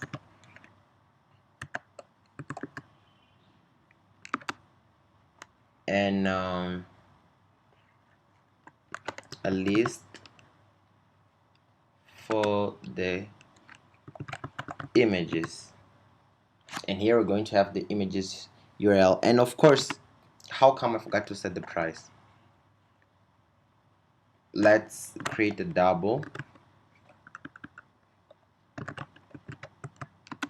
which is going to hold the price. Okay,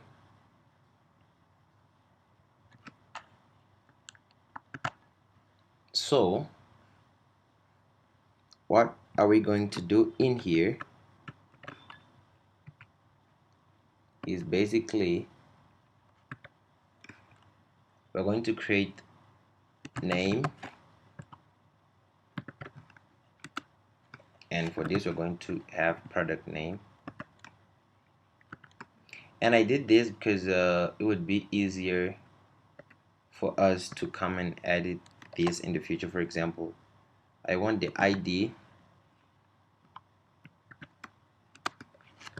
and I'll just insert here the product ID.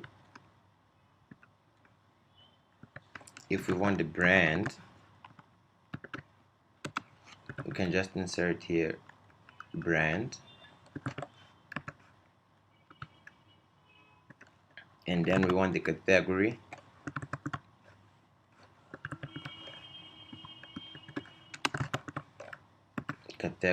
what else? Then we have a list of sizes.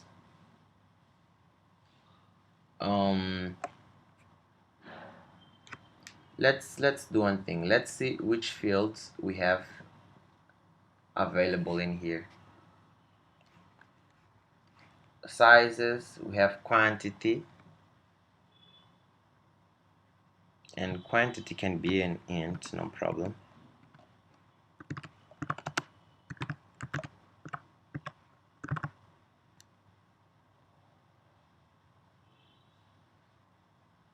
And we would need probably a list of colors. But okay, we will deal with that, not now. That's not super important. Okay, if we go back here to our add product, there's something I would like to add. We have here to our quantity is of course our price.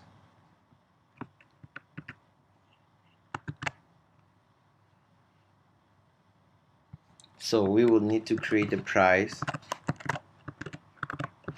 controller for this, and since this doesn't exist, we will copy and come here, and we will just have here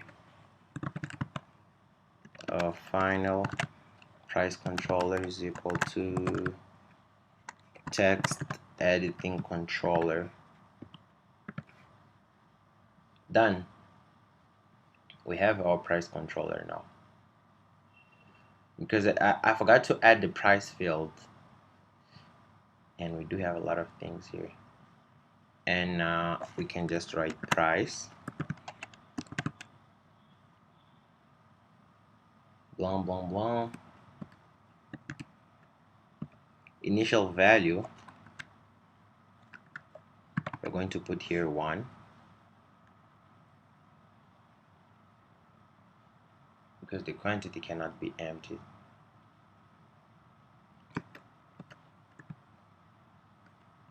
Label text quantity, and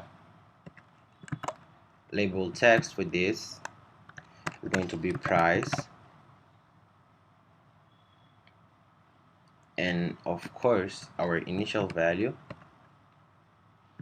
is going to be 0.00.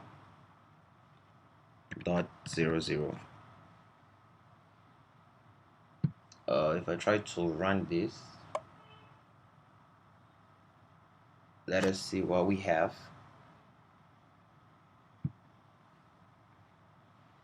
Okay, let's hit our manage.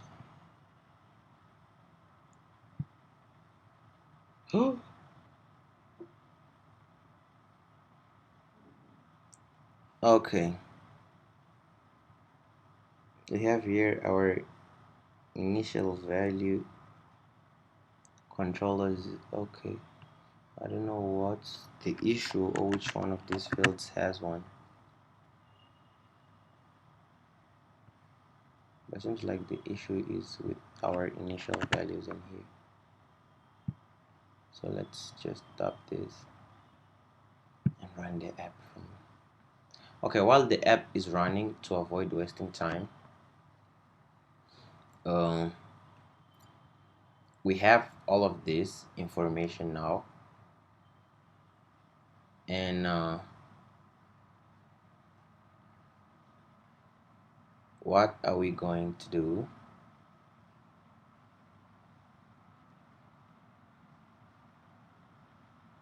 Is, since we already have that function, we will just put here product service dot upload product,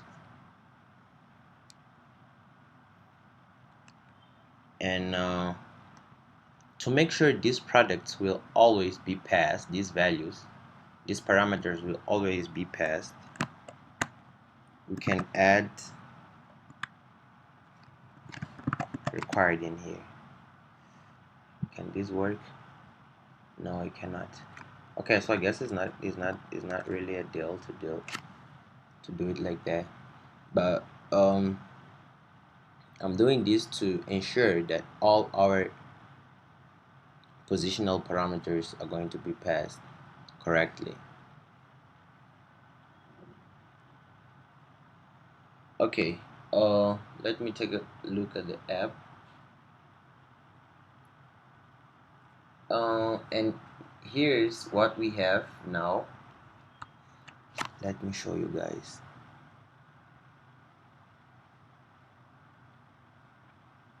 This is what we have now. uh, Let me go back. I didn't like it very much. Let's go back. Put this on full screen. Product name. Let's remove the label text. We'll just leave the hint in there.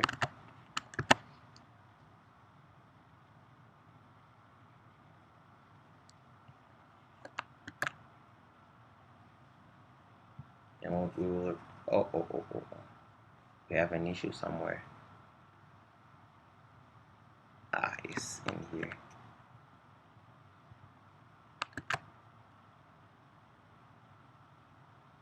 Okay.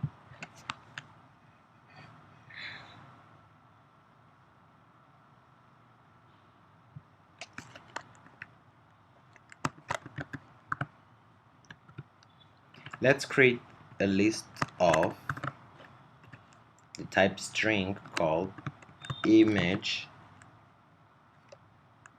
list,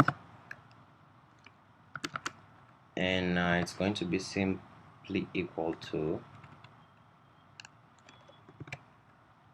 image URL1, image URL2, and finally image URL3. Okay, and let me have a sneak peek at the app in here. And this is what we have on our app, and I don't really like the way this is squished. But to solve this issue, to avoid displaying things like that, what we can do is we can go up here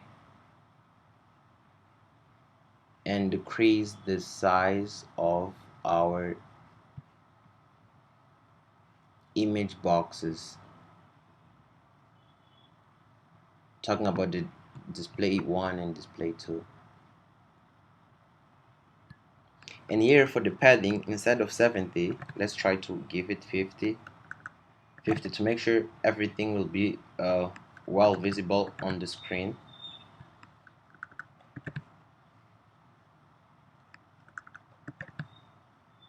50.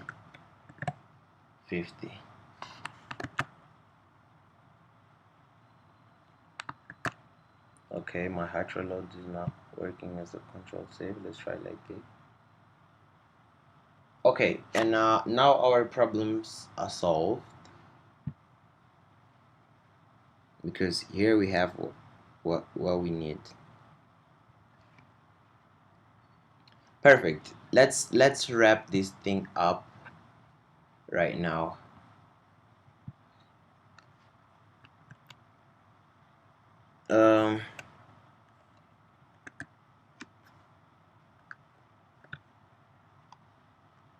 For the product name, we are going to provide product name controller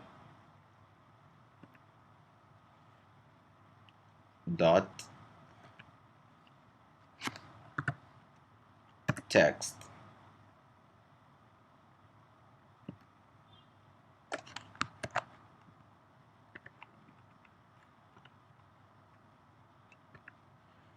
And for the price, we're going to provide price controller dot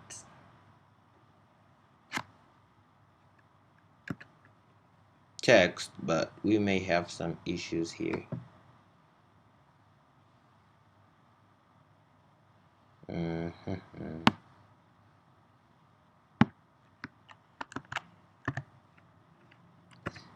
Which of the methods? So we'll parse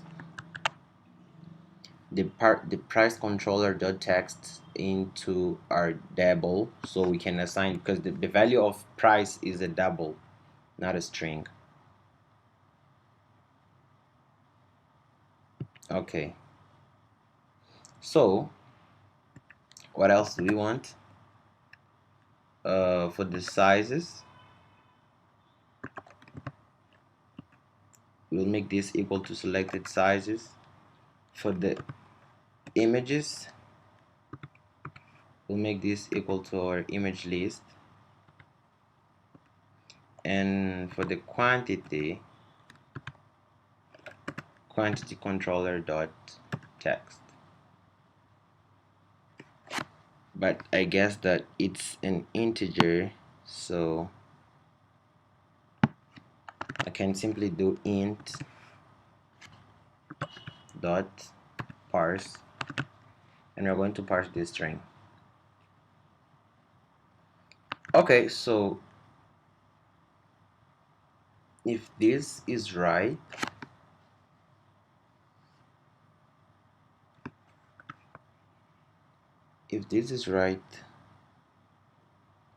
we may need to,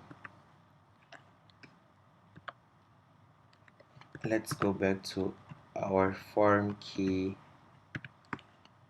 current state reset,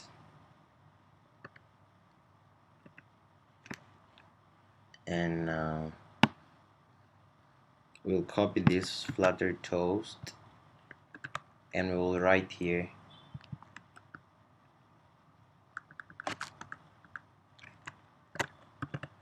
product added to.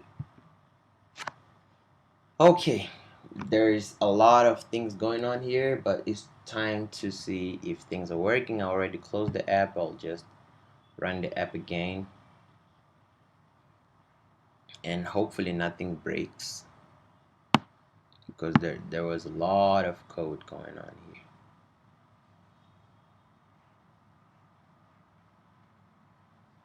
And now we still have to configure our app to iOS, but that's not a big deal. That's something I'm going to do.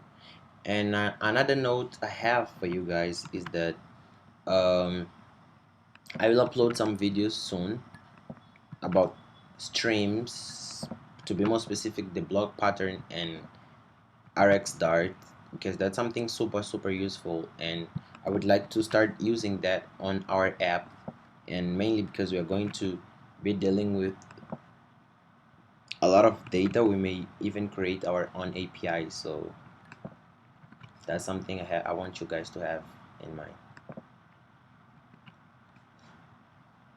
Okay, we have here our app. Now it's time to test it to see if everything's fine. So let's add some random images.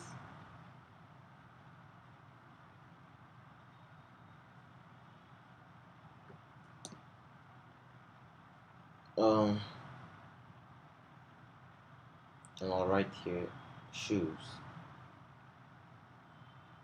For the category, I can put shoes. Quantity available, I will put 15. Price is going to be 1,500. For the available sizes, we have 36, 38, 40, 44, and 42. Add product. Oh, we still have to configure the function, the method to be called when the add product button is tapped. Validate and load. So hold up, we have validate and load.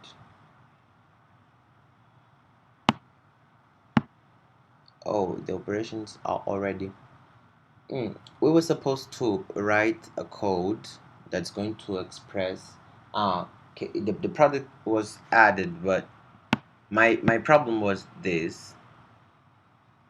We are supposed to write a code that when the app is loading, when something is loading, is going to display to the user that something is loading. Okay, so how can we do that? Let's go up on our widget tree, and here we have a column. So what I can do here is I can wrap this column inside of a stack,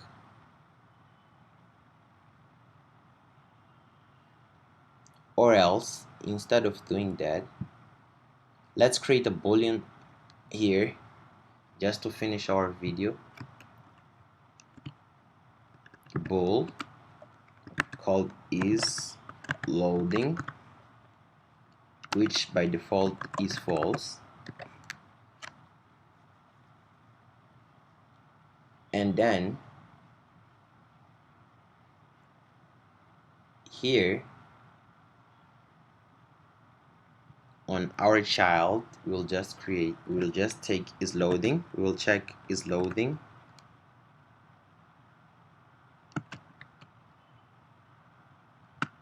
so if is loading is equal to true, we want to display circular progress indicator. So what are we doing here? We are creating this variable is loading, and circular progress, if it's true, we are going to have here circular progress indicator, and if it's false, we are going to simply have our column. Sorry, we can wrap this inside of a column of a center widget. Oops, not that. I wanted to wrap this here.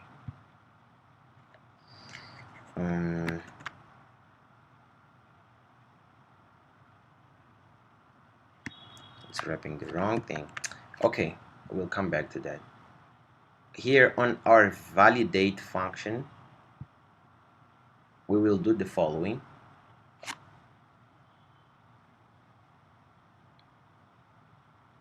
So if that is valid, first we are going to set is loading equals true. Let's make use of a fed arrow function.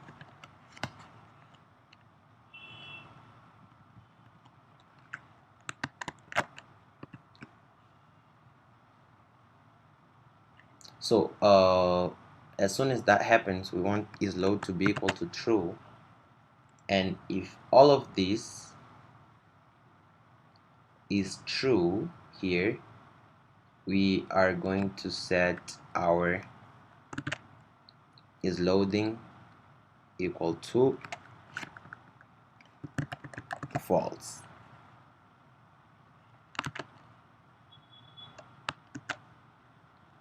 And the same thing in here, the same thing in here. Okay, hopefully now we can run the app.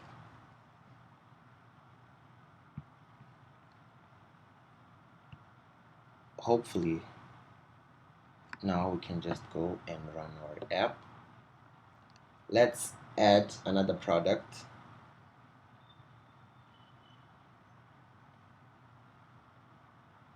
Now we have these shoes here. Product name,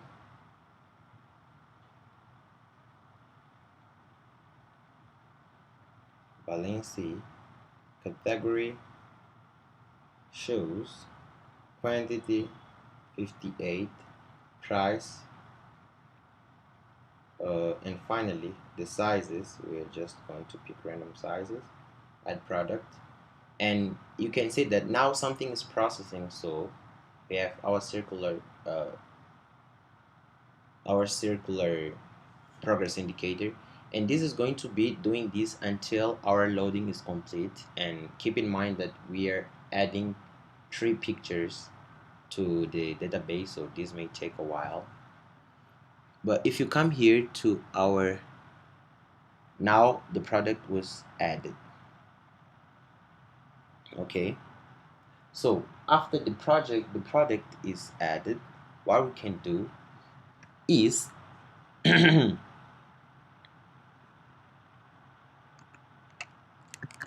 let's create a set state not using a fat arrow because we may need to set a lot of things here. First we'll copy this, paste it here.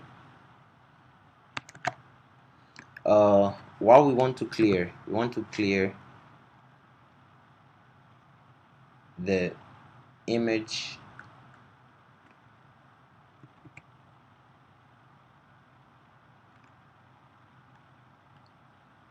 URLs. No, we don't need to clear the image URLs. We can just clear the image files.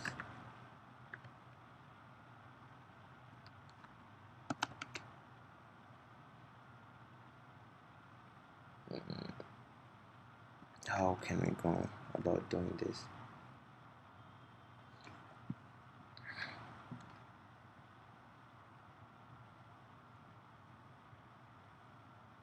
Oh, better yet, instead of doing this like that, we can just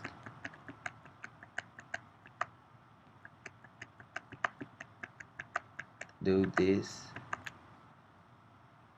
and navigator, we're going to do a pop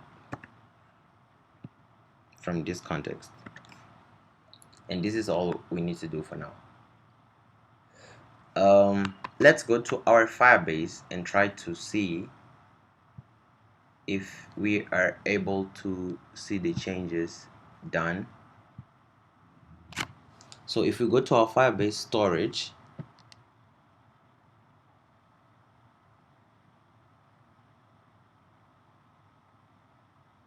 and this may take a while loading, and if you see, we have a lot of images here on our storage, and basically the image that we added.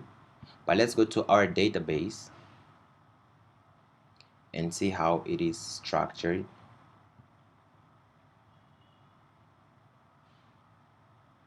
And if you go to our database, we have a new collection called products here. And for the product, okay, I can see now that we have some issues passing some of these variables, and this is something we may need to fix. But no, that's not a big fix. We are going to fix this on our next videos because we are getting null for the brand and the category. But okay, that's not a big issue. We are able to get our images on our database, and we have the new collection. We are just making sure, we are going to make sure that these values are filled correctly. The video was very long, but if you guys liked it, please don't forget to hit the subscribe button because that helps a lot. And see you guys on the next one. Bye.